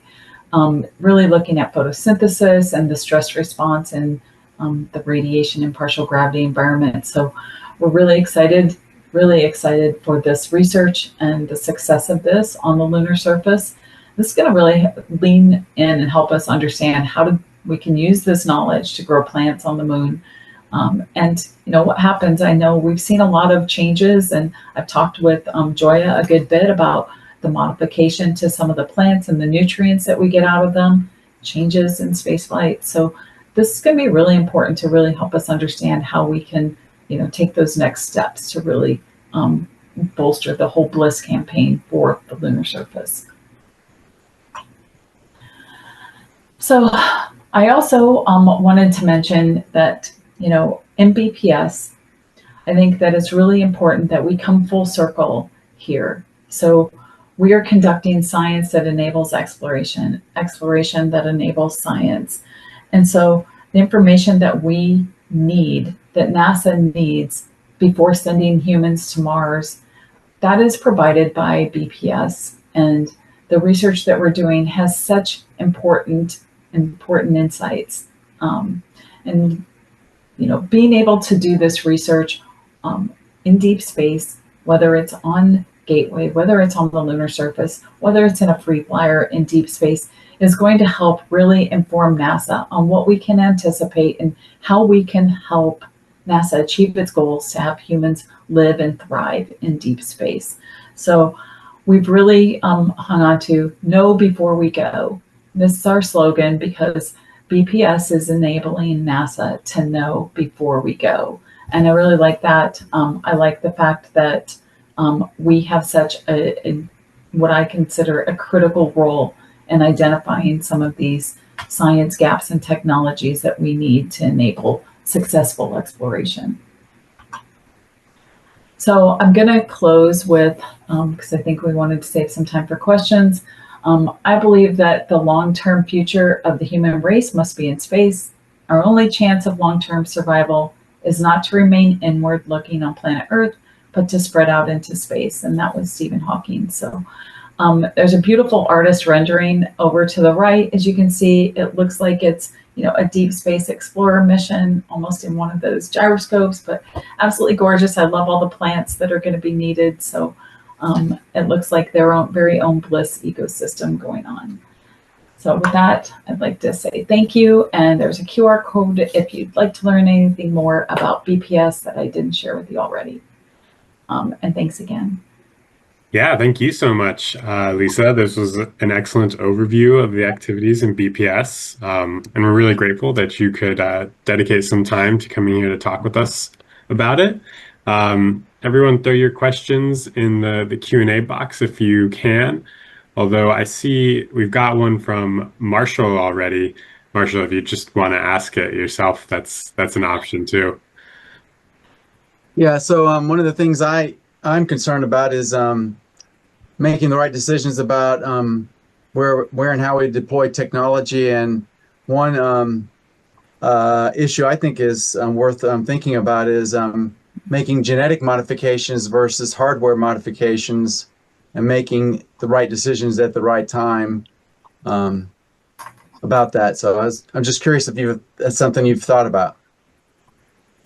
Yeah, I think that's a really good point. I think there's still so much to learn and so much that we don't know yet that I think that that all options are open and on the table, but I think we're working on in parallel paths. Hopefully we can bring more folks together. So that is another I didn't mention here because I wanted to make sure that I didn't, I could go on. But we have worked to develop some cross-cutting activities with the Mars Campaign Office and with the Human Research Program so that, you know, everything that we're doing is not just focusing on, you know, kind of like you were saying, if we're just focusing on like genetic engineering something, maybe we're missing that we could have just done this using technology over here. So we're really having those, which I don't know if you recall, Marshall, how much that didn't happen years back, but we are working much better cross programs so that we can have those earlier conversations. And MCO is taking point on developing a lot of the technology that's needed for some of these future missions. So I think it's definitely worth having the conversations to learn, you know, where are the needs, you know, because right now it feels like, you know, in a lot of places we need a lot of new areas to focus and explore. So I think it's definitely worth having that conversation with the broader group and bringing in all of the stakeholders, not just within BPS. Obviously, we emphasize a lot of genomics and types of technologies now with GeneLab being really a foundation, but that doesn't mean that the solutions to genetic problems are necessarily genomic approaches. When you can build physical countermeasures to solve those problems would be better for the system. So. Thank you. Okay, let's hear from Jane. Thank you very much for coming to our workshop here. I heard that you mentioned the need for test beds for integrated testing of different Bliss components, which is something we talk about a lot. So I'd love to hear more about what BPS is doing or what NASA in general is doing to support the development of those types of test beds, especially on Earth. That is a really great question, Jane. So thank you for asking that. And, you know, one thing I'll say is that we're really just, at least in BPS, you know, I know, so I don't want to shortchange our Kennedy team because they've been thinking about this for a long time. So, you know, I think that the difference is that we haven't been, you know, they've been taking steps, you know, in different areas, but really bringing it together. So our first consortium, you know, that you saw, the Ad Astra team is really like one of our first leaps in trying to do some level of Bliss related activities. The actual Bliss campaign that brings that all together in this larger integrated capacity, we just don't have the budget for right now. But I would love to, you know, I'm trying to take like small steps so that we can start to bring some of the pieces together. We are working with, and the Kennedy folks are involved with that as well. We're working with the Human Research Program. I don't know if you saw the article recently. They have the Mars Exploration Analog, the former CHAPEA. Have you guys heard of CHAPEA? Mm-hmm. Are you familiar with that? Yeah. So it's now going to be called MEA, so MIA, for Mars Exploration Analog. And I think they're kicking that off hopefully in October. If all lines up well, they'll be sending some crew in there. And we've been working with them. And one thing that I've been encouraging, and so is Mars Campaign Office, is how do we bring in some Bliss activity into MIA? And so that is one of the conversations we're having, I think, in the mission starting in October. It's a little bit too early. There's going to be one more mission after that. And then we've actually had the conversation that we're going to bring some of the bliss activity and that ecosystem into MIA. So I think that's going to be really exciting and one of our first kind of ground-based analogs to test that out with humans. So we'll see how that comes together. But that's one of our big goals, to test that out in MIA. Yeah, I'm looking forward to hearing more about that and maybe participating in some. Yeah, and so hopefully, you probably hear more from the Kennedy folks as we move along, but maybe this time next year we'll have a lot more details on that to share. That would be exciting. Yeah, we'll ask you for an update next year. All right, James has been patiently waiting for his question. James? Can you hear me okay? Yep. Okay, my question is basically one of NASA has emphasized research on low Earth orbit, zero gravity with the ISS space station. And yet in the real world, when Elon gets his way, there'll be 10,000 people living on Mars. It's going to take 6 months to get there, and then they're going to spend the rest of their lives on Mars. So why isn't NASA more orientated towards developing systems for these colonies as opposed to the short-term duration trip to the planet? So that actually, James, was the intent of the Ad Astra team that we awarded is, some of these are building blocks, so I don't know, we talk a lot of Legos in my house, so I consider these sort of like the Lego foundations, right? So as you're building out, we don't have the budget to do everything all at once, but we're working closely with the Mars Campaign Office and HRP so that we get an understanding of how we're going to put together this full ecosystem for Bliss. And then what does that look like if we want to put this system on the moon, or we want to send this out to Mars? We've got two issues, right?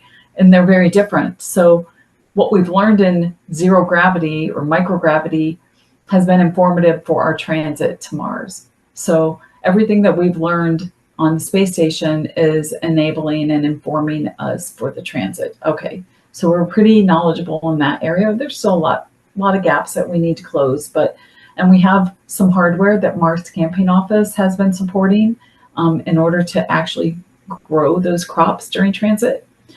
So that's one piece of the puzzle. But then, like you said, once we get out to another planet, then what? And so that's where some of these building blocks are coming in, and it's going to take time to build out to that level. We are also working with some of our international partners. You probably saw the image in there and might be aware of Eden. That's through ESA. So, how can we leverage and work closer together to develop some of these very large capabilities that we could launch and have on the moon or out in Mars when we're ready to have some sustainable presence out there. So we aren't not working on it. It's just it had not been at the forefront until more recently. Okay, thank you for that thorough answer. That is a nice perspective to have.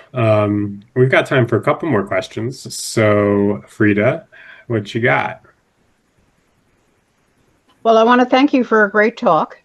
I think the vast majority of people who are on Earth right now do not see themselves as being in space in the future. And I think that NASA would help itself by focusing more on some of the developments. I've seen this in the medical field, where they'll say, well, this technology was developed in space and now we're using it on Earth. I really look forward to a lot of problems that are not being researched on Earth because they're not economically feasible.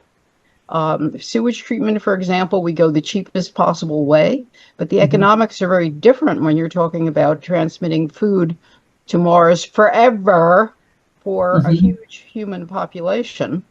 And I think that NASA could emphasize a bit more about how developing some of the technologies you'll need for life support systems will benefit Earth directly. Thank you, Frida, for that, because I've talked with my team, and I don't know if Joy is snickering back there. She's in the, I was saying to them, we've done so much already. And how can we take our lessons learned, even if you go to, because essentially everything we're doing is what you would dub an austere environment, right? How do we take all of our lessons learned and translate that to some of these, nations that have trouble growing food? And, what can we do, to facilitate that? And I think some of that comes down to, bandwidth right now and, being able to really spend the time sitting down thinking about, okay, we've been doing this. How would we translate this? I think that's a great point, and we just really I think, and I don't want to shortchange my team because literally they have just been outstanding in this area. But I just think they're so busy, they haven't had the time to just sit and think about how we translate this at this point. But I think what you're saying too, in the future and all the activities that we're planning and working towards are going to have immense benefit here on Earth. And we say that, but I really want to see us, take action and partner with some of these foundations to make it a reality. So that's next level, but that is a really great point. Yeah, that is a good point, and an optimistic look at what we can be doing with this kind of dual use technology. Amazing. Rob Falters. Marshall, I was going to make a quick comment that the BPS Bliss aligns with these UN Sustainable Development Goals. Mm-hmm. They overlap with the UN Sustainable Development Goals really well. That's fantastic. And that's actually good information for me. So thanks. Mm-hmm. We outlined that in our new paper. Okay. Oh. I think you just received that today, right? Yeah, this is probably a good time to point that out, that Marshall did drop a link to a preprint of a new paper that's going out in Nature Microgravity, I think, which is about some of these challenges specifically. So Marshall recommends that you guys read it before the panel session tomorrow. It'll provide some important context. Before we move on to the next one, we're going to squeeze in this question from Rob, who wants to know, Lisa, are there protocols for conducting citizen science or university research in a third-party analog, so in a way that you can directly support NASA objectives? Okay, that's interesting. We don't have a protocol for that for citizen science. And are you thinking of like the MIA analog, or do you have a specific analog in mind? I'm not sure if he's responding. Right. Any analog. Yeah, because it gets different, right? When you've got human beings involved and, IRB processes and the data and such. But, so it may not happen this year. We'll see over time. So SMD has a fantastic citizen science program, and we've been trying to get that initiated through BPS that would allow, the external science community to really do some incredible science projects with that open access data. We put out calls for folks to use the current data that we have, but I hadn't given thought to some of this analog data, and I'll be honest, I'm not sure where it's available, where they actually deposit their data. So that would be sort of the first start, is understanding how we get access to that analog data. So let me see what I can learn from what we have planned. I know that the Eden missions were run through DLR and ESA.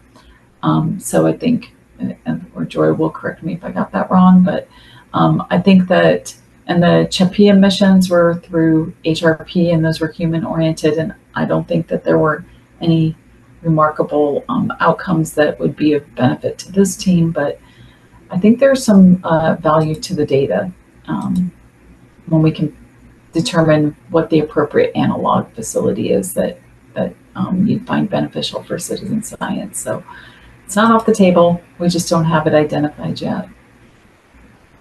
Okay. Thank you so much, Lisa, for your time and for your thorough answers to these questions. Is there somewhere where people can send any follow-up questions if they have them?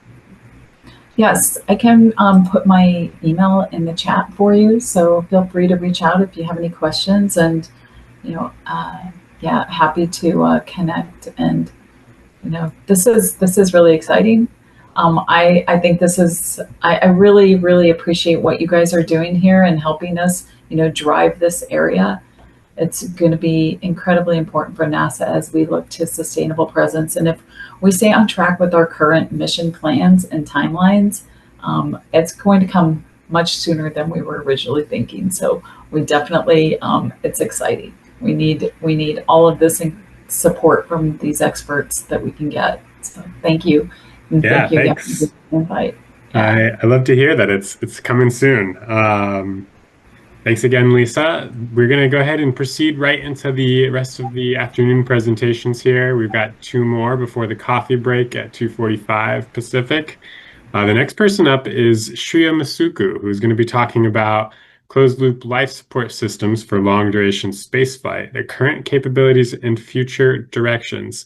Hey, Shreya. Hi, everyone. Welcome. Thank you. I will share my screen and then let me know if the presentation is visible. Yeah, we can see your whole PowerPoint. Great. And okay. It's in present mode now. Yep. Amazing. So let me just minimize the little attendee screen so I can see the presentation. Alrighty. So hi, everyone. Thanks, Patrick, for the introduction. My name is Shreya Masuku. I am a mechanical engineer with a bachelor's and master's, and I graduated in 2024 from Rochester Institute of Technology and then worked in robotics since then for a little bit. This foray into the Space Ecology Workshop is a part of my passion for space, which is something that I've been working on throughout college and even now. So let's dive right into closed loop life support systems for long duration spaceflight. So the discussion agenda is as follows. The first topic is an introduction to life support systems. Then we'll talk about the current capabilities and dive into some of the challenges and limitations from a general standpoint. And then the innovative approaches in the implication section is primarily my opinions. And so I want to take that initial research piece and then create this opinion presentation and kind of an ideation presentation that I've done, that I've conducted research on in the past. So introduction to life support system. First off, we have open loop systems, which are the general, they can interact with the environment, kind of like the atmosphere we are in right now. In space, these are really hard to do because, space is technically just an extreme environment, right? So the open loop systems in general would need resupply from Earth and lack recycling capabilities. Closed loop life support systems are really the focus of our, work in space, and we have the ability to recycle air, water, and waste so that we can minimize any resupply and support long duration missions. The ISS is the prime example of that. And NASA states that the ISS life support system is 93% closed. So we need very little resupply. It's highly, highly efficient. Now, to really get to super important missions upcoming like Mars and Moon, the government organizations across the world and even some private organizations are working to get towards a 98 and 99% closed level so that we can support that distance from Earth. So here's a schematic of the ISS, and it's so complex, right? So the picture here I have is just to show the complexity of what we're working with. What are the basic requirements then for creating such a life support system? So first, we want to think about human survival. That's the core to then be able to support the rest of our missions. And so this requirements design is from a NASA paper. And I think that's a really good representation in the most simple form for all of the things we're looking to do as we expand our spheres of influence. So the first table here that we see, shows the standard metabolic needs of a human being, and these include oxygen, food, water, all the things we know and we were taught. And then we have the additional things for preparation of water and oxygen as well. So those are the other elements. The logistical requirements here are also another consideration outside of the immediate needs of the human body. So we have hygiene, atmospheric losses, and we really have to think about how we're going to incorporate these other elements while we are designing these, life support systems. So hygiene requires additional carrying capacity, and so we recommend carrying all of those, the list of items that we showed in the previous slide. We need at least 10 to 29 kgs, depending upon how much we want to go in terms of like resources, how lean we want to be. That is per person per day. So we can see how that gets exponentially bigger. The primary reason for incorporating all of these is because as we think about long duration spaceflight, we're looking at crews and really developing a regenerative life support system. The other element that we just mentioned, atmosphere. So we need nitrogen and oxygen to mimic Earth, which is 80% nitrogen, 20% oxygen. And the key here is that nitrogen cannot be regenerated and a resupply is needed from Earth. So there's a lot of research going on to really focus on capturing everything from the atmosphere on the ISS and improve the efficiency of that. ISS also leaks 2 to 3 kilograms of atmosphere per day. So that includes all of these components. And so that is shown in the schematic right here on our left, where we see that CO2 has some overboard venting, oxygen, and some nitrogen as well. I really like this schematic, which is from a textbook, Seed House, and this was published in 2020. Great professor. And what I like about this is it really shows how everything integrates into each other. So moving on into the current capabilities of closed life support systems, we're really keeping that perspective of integration. And we're expanding that into how everything is combined on the ISS. We have this module structure that we see on the left with the USS Destiny Lab in the center, the Japanese modules, and around that, we really see this perspective of monitoring, environmental monitors, air components, thermal monitors, every possible thing that we would need to live on Earth, live in space.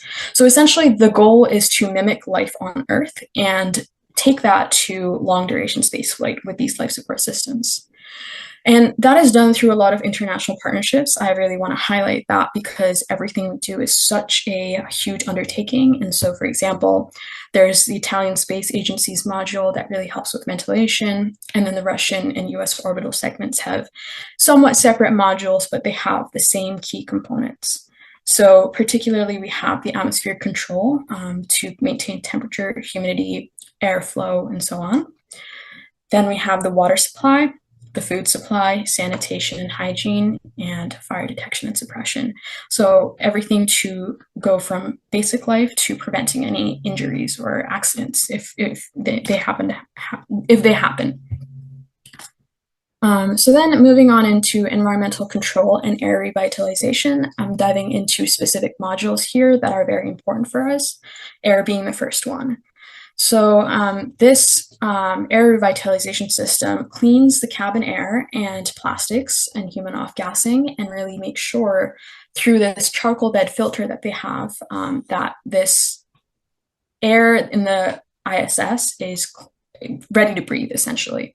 So that system integrates with the oxygen generation system, which produces oxygen and reduces carbon dioxide from all of the materials that we breathe out. It also ties into water recovery because we do breathe air out, and methane products are some things that are released into space. So we want to keep that out of the breathing environment so that we can have a comfortable life in space. This setup that we see on the left is a research setup to store and pressurize CO2 for other uses. And this is one that I found from NASA Ames laboratory. And I find this very interesting because this is part of that continuous effort to increase the efficiency from 93% to 99%. How do we reuse everything that we're doing and everything we're producing to make it more efficient and more sustainable? So that's really the underlying question that I found in my research of these topics.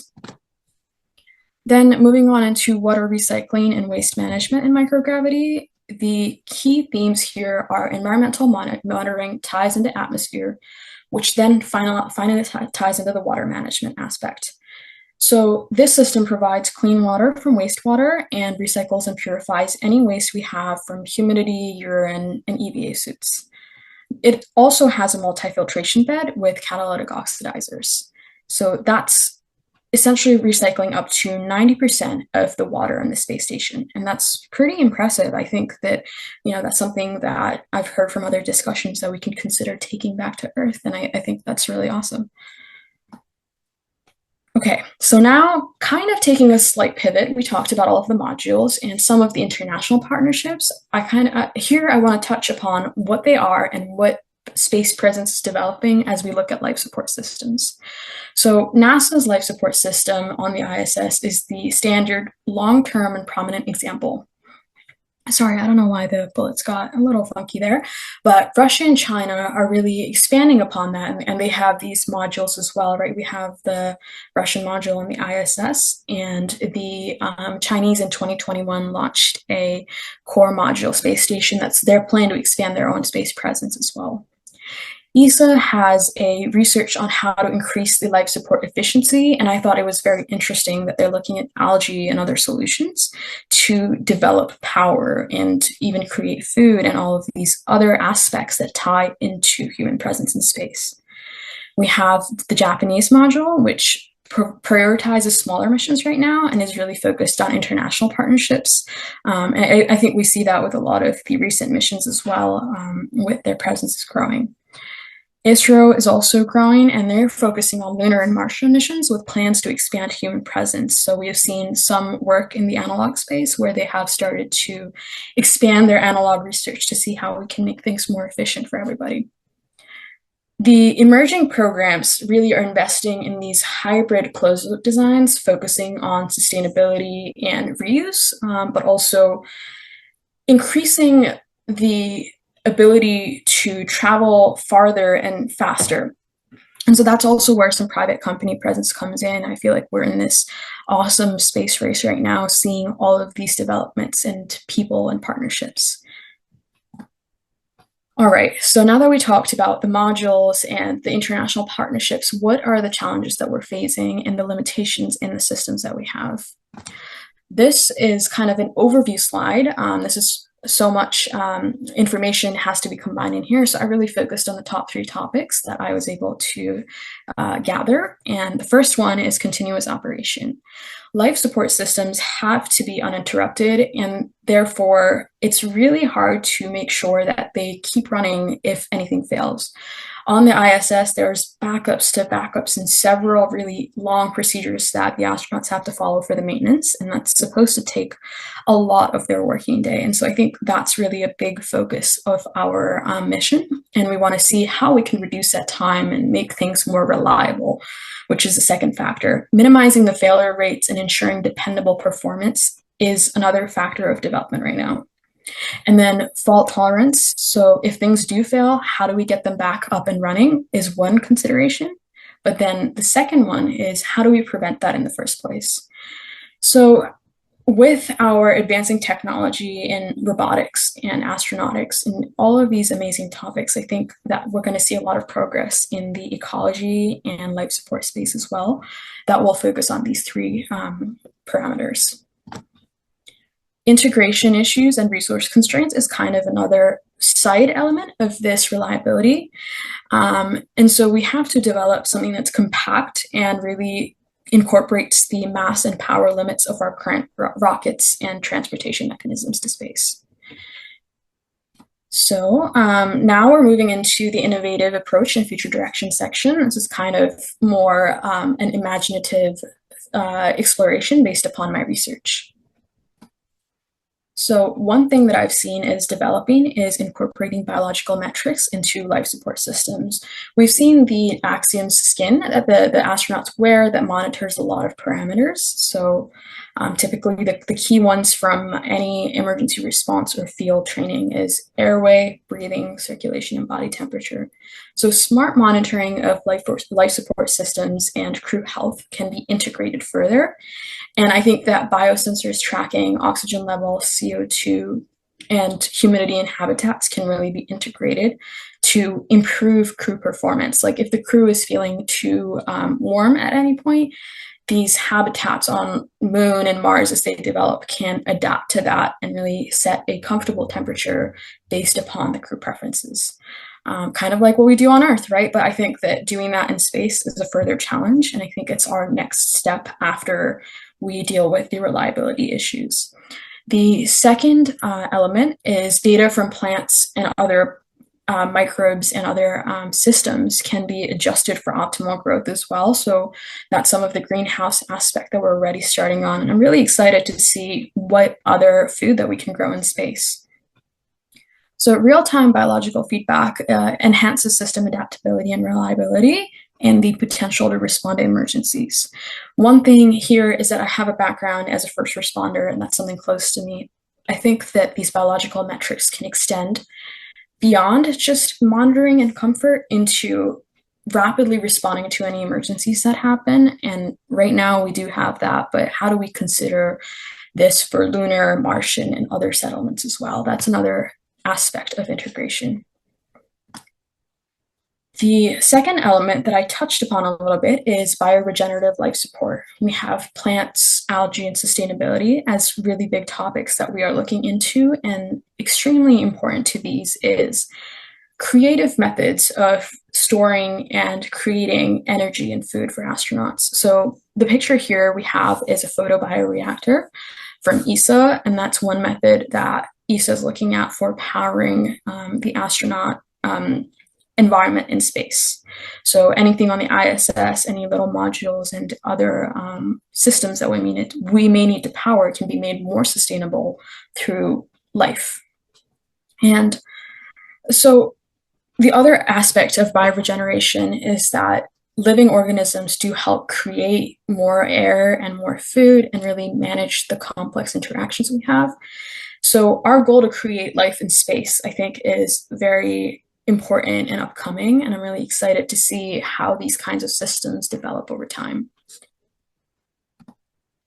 All right, so then the other and last piece that I'm going to discuss is advanced recovery in longevity research. It's a very complex topic on Earth, and it's even more so in space. So how do we travel to missions if they take months and years? And we're looking at things like cardiovascular health, bone degeneration, and all of these other issues. So there are current concepts to slow down metabolism. So for instance, human hibernation, and that's published in 2 research papers that I've seen kind of prominently upcoming here. And I think that's very interesting. And I'll touch upon that in a little more detail in the next slide. We also have genetic modification and stem cell research. There's these proposals or ideas that I've heard of in the community where some people want to see how those elements can help us be either more efficient or select people to go to space based on that. And then we have the medical management techniques that we do currently use. For example, taking supplements to decrease bone regeneration, decrease bone loss and increase the regeneration of it.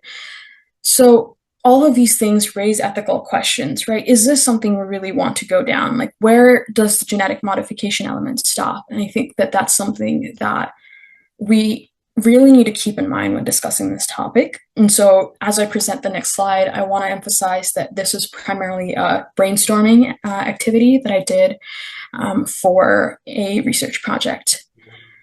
So on the left here, thank you.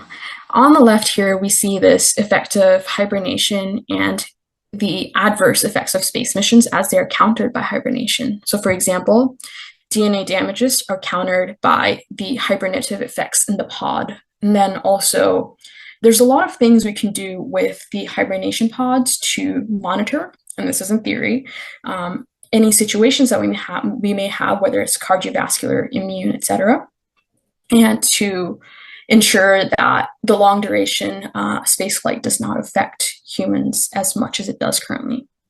So in the brainstorming exercise that I did for the research project, I thought about what astronauts must have and what the hibernation pod must have, kind of as an extension to this research paper.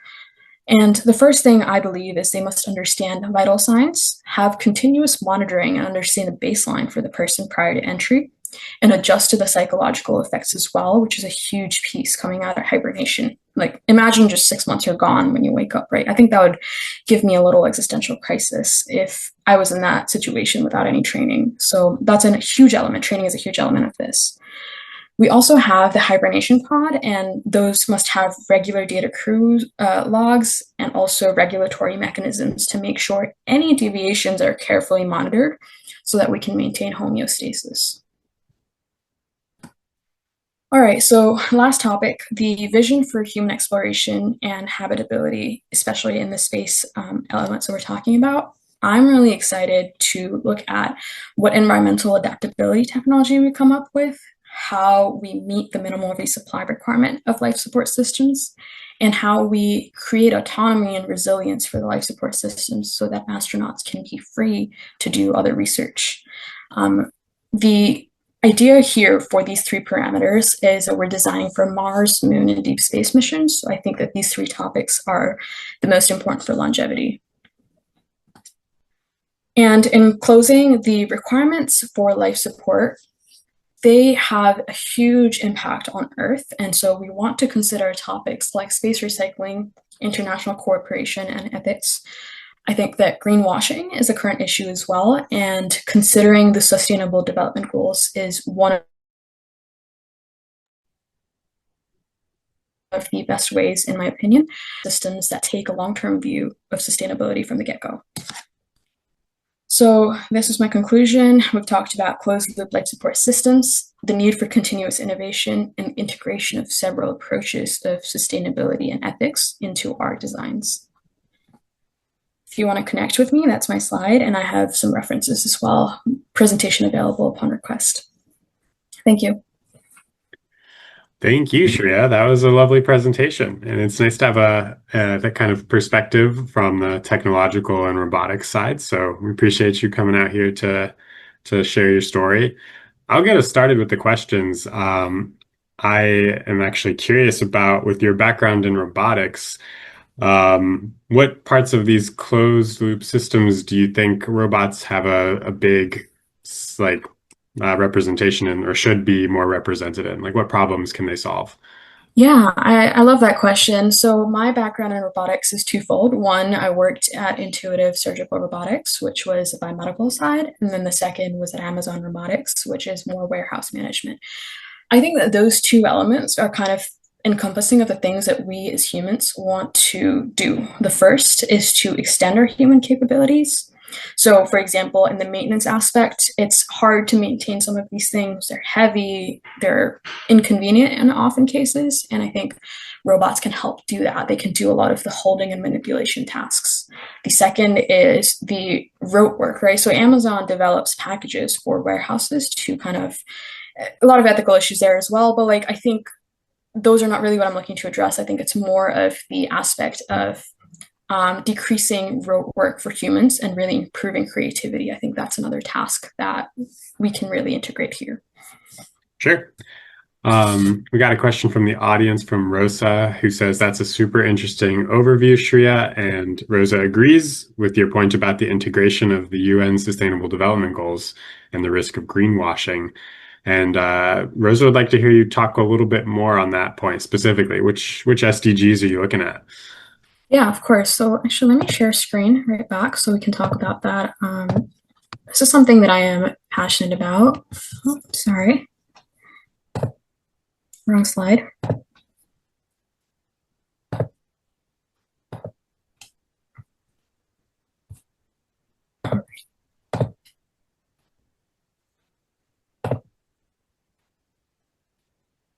Okay, so I really think that all of these have a holistic picture, but as we start out, first thing is good health and well-being. Second thing is equality. And the third that I believe we should be looking at is responsible consumption and production. That's right as we're getting off of the Earth. I think those really kind of encompass what we want to do from the picture of we should bring not just the current astronauts and the pool to space, but rather think about the larger public as well. Which I think is a new conversation, right, as we're able to do these things and develop better systems. And then as we move forward, I do think that peace and partnership and creating sustainable communities becomes more important as we set up lunar bases. Yeah, it seems to me that the 11th goal, sustainable cities and communities, is like maybe the most direct application of these closed ecological life support systems that we're discussing. But you could, with a little bit of effort, connect it to nearly all of the other SDGs as well. Do we have any more questions from the audience? I don't see any. I was gonna ask about, I know like oh, well, Frida has a question. Go ahead, Frida.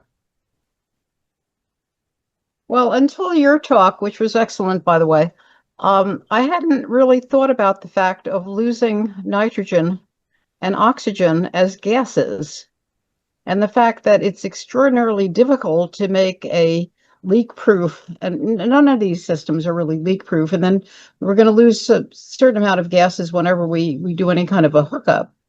Are these losses, I mean, I got the impression that they actually have nitrogen gas stored to make up for the losses in atmospheric nitrogen. And I have to admit that I've been totally ignorant of the whole concept of, I mean, I think about chemicals being tied up like nitrogen and phosphorus being tied up in recalcitrant chemicals that aren't going to benefit us because we don't know how to break them down, or organisms don't break them down very readily. But you introduced a whole new concept of losing particularly nitrogen and oxygen from atmospheric loss. Yeah, thank you. I think that it's very interesting because we don't think about these very often. And nitrogen, you are right, is stored in tanks so that we don't have to keep bringing it from the earth. But the way that they do capture it, to my understanding, is kind of this electrolysis. And also it's freely available in the oxygen side, in the atmosphere. So I think they also have some methods from the air through which they filter and capture it. Marshall, did you have some additional insight here? Yeah, they fly tank nitrogen up to the ISS all the time. And actually, it's this issue that makes me believe that we should be looking at crop production under reduced pressure, because if you think about a lunar base, that leak rate is going to be one of the most critical resupply. If we can get food and water regenerated, that leak rate is still one of the most critical leftover issues.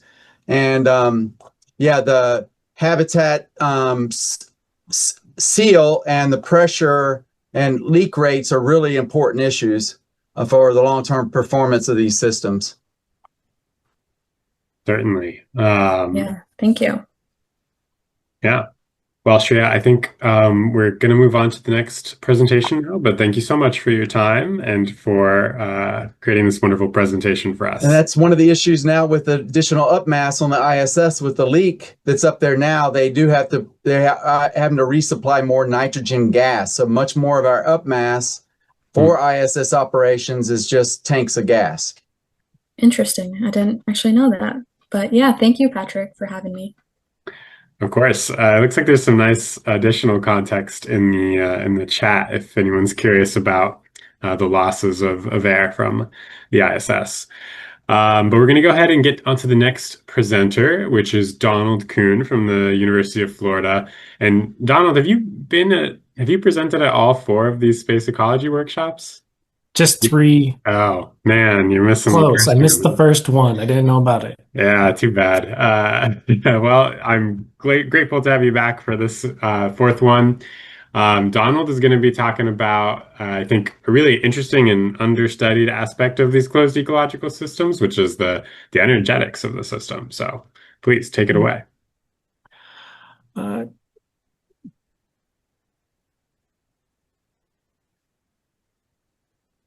There we go. You good? Yep, we can see it. All right. Let me just move this thing out of my. There we go. All right. Good afternoon, everybody. Evening for some of you. Like you said, my name is Donald Kuhn. I'm with the University of Florida Agriculture and Biological Engineering Department. And today I'm going to have the pleasure, once again, talking about the energy cascade crop models and how they can be used for biomass and transpiration predictions within the controlled environments that we expect to see in space, and also a little bit on Earth. Now, when we think about crop production in space, it's going to have a lot of the same challenges that you see here on the ground, mostly being having to deal with making sure that there is enough space and time to make sure there is a harvest that can be completed, making sure that there is crew there to harvest at the end, and of course the all-important part of making sure that the dietary needs of the crew are met. However, once you get to space, you then have to worry a lot more about the environment because these are all controlled, so they are choices that we have to make. Most likely, the environment is going to be optimized for multiple crops, sharing a single space, like you can see in the picture above. There's 4 different kinds of crops in there. And then you're also going to have to balance the in situ resource flows, the gases, the water, even the biomass flowing in and out of that system. And then the biggest question of what happens when things go wrong. It's all great if you can manage your system when things are good, but being able to know and evaluate different kinds of scenarios before they happen is extremely useful. And that's where the energy cascade comes in. It's a very simple tool. It has 3 basic processes, starting with the plant, the leaf. All right, so photon absorption, plants soak up the photons. That's process number 1. Number 2, those photonic energy is then converted into carbohydrates, and then carbon use efficiency, those carbohydrates are then converted back into biomass, where the cycle begins anew, and voila, you have a crop model. Now, these 3 processes follow some basic trends. First, photon absorption increases until canopy is closed. That means there's no more space between plants for them to soak up new photons, after which it's constant. Then canopy quantum yield is constant until the plant begins to senesce and break down all the photosynthetic machinery, causing a decrease. And lastly, canopy carbon use efficiency is constant throughout the plant's life cycle. Now, this is an assumption, but with these 3 processes and 5 trends, you have an extremely simple tool that is able to predict biomass accumulation and a few other plant's physiological processes. Why would you choose to use one? Well, first of all, it's incredibly easy to understand and adapt to a multitude of crops. Look, 2 slides already explain 3/4 of it. That's incredibly simple. Because it is so simple, it's also easy to couple with other biological life support systems. You need to know how much oxygen the farm is producing? The energy cascade can let you know very easily without, large complex models. And then, as I alluded to earlier, it is a way to sort of predict what is the production potential of your crop production system. You give it the basics on the environment, CO2, radiation, pressure, temperature, a little bit of genotypic information, and now you have a tool that can, tell you how much you should expect to get from your production system. And then you can play around with those numbers and see what kinds of different scenarios you have and what direction and magnitude your crop production system will move in. Now, what the energy cascade model doesn't do is it doesn't take into account limiting agents like drought or nutrient deficiencies or reduction agents like weeds, pests, diseases, and of course, microgravity and ionizing radiation. But that point aside, they're still incredibly useful. So what does exactly one look like? Well, it's actually a bunch of math, which I have represented here. So here we have, whoop, I got 2 laser pointer things. Here we have photon absorption, canopy quantum yield, and of course CUE is sort of over here on the side. It's a constant, not an equation, in this version from 1995.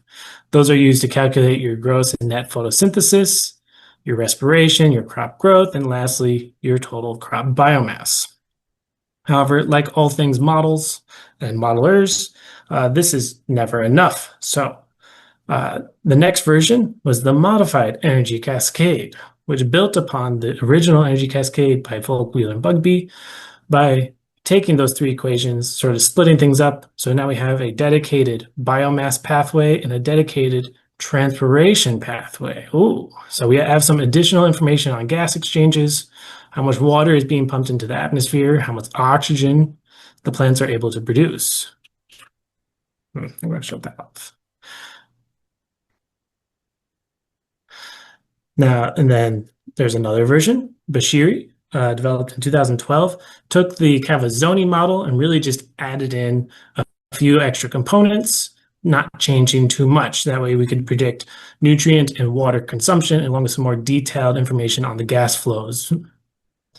And lastly, we have Amatrano's model, who took the term modified to heart and replaced the high-level equations of absorption, canopy quantum yield, and carbon use efficiency with two terms, alpha and beta, to reduce the number of parameters needed to run this model in half. But we have 4 different models over 30 years of history. The question is, well, Donald, which one do I use? That's a great question. You have to look and understand how they've been evaluated in the past to understand that. Volk originally developed and tested their model with wheat, and it did pretty good, 10%, not too bad. Cavazzoni developed and tested theirs against soybean and provided parameters for 9 different crops, which only was tested on soybean. The others, we don't know. Then Bashiri came along and used a sealed Martian lunar greenhouse analog system and tested their version of the model with 4 different crops grown in at the same time. So while we do have some nice numbers on how well it predicted biomass and water exchange and gas exchange, we're not necessarily able to attribute how much of the gas exchange in reality is accurate for, potato versus strawberry. And lastly, Amatrano used a different variety of lettuce to create her model, which, does a pretty good job at predicting transpiration, but that means we have 4 different models, 6 different crops, and no straight answer on how they do compared to each other. Because one of the key things that is lacking in this analysis is a backwards look to see whether or not the models improved or worsened with each iteration and the changes that were made, which makes it very convenient for a PhD student to build an entire dissertation around. So it starts off with making sure we have a full picture of just how these energy cascades are able to vary when your inputs are fluctuating and how the changes of model structure affected the different outputs that we're looking into. I did this with a global sensitivity analysis and it reveals some very interesting things. I presented that in the past, but I'll skip over it for this presentation, highlighting the importance. Next, use this and continue along with a retrospective evaluation of all the energy cascades, not just the most recent one, all of them, with a single genotype, Waldmann's green, within its parameterized operating conditions. Then we're going to push it a little bit further. From the GSUA, we know that the models are very unresponsive to temperature responses, to temperature changes in temperature. So we want to look at that with Waldmann's green and a heat-tolerant variety in response to heat stress. All of this is meant to support the use of the energy cascade and improve its predictive accuracy and temperature responses without introducing the dreaded complexity, sensitivity, or uncertainty that would make it less useful throughout time. But we should have all the information to make those changes and defend why we included something, even if it has a little bit extra complexity or sensitivity, because I have a rather ambitious research plan. So we have 2 varieties of lettuce. First is Waldmann's green. This is commercially available still after 30 years, so that's very handy for me. This is the lettuce that the Cavazzoni model was originally parameterized but never tested for. And then in addition, to keep things interesting, as I mentioned, we have the UF breeding ascension BG23-1251, which is developed for heat tolerance in CEA by Dr. Herman Sandoya down in the Everglades. I grew 30 plants of each of these variety in soilless substrate from 14 to 35 days after seeding in a growth chamber where we had an 18-hour photo period for 22 moles per meter squared per second with ambient CO2 and relative humidity. There were 4 temperature treatments and 3 repetitions throughout time and space. Now, as far as temperature treatments, the energy cascades, all of them, are parameterized already for 19 to 23 degrees C. So 20 in that range is a great place to start. But, that's like nothing for lettuce. Now, so we got to increase the temperature a bit. 25 degrees C, 25.5, my bad, 29.5, and of course, as hot as the growth chambers would allow me, 32.5 daily average temperature. And that was 35 degrees during the day and 30 at night. All of them had a 5-degree differential. So while all these temperature treatments are being applied, I'm going into the chamber, conducting some low throughput phenotyping, where I'm collecting fluorescence measurements, chlorophyll fluorescence measurements, conducting surveys of whole canopy gas exchange, leaf level gas exchange, transpiration rates were monitored throughout this. And then I was also going ahead and collecting a lot of photos from the side and from above the plant to determine the canopy dimensions. That way I could determine when the canopy was getting closed. Closed, one of the important model parameters. But, you probably want to see some data now. Well, I got data. And we're going after the low-hanging fruit first. Because as Cavazzoni said in one of the earlier papers, the models do simulate transpiration. It was added, but it was never tested. So that sounds like a great place to start.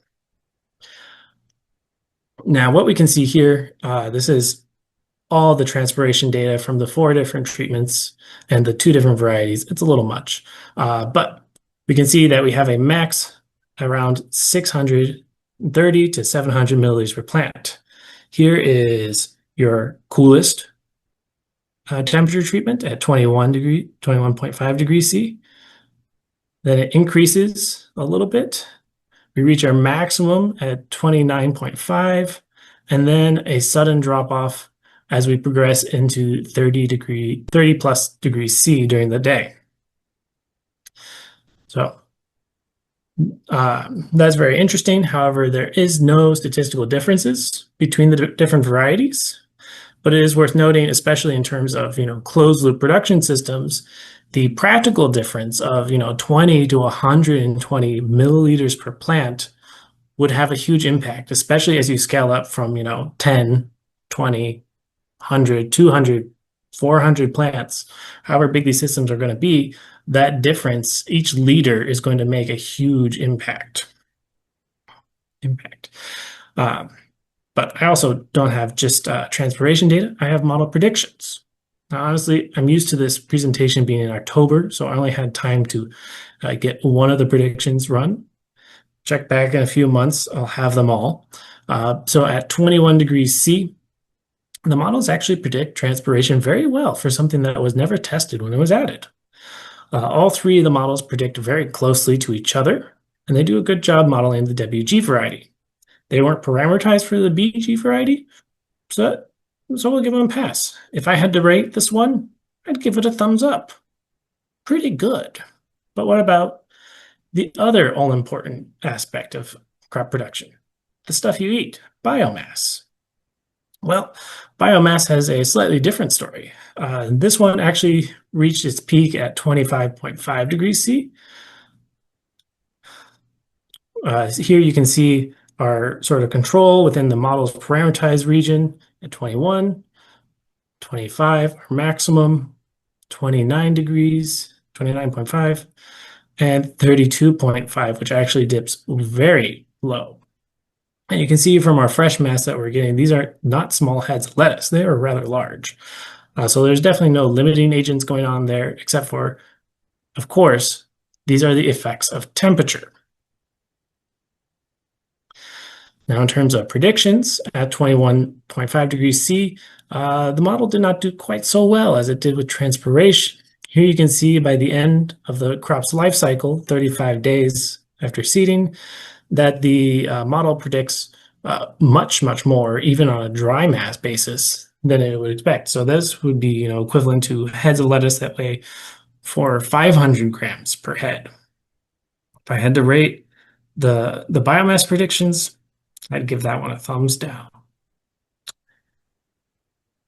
Now, I mentioned it and alluded to it, the temperature responses.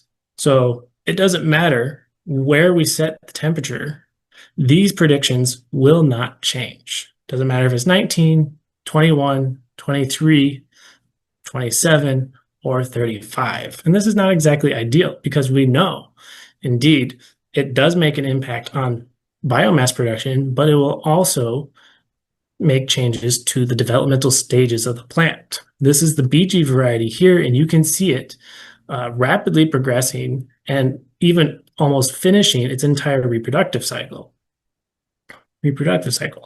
Now, in terms of biomass production, that doesn't matter. But in terms of edible biomass, that does matter because this lettuce would turn bitter and not taste good to any astronauts, and they wouldn't be very excited to eat it.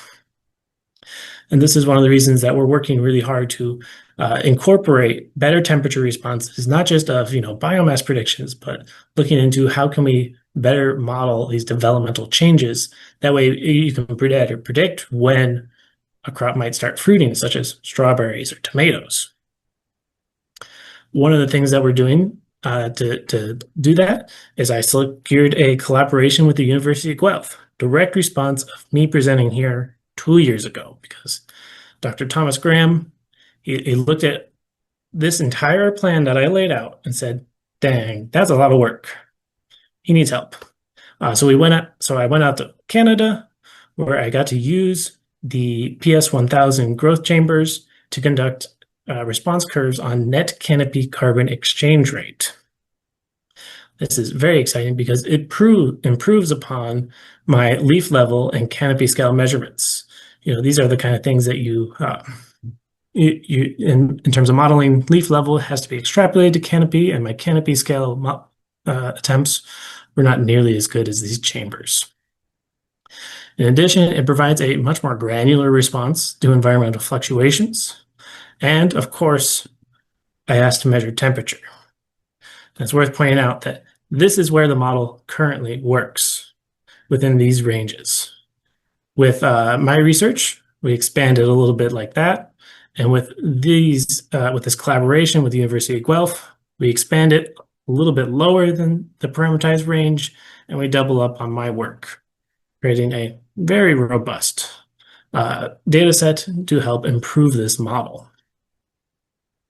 Now, in conclusion, transpiration was unevaluated, is doing much better, and is found to be pretty accurate. However, harvested biomass predictions were overestimated, and we know it's not going to get any better. Even if the predictions and observed values line up, it's for the wrong reason, because these models will not respond to temperature. And that is something that we're going to need, along with improved canopy carbon exchanges. That way we can ensure that these models are working within in situ resource utilization root loops and predicting quite well. And before I wrap up, quick thank you to all the people who helped make this possible, even you, because you all keep coming back every year, and I get excited every time. If you have any questions, obviously, that's what we're here for at this time. You're also welcome to email me if you don't get a hold of me here. Okay, thanks so much, Donald. That was an illuminating presentation as always.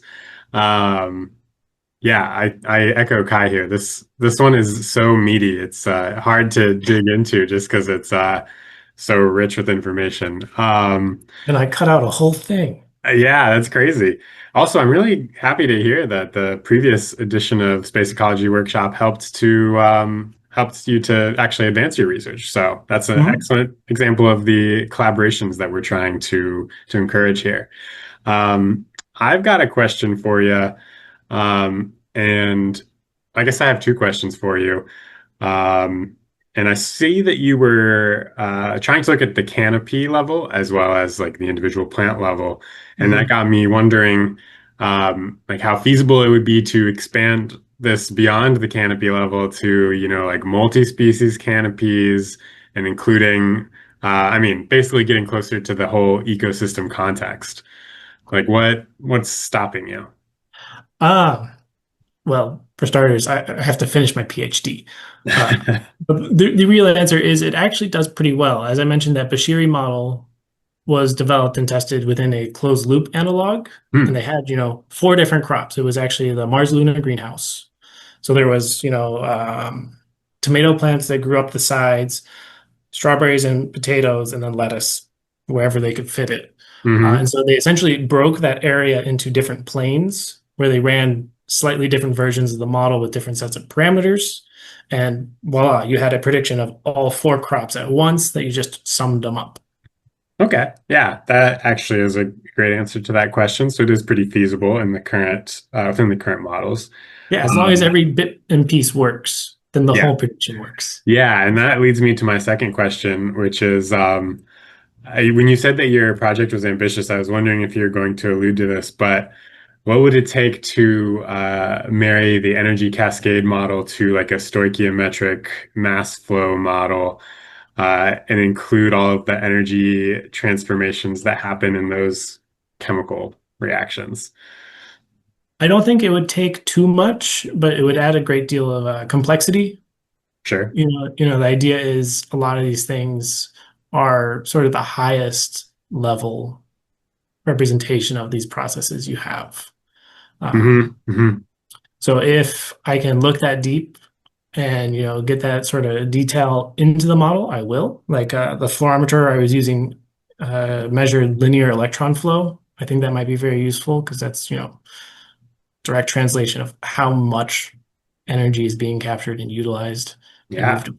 I didn't even know that was a thing fluorometers could do. Some of them. All right. That's very cool. Jane, looks like she has a question for you. Yeah. Cool stuff. What are your thoughts on how to incorporate temperature? What comes to my mind as a ecologist, at least to start out with, is just the Boltzmann term that's used in metabolic ecology, which is basically an exponential term. But I'm sure there's more detailed approaches. Yeah. So how to incorporate temperature responses? I'm looking at. I don't think photon absorption or canopy quantum yield will change. So I'm looking at a little bit, a few steps lower than that, like at stomatal conductance and photosynthesis rates, because those do indeed change with temperature. And I believe that and reintegrating those calculations into the biomass pathway will really help improve its accuracy. Thanks. Well, yeah. Frida, what you got?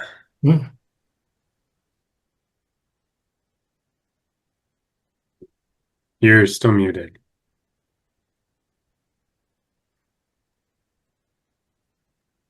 Okay, your confidence intervals, many of them seem to be very, very, very broad. And I wonder if the plants have some internal mechanisms to adapt to different light intensities or adapt to different temperatures. I mean, it made it very difficult for you to show significant differences of certain kinds of treatments because the confidence intervals were so broad. But I think that that's interesting in itself. Yeah. So the bars I showed were standard deviation, just for clarification. And I did notice that the cooler treatments, the standard deviation was much tighter. As we increased the temperature, it got much wider, and we had a much more varying level of responses to that. Okay, so that I would describe that as somehow they have mechanisms to kind of adjust to different environmental conditions and maybe maintain positive photosynthesis in spite of variations in some of these factors. Yeah, they definitely do, because I remember the BG variety, you know, and the hottest treatment, most of them would be attempting to reproduce and going in flower stage, but there was always 4 or 5 plants that just didn't. Hmm. So I imagine Dr. Sendoya is going to be selecting those for further analysis and Data breeding. can be very frustrating. Oh yeah. You should have seen me panicking about killing plants when I was subjecting them to heat stress. There's one more question in the Q&A box, and I don't actually know if it was for this presentation specifically, but maybe it's relevant anyway. It says, or maybe we'll diverge from the question a bit, but the original question was from Andrew, who asked, with artificial photosynthesis potentially being more efficient than biological photosynthesis, do you think that we will eventually use this in closed ecological systems? And if you need to spin that to think about how it applies to your energy cascade model, I think you can feel free to smudge the question answer. Yeah, I don't know if that was for me, but I mean, artificial photosynthesis might get more efficient at capturing energy and, making it usable, but I don't know of anybody who's going to produce food with that energy unless they're like, what is it, Jinkerson, who's doing plants in the dark with acetate and energy. Yeah, that's a cool one. Yeah. Mm-hmm. So unless that's the end goal of artificial photosynthesis, I think, we'll still need plants, or at least, cell cultures with some fruit stem cells on them that grow a peach in a dish. That sounds delicious. Frida, did you have something to add? Yeah, I'm just wondering, in your temperature studies, were they the same temperature day and night? Because in most environments, it's much cooler in the night. And so I'm thinking that the respiration that occurs in the dark might be more efficient at cooler temperature, and that maybe you'll get better growth if you have warm, lighted, and dark, cool, dark periods. Has anybody looked at that? Yeah, lots of people looked at that. I selected a 5-degree day-night differential. Okay. That's why I have, 0.5 daily average temperature. Okay. Yeah. It was one of those things where I had to do a little bit of literature review to figure out what should be my diff. Yeah, that's I don't think that one is in the NASA baseline values and assumptions document. Nope. So, all right. I think that's it for this presentation. So thanks again, Donald, for coming back here and giving us the latest on energy cascade models. I'm genuinely interested to see how you advance this every year. So I appreciate you coming back. It's going to be an exciting year in the next one. Yeah, all right. Well, guys, we are coming up on our final coffee break for the day. This one's actually only scheduled for 15 minutes, so keep that in mind. This is a short one. I am going to open up the breakout rooms if you guys want to talk about some of the sessions we've had in the past hours. After this coffee break, we still have 2 more presentations, and so I really encourage you guys to stick around for those. I'm particularly excited about this regolith one. So 15-minute break, breakout rooms are open. Message me if you have any issues, and I will see you guys at 3 p.m. Pacific, 15 minutes.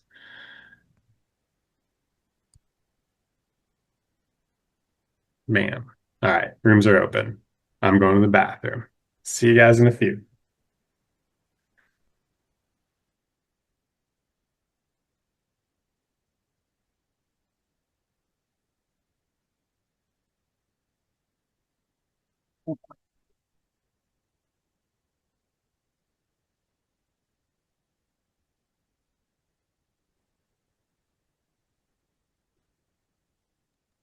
Oops. Hello, welcome back. Sorry for interrupting your conversations. Okay, well, it's 3 o'clock, so we got 1 more hour on the calendar here, And we've still got two more talks to get through. So I appreciate everybody for sticking around for these last couple talks. I think that we don't need any more introduction. We can just get right into it. Although I guess I don't see Harrison in the panelists. Maybe he's signed into a different account. Yeah, okay, I see you in here, Harrison. I'm promoting you. You'll have to rejoin the Zoom call. Harrison, you've been promoted. All right, I see Harrison is in the panelist section now. Hey, there he is. I've been promoted. Yeah, congratulations. It does not come with a raise, I'm sorry. Okay, so he's here for you guys who don't know him. This is Harrison Coker. He's at Texas A&M, and he's going to be talking to us about aeroponic technology for accelerated weathering of extraterrestrial regolith to extract plant essential nutrients and generate arable soils. Should I go ahead and share screen? Yep. Okay, Yep. cool. All right. You guys can see my screen okay? Yep. Okay, cool. Well, thank you for that introduction, Patrick, and thank you for everyone for organizing this workshop. I think it's actually been like phenomenal, and there's been a lot of fun stuff today.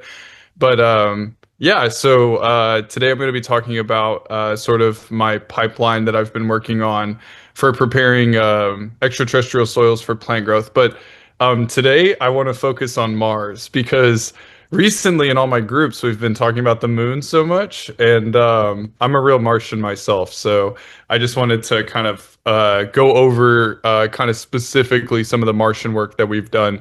Although most of it has been paired with like lunar simulants as well.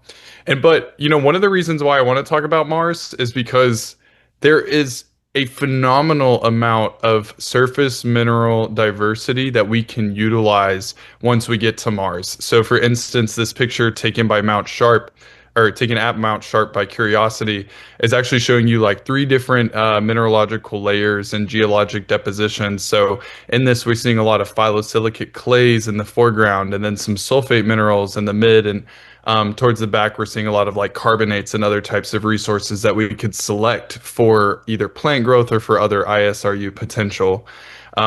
There's these giant features across Mars, such as Korolev Crater, which is full of water ice towards the pole, right? Lots of different like volatiles associated with this and organics as well. And then we have these aeolian features as well. So, you know, a big thing to think about for like plant growth is what is the particle size distribution, and how are the plants going to like small versus larger grained materials? But you can see that these wind-blown areas are going to have much larger particles typically associated with them.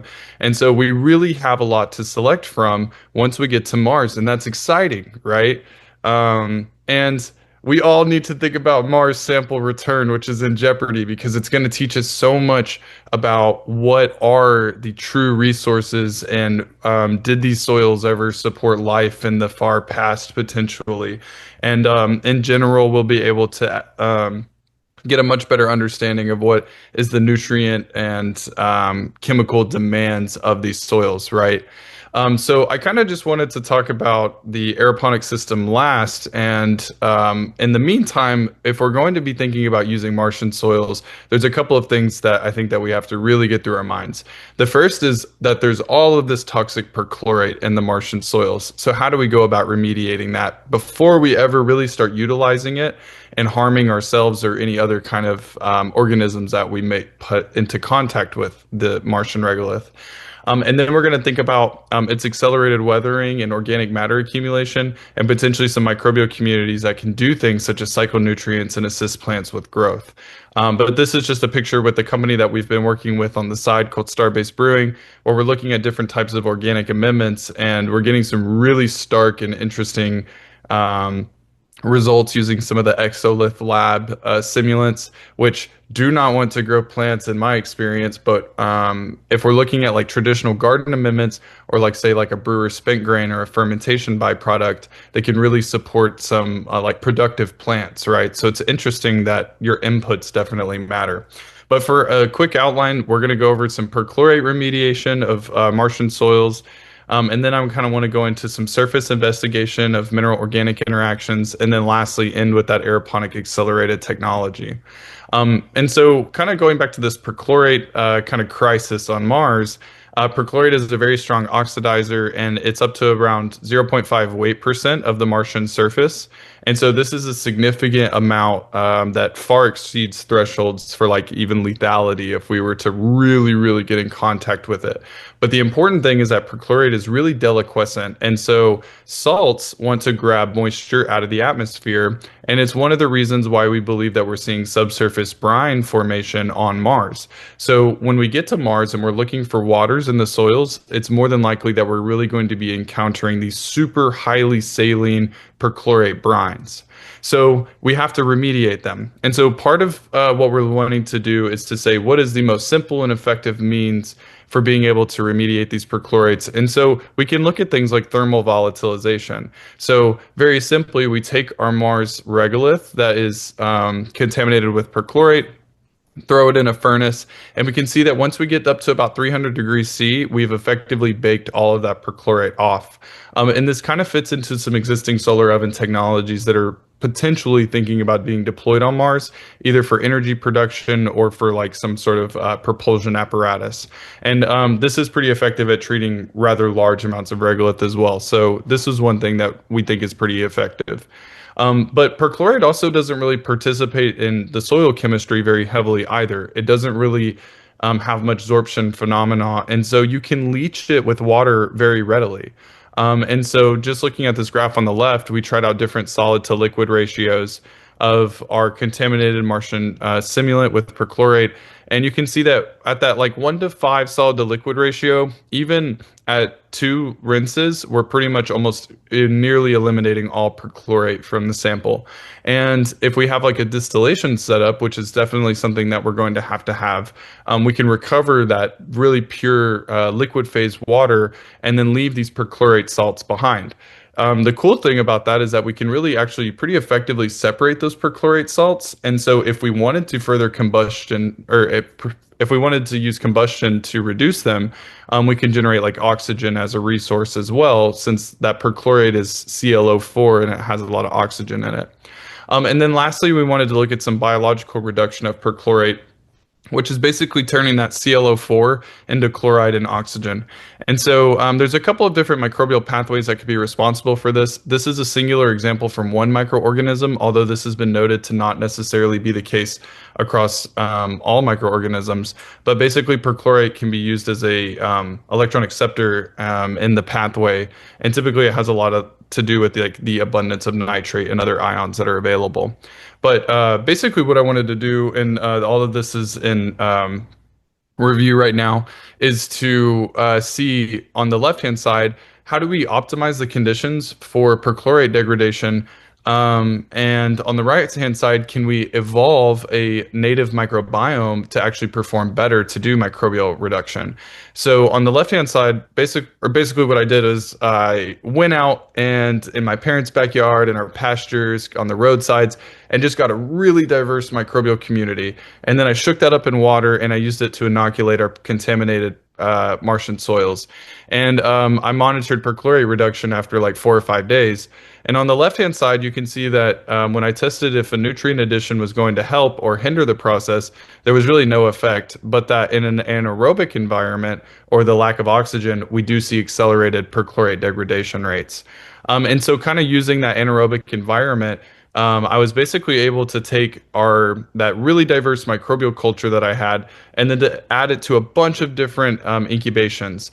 And taking into account the natural variability of these incubations, I continuously kept selecting the best performing perchlorate reducers and then adding those into subsequent generations to kind of narrow down that microbial community. So as you can see, this is at the third microbial evolution, and this was after like 2 days of degradation, and so it was accelerating rapidly throughout the successive generations. But after about 3, we really did not have any effect anymore. And I think it's because we had too much of a bottleneck and too much of our microbes were reduced. But it does show potential, right? And these microbes can be evolved to potentially utilize perchlorate as a substrate. And so basically, perchlorate isn't going to be so much of a problem. We just need to think about and incorporate technologies that are going to allow us to remediate that prior to sort of any other interactions. And so the second objective of mine was to do some surface investigations of mineral organic interactions. And so for this, as part of my NASA fellowship, I'm a NASA Space Technology Graduate Research Opportunity Fellow. I went to Kennedy Space Center last summer and this summer, and I just got back like a couple days ago from Kennedy this summer. But I was working in the water science work area, which is responsible for bioregenerative life support systems. And so basically what we want to do, as we've heard from some of the other talks today, is to be able to produce effluents that are capable of doing such things as biomanufacturing or producing food or fiber crops, right? These are principal kind of ideas that we would like to pilot and increase the technology readiness level. But this was basically my baby that I was working on called the Organic Processing Assembly, or OPA.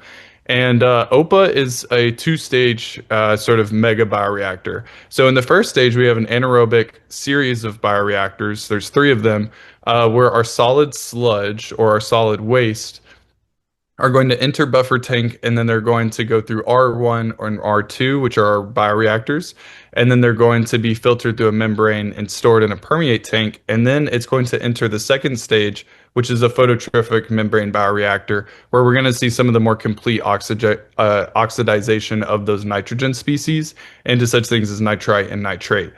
So the first stage is for carbon removal. The second stage is for like nitrogen oxidation.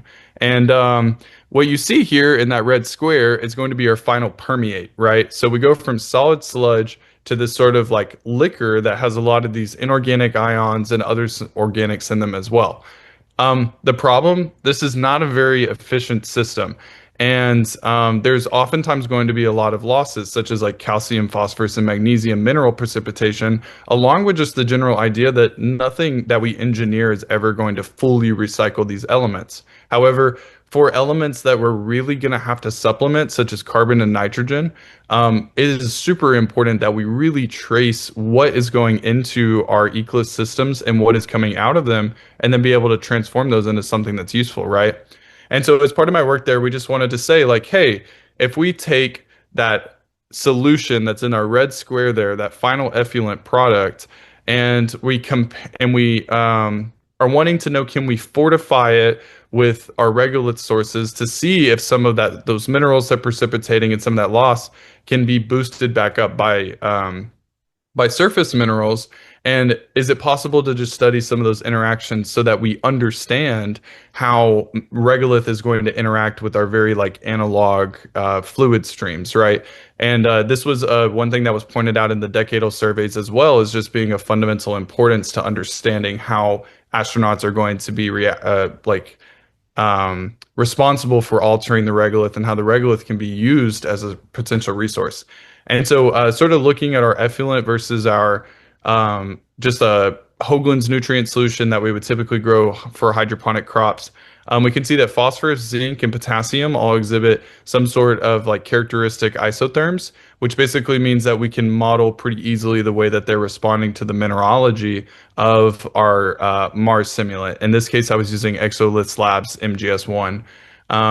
And so kind of following up on that, we also wanted to see if there's any kind of interesting surface bonding. And so we saw some definite peaks such as in carbon, such as the increase in carbon to single oxygen bonding. In nitrogen, we see some carbon to like amide or some kind of amino radical, or potentially nitrogen to some kind of like silicon matrix. It was a little unclear what that peak was, and that peak is really kind of weak. You can see from this like middle and to the right graphs here. And then for phosphorus, we see some really clear metal phosphate peaks as well, which is very characteristic of phosphorus. As we know, it loves to participate in sorbing to minerals and other types of things. And then just generally using SEM, we can kind of see on the left our bare minerals, and then in the middle and on the right that after our shaking period, our absorption experiment, we can really see that those corners are kind of starting to round off, and a lot of that material is starting to powderize.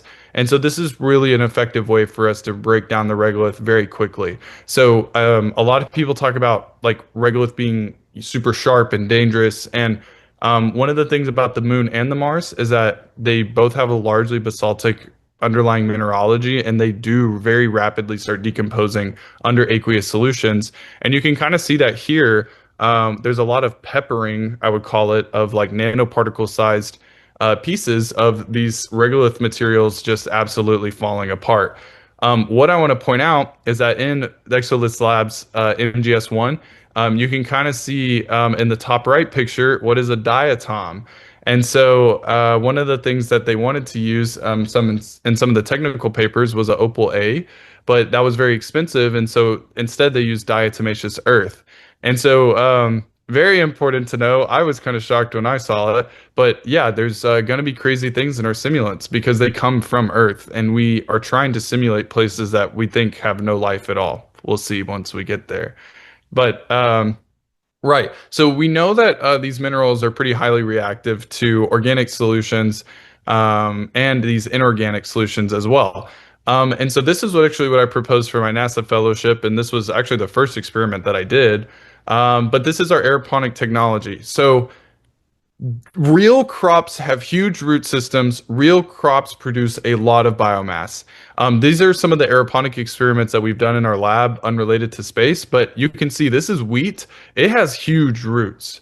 And they are spread against that bottom of that floor and have formed a root mat. And the amount of deposition that is occurring from these root systems is massive. It's why we have soils on Earth, right?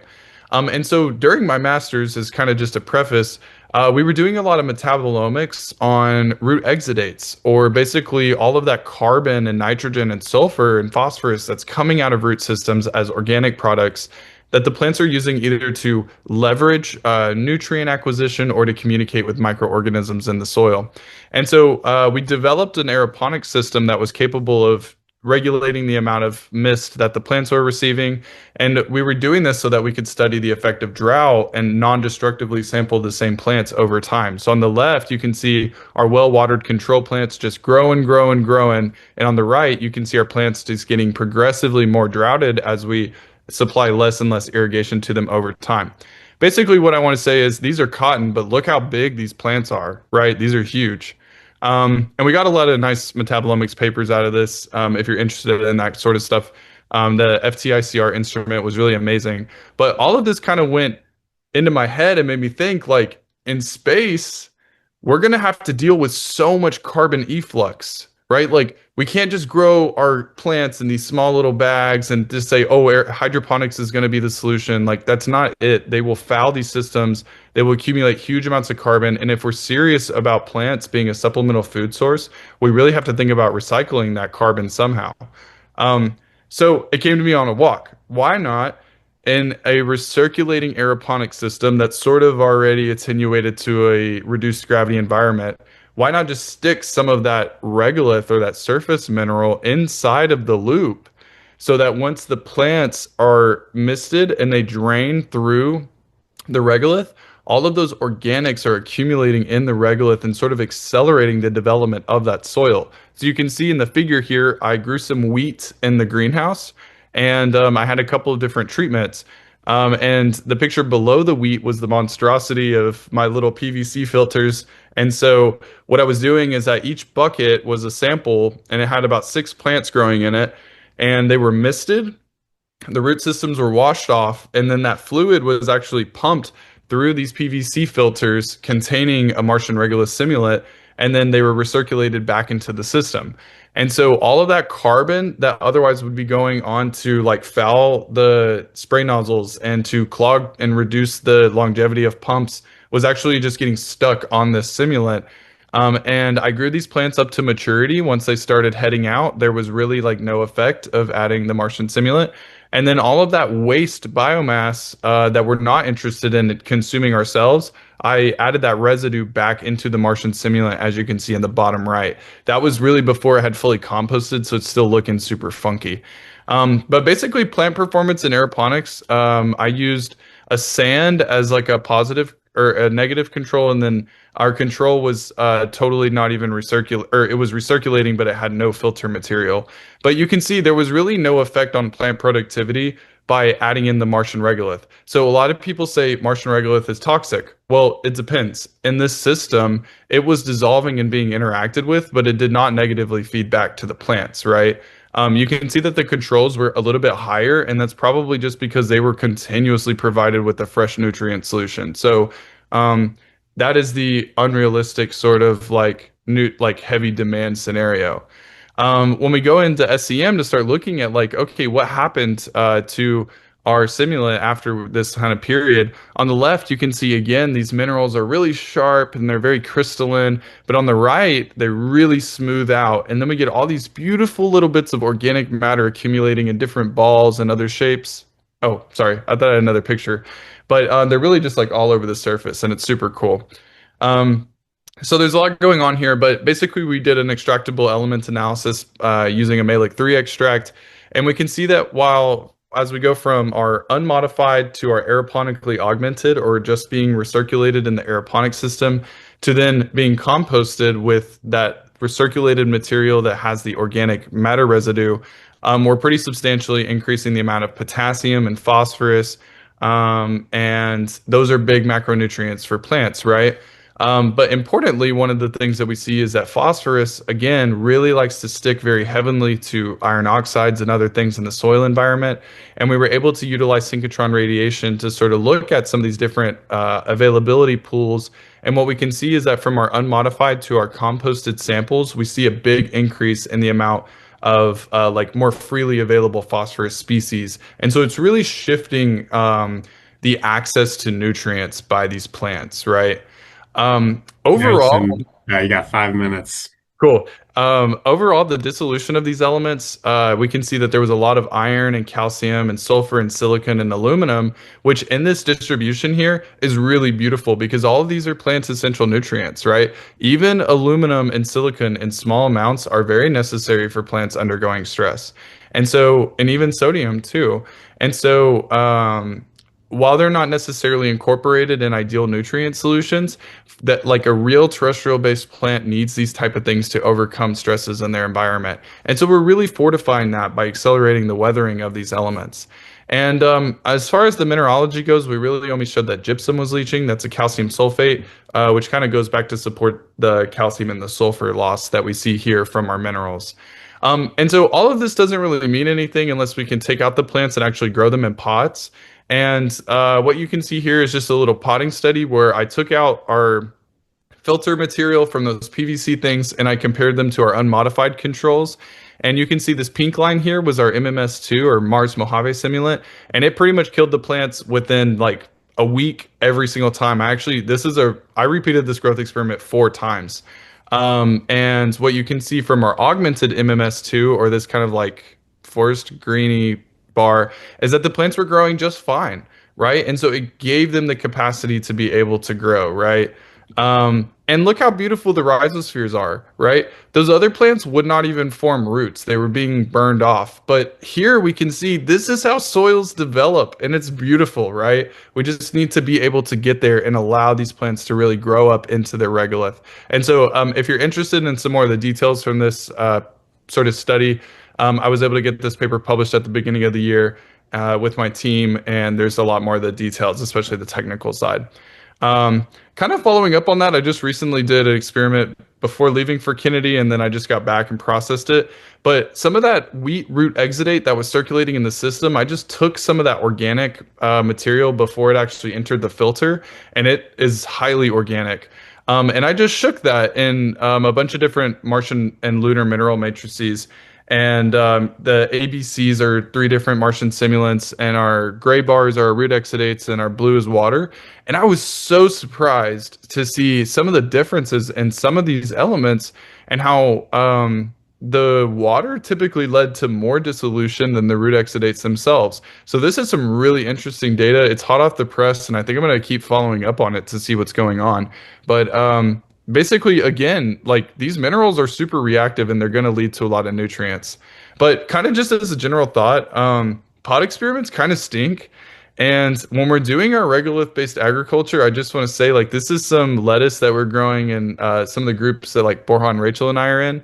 And you can see that when we look at like potting media, the plants are big, beautiful, right? Lettuce, yum, we want to eat it. And when we start looking at lunar and Martian simulants, we're like, oh, they don't want to grow. But on the far right, we have a terrestrial soil as well. That's a real sand that we grow cotton in the field, right? And it doesn't look very different than the Mars simulant. So it's super important that we realize, like, when we're doing these pot experiments, there's a reason why potting media was idealized for a small volume container, and that when we put soil in a pot, we're really limiting. So we all need to get together and get like truckloads of this regolith to grow our plants in, and then I think we'll really start learning something. But in conclusion, regolith is our principal resource off-world. Perchlorate's not a problem. Regolith can be used to supplement elements lost in bliss systems. That paper is also in review right now. But we really, really need enabling technologies required to make stable food and fiber crops. So I know I'm running out of time, but lastly, I just wanted to say, last week we sent beer and plants to space with our collaboration with Starbase Brewing in Texas. This was an awesome opportunity to be able to just like get to interact with some of the space community, and it was super fun too. So hopefully we'll have that beer back and those plants back like Monday or Tuesday, and we'll be able to analyze those. But the plant experiment was actually just plants grown in a Mars Regulus simulant. So, and they were amended with brewer's spent grain. But yeah, thank you everyone. I had a great time listening to everyone today, and I can't wait for tomorrow as well. So anyways, yeah, that's it for me. Sweet. Thank you so much, Harrison. That talk was a banger. I have dozens of questions, and I'll limit myself to only one or two.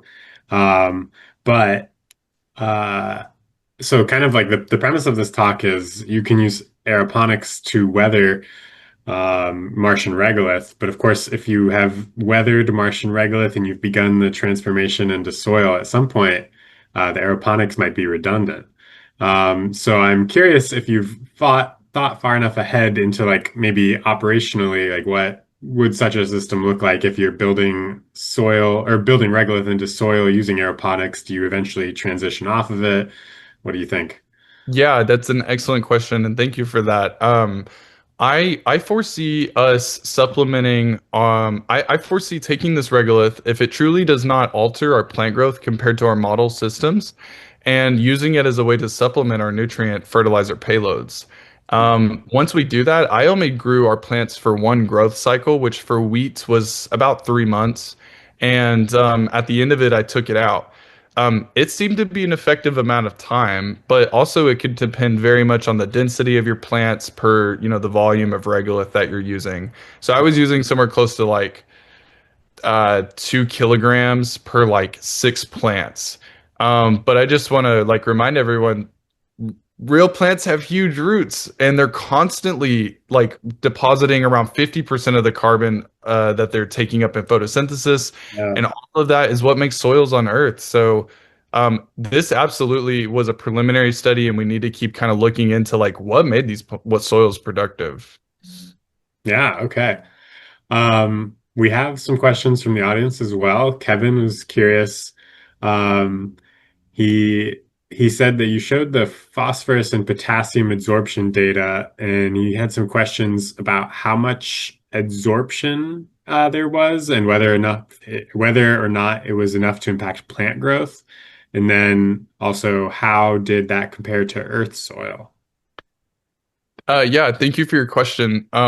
So as part of my fellowship, it's almost impossible to do research in like a short amount of time at the NASA Center, but there was a pretty substantial amount of phosphorus. I cannot remember what the actual like Q was or the absorption density, and it stands to reason whether that was really accessible by plants. It could be almost permanently absorbed to those iron oxides. For potassium, I think it was probably much weaker. I would also love to follow up on these and actually see like, is this an effective solution? But really, all I learned from that was that these sort of analog bliss systems are going to be very reactive to surface minerals, and that really no one's had much of an opportunity to do shaking experiments and that sort of stuff. But there was a comment earlier today that like, oh, in our regolith-based plant growth, we see improved growth through like successive generations. And I want to say like these minerals are very reactive, and so once we get the liquid phase kind of participating with them, I think that they really start accelerating their development. Yeah, I do like how you pointed out that these basaltic rocks are ready to decompose in the presence of water in biology. That is a nice thing to keep in mind.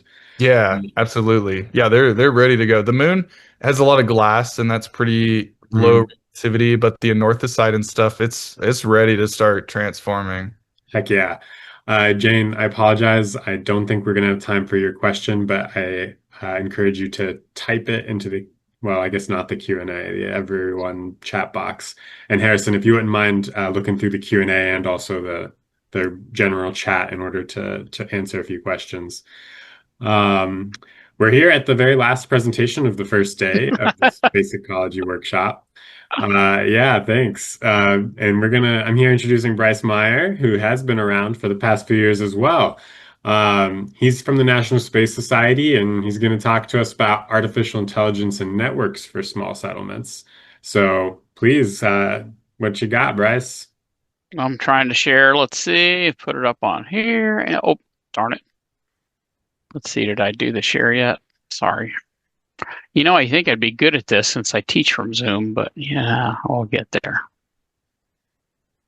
Okay, we do that, and then we do this. Look good? Yes, it does. Excellent.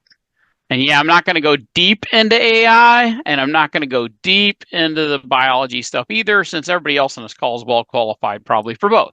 But anyhow, I've already been introduced, so we don't have a lot of time, so we'll quickly talk about some assumptions. So the whole prezo of this talk is small settlements. So not a big one with 100 people. It's been there 100 years and lots of cool things already there with lots of people, right? We're talking little settlements. So we're going to talk about assumptions, a quick look at some AI, and I'm going to keep it very high level. If you want to go deeper, we can talk offline a bit. I teach whole classes on the mathematics of this whole stuff. I'll talk really quick about space farms, which is pretty elementary to this group, and then really dig into where the AI fits into what we're talking about in a quick example scenario. So I'm going to assume in a small settlement that guess what? Most of the people are not going to be farmers. You might have one, if you have 10 people, you might have one person who's a real good botano farm person, right? But the chances are you're not, right? You're going to have a lot of people who are going to they're going to be good at a few things, but they're going to have to supplement their expertise given AI or some other means, right? So number one. The other thing is they're going to be busy all the time, right? And so their time is going to be limited. Their off time is going to be limited. And so if they have to be tasked with something to do with keeping the mass flow of our little synthetic ecosystem working, they're going to have to be sped up in a hurry, right? But they might have some side time to go trim plants and, plug some pipes and do things that are, just routine maintenance too. So I'm going to guess that about out of 10 people, you're going to have 1 to 2 who will be essentially on call to watch the settlement farm, essentially, for emergency things that can happen, right? 1 or 2 people. And then when I say on call, they're doing whatever else they're doing in their normal day. They get buzzed, they look at their tablet, and they go to town, right? And then I'm going to use a term called a control center. In the real world, for like factories and stuff, it's actually a physical control center, though that's eventually going away with time very fast. So really, the control center in this tense is essentially a virtual app that's on everybody's portable devices, right? And also is heavily AI supplemented. And I'll get to that a little more. And then I'm going to say everybody's got personal devices they can walk around with in my little settlement here. So people use AI like it's a magical term. AI is just a series of mathematical models that have been applied with data in different ways, right? And it's not all one kind of model, and there's not all one kind of machine learning structure AI thing, right? There's a lot of different types. So what I usually do is classify them into these bigger types, right? So things that deal with like rules, Neural networks are the ones everybody sees all the time because that's the one that usually is a part of something larger called a large language model or generative AI. And then you got other things like these wild recognition classifiers and best path models and things that maybe even imitate animal behavior, like using a series of robotic ants to find all the ice in a spot, right? So those are the kinds of AIs we're talking about at this top level. And then these can be combined together to create systems that are pretty useful for us, right? The thing is, these will also be plugged into other standard types of software and hardware, things like SCADA control systems that you already use in real-time control for factories and chemical factories and refineries and nuclear reactors and things like that, and other non-real-time systems like, okay, I've got this giant pile of data, and over time, I'm going to start analyzing it. And of course, you got robotics. So a way to look at it is this little galaxy of methodologies, right? And the pink things are different types of things you do with AI, right? Different AI methodologies. And then the yellow things are kinds of methods that lead to other models. So you'll see there's a lot of different models here. And a lot of them get cordoned off, eventually ending up in these things like ChatGPT in the bottom down here, right? So there's a lot of other pieces, though, that are pretty useful, right? And so a lot of these methods will be combined in different ways in our future settlement.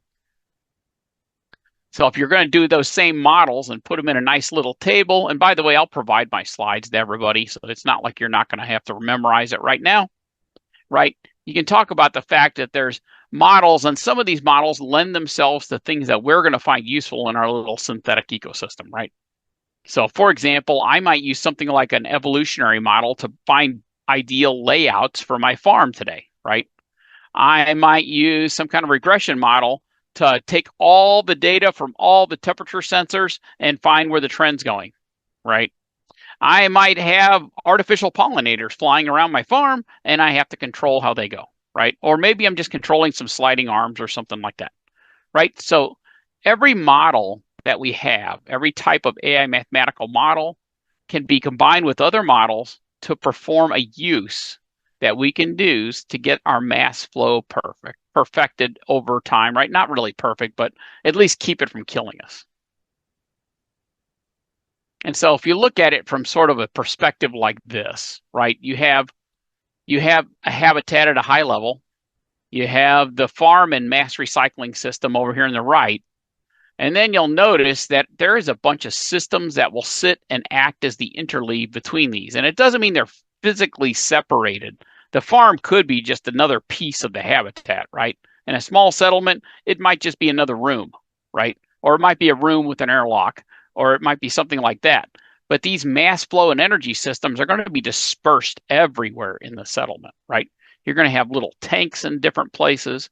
You're going to have pumps, you're going to have fans, you're going to have all these other devices that are going to be heavily dispersed throughout the settlement.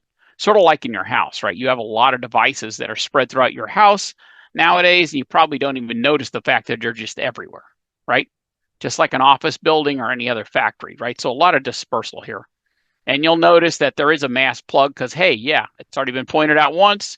You do a bunch of mission work, or maybe you have some tenants that come in, they're going to mess with your mass and power.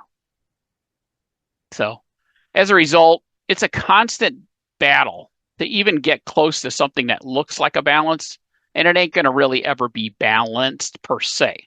But what you can do is keep things alive as best you can and get as close to something that looks like a balance between the habitat and the farm, inside the farm itself, between all the different crops and all the different types, other areas, and then due to losses, right?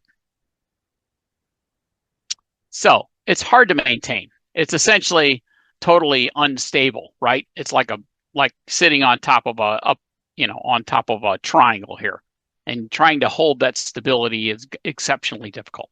So many decisions that have to happen fast, right? For example, if let's say somebody punctured something and you're exposed to space, well, yep, you got to close that door right now, right? Are you going to act immediately? So there's a lot of decisions inside of our settlement to protect our crops and human life that honestly have to happen as close to the point of action as possible. This limits the latency or the time of response, right? The other thing is, I already said, you got to assist limited human staff who have limited expertise, right? And then you're going to have more data and control points from all the different sensors, cameras, other devices inside the farm than any human can comfortably model, right? And monitor in their head, right? They can't hold it all together. And even with existing like network control systems and stuff, even that will probably not aggregate it to the level that people need so they can respond. And so people can't spend too much time to troubleshoot tasks because they got other jobs to do, but they won't have all the expertise they need, right? So there's a lot that's got to get done. Some of it's got to get done right away on the spot. Some of it's going to require people, and they're going to require people who are going to have to be sort of led to do the right thing. So, you know, we've been talking about this kind of thing earlier today with your synthetic ecosystem. Looks something like this. All the poop comes out, all the wastes come out of the humans, and everything the people get rid of has to come back in again at some point. Ideally, we know that there's losses and things like that that occur. In order to happen, there's photosynthetic, aerobic, and anaerobic things, which I assume are in here. Lots of machines and buffer tanks and digesters and things to help with that. So there are several levels and components that need to occur, right? So like I already sort of talked about, the fact that there's different elements that are in the habitat and outside of the human habitat for our purposes, just for analyzing this whole problem set, right? And I had to come up with some terminology. So I'm going to say that there's a thing called a farm stage, which is essentially a crop. And then each area of the crop may be different juvenile level versus growth level versus fully harvested level, right? Each one of those will have what I call a growth chamber. The truth is it could just be as simple as a tray, right? So you could have a tray that constitutes the growth chamber in this thought and a rack that constitutes the stage, right? The thing is there's a lot of systems that link all these together, right? And there's a lot of sensors that provide the data that check on all these items. I mean, and you have to manage, we've already talked about temperature. You have to keep gases, liquids, and solids moving. You're going to have networking that connects all this together, and you're going to have electrical systems. So like I said, if it can be solved automatically, you do it at the lowest level of decision possible. The other thing is, I want to simplify my systems as much as possible so there's less room for them to fail, right? Or make a bad decision. And so as a result, I'm going to have hierarchies of agents to do some of these decisions. And I'm going to have redundancy and resiliency. So going back to our little discussion about maybe what a mass flow system works out just for discussion purposes, this is vastly simplified, but you'll see that there's things like tanks, pumps, and other things that have to feed things into the different stages and into the growth chambers, right? That's the whole purpose of this little slide, right? Is the fact that something like a mass system is all over the place.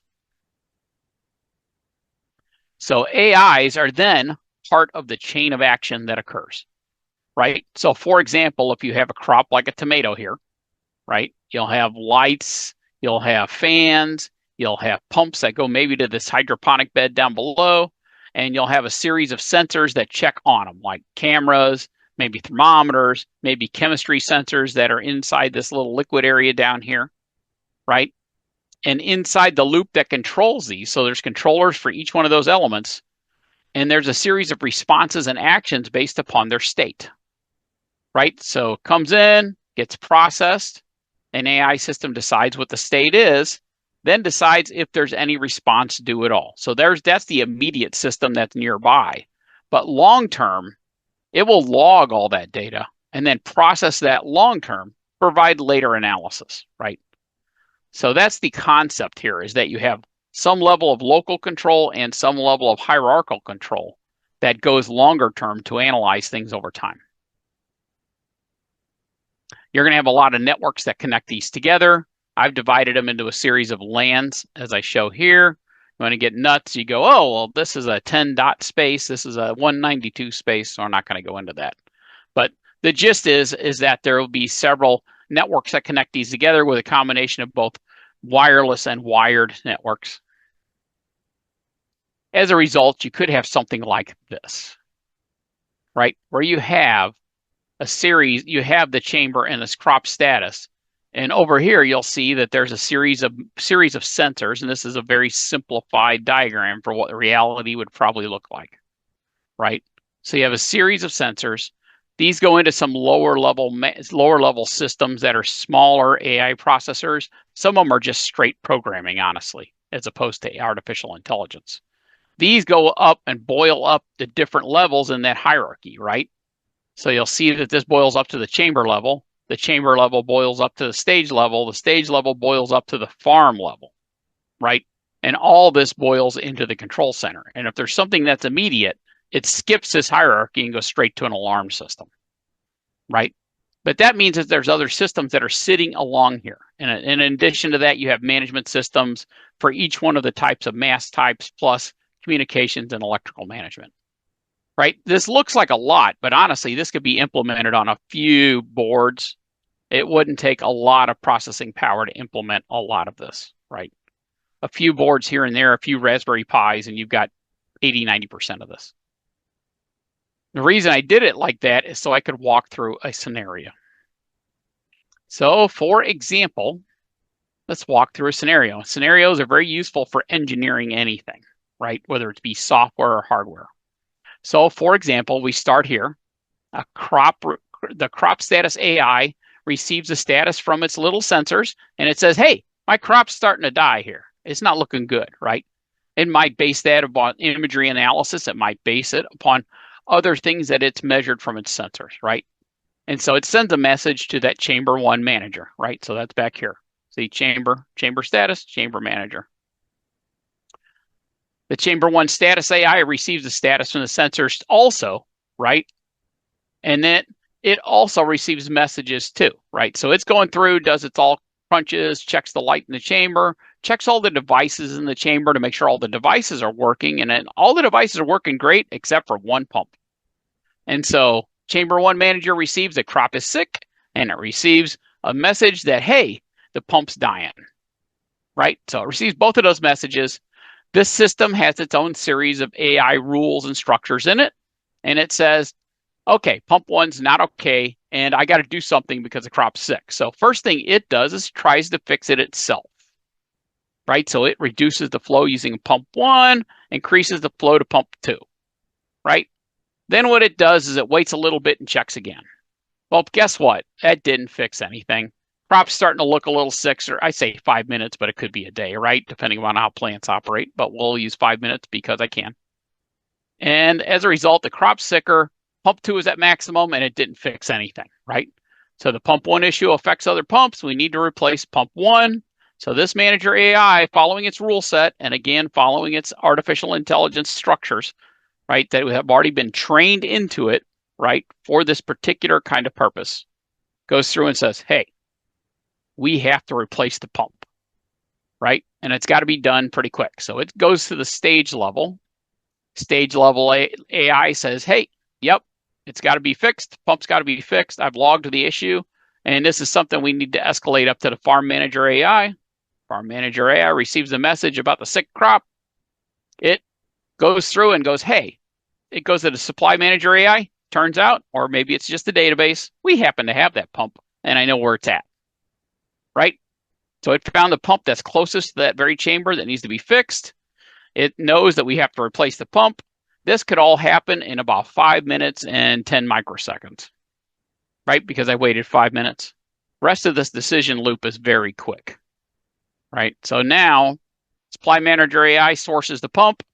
It knows where it's at in the database. It tells where the RFID's at. It goes to the control center AI down here. It says, hey, we need to make a pump. We need to have a replacement done. So I'm going to put a workflow item out there for somebody to replace the pump. So this is all happening with AI so far. There's a troubleshooting assisted reality AI that's like a large language model that goes, guess what? I know there's a pump replacement package in my memory and probability matrix somewhere.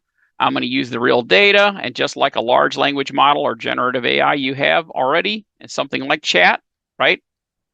Combines them together to build an assisted custom reality package I'm going to hold it as mostly done. So it's sort of a draft, because now I got to go to step 8 and get a person.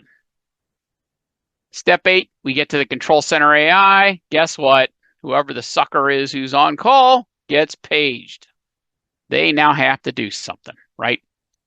So now the human and AI control center, on-call technician notified, status assigned and schedule, and the human goes, okay, dang it, I'll do it.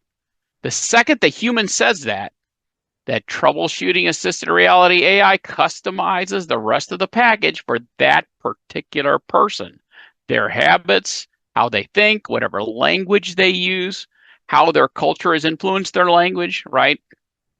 It makes the package fit for them, right? So now I have a troubleshooting assisted reality package that's going to be on whatever their personal device is. Maybe it's a headset, maybe it's a handset, and it's ready to walk them through finding that pump with little arrows, finding through the settlement. So if there's a big settlement one day, this would be a really big payoff.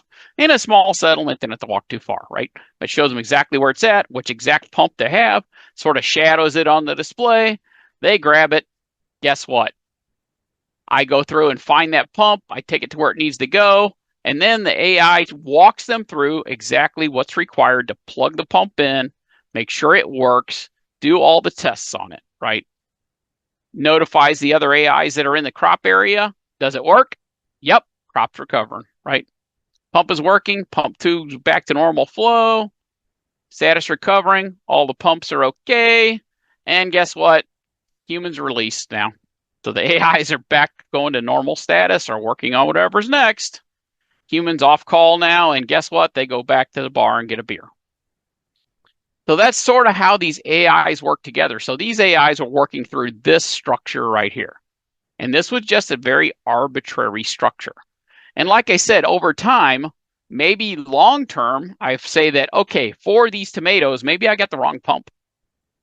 Maybe I'm overrunning these pumps over time. Maybe I'm putting too much light on them, right? Or something like that.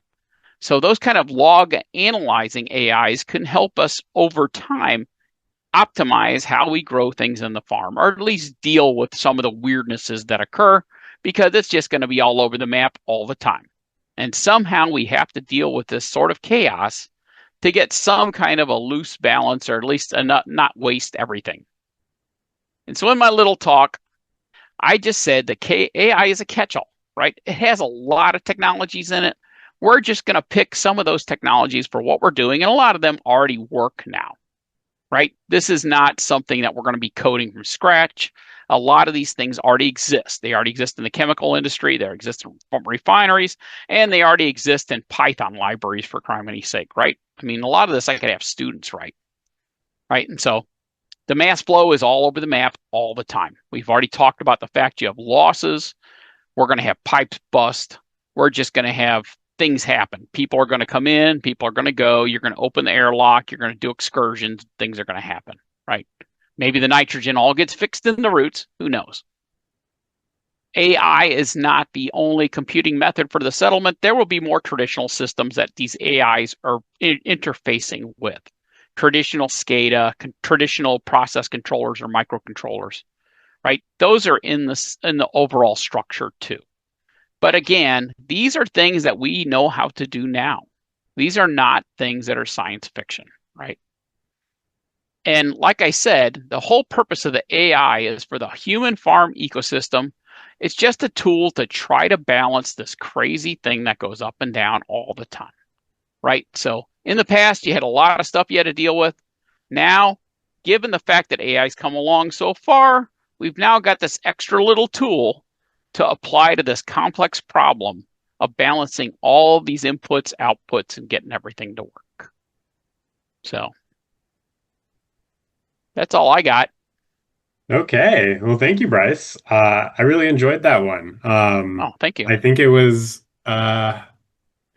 well, nobody's been, like you said, this already exists. There's no reason we can't implement it right now. And so it's interesting to me to think that the same process you described could be deployed tomorrow in a vertical form on Earth. In fact, should be, especially before we try to take it to the moon or whatever. Some of this is already in the pot world, I'm going to be honest. Yeah, I do believe that. But also, I think that this harkens back to the containment versus closure thing that has been brought up before, which is that simply having all of the materials there is not good enough because this entire system is constantly in flux over infinite numbers of parameters, and it really is beyond the capacity of a human to comprehend and to make decisions on. Especially with just a few people. Yeah, exactly. So thanks for this talk. I liked it a lot. Thank you. I think Frida has a question for you. Oh, knock yourself out. You're muted, Frida. The mother of all space fish. Related. Okay, I have two. In terms of saving the human being's time to understand when something really needs attention versus when it's just randomly staying within the okay zone. So my question would be, let's say that you've got a monitor for temperature, and the temperature from minute to minute or whatever your measurement interval is kind of random and within the okay range. But to differ, if it's still within the okay range, but it's showing a strong trend, so it's getting warmer and warmer and warmer and warmer. It hasn't reached the danger point yet, but maybe somebody needs to pay attention to that. Hey, wait a minute, we're going in a certain direction consistently, and pretty soon we're going to exceed. I mean, you don't want warning lights going off all the time, right? Falsely, but to understand if you're still within the okay range, but you've got a consistent trend that looks like it's going to take you outside that range, so your system can notify somebody. Yep, that already happens so there are network operation centers. Okay. And there's network monitoring that already does that exact, and the same thing in chemical factories too. They look for that exact kind of thing where it's still good. The line's here, but it starts going like this. Yeah, there are already systems that already actually look at graph shapes too. So if they see this kind of upward trend, that's a shape that it recognizes and it would respond to it. Yeah, that software even exists outside of AI. That's just trending software. Well, I thank you. Also, you mentioned that the program will not only understand how the system works, but will also understand the limitations of the operator. Right. So, see, what you need to do is build for me a system that understands how poorly I understand computers.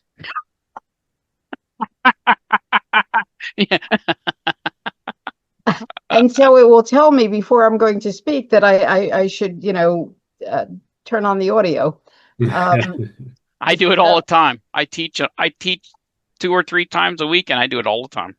But I mean, think of the market that there would be. Certainly, I would be willing to spend big bucks on something that met me where I'm at.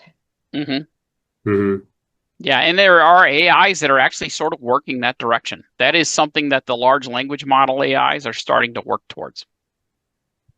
So it will eventually, what'll happen is as your behavior goes on a machine, this sounds a little scary too, by the way, because it's already sort of happening. You just don't know it.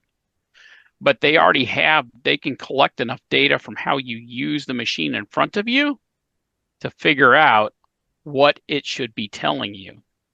Yeah, I think I'm turned off because a lot of at least what I'm mentally aware of is when artificial intelligence tells me to do something that I don't want to do. It makes the assumption that I want to say something which isn't what I want to say, and then it argues with me. Yep. Yeah, I grew up on a Cylons, HAL 9000, and Skynet. So I'm with you. I don't always trust the beasties either. Thank you. Thank you, ma'am. All right. Looking in the chat and in the Q&A, I don't think there's any specific questions, but there are people who want to follow up with you, including Rob Faltersack and Andrew Planet. So I think that would be maybe a fruitful direction for you. Marshall, do you have any comments before we close it out?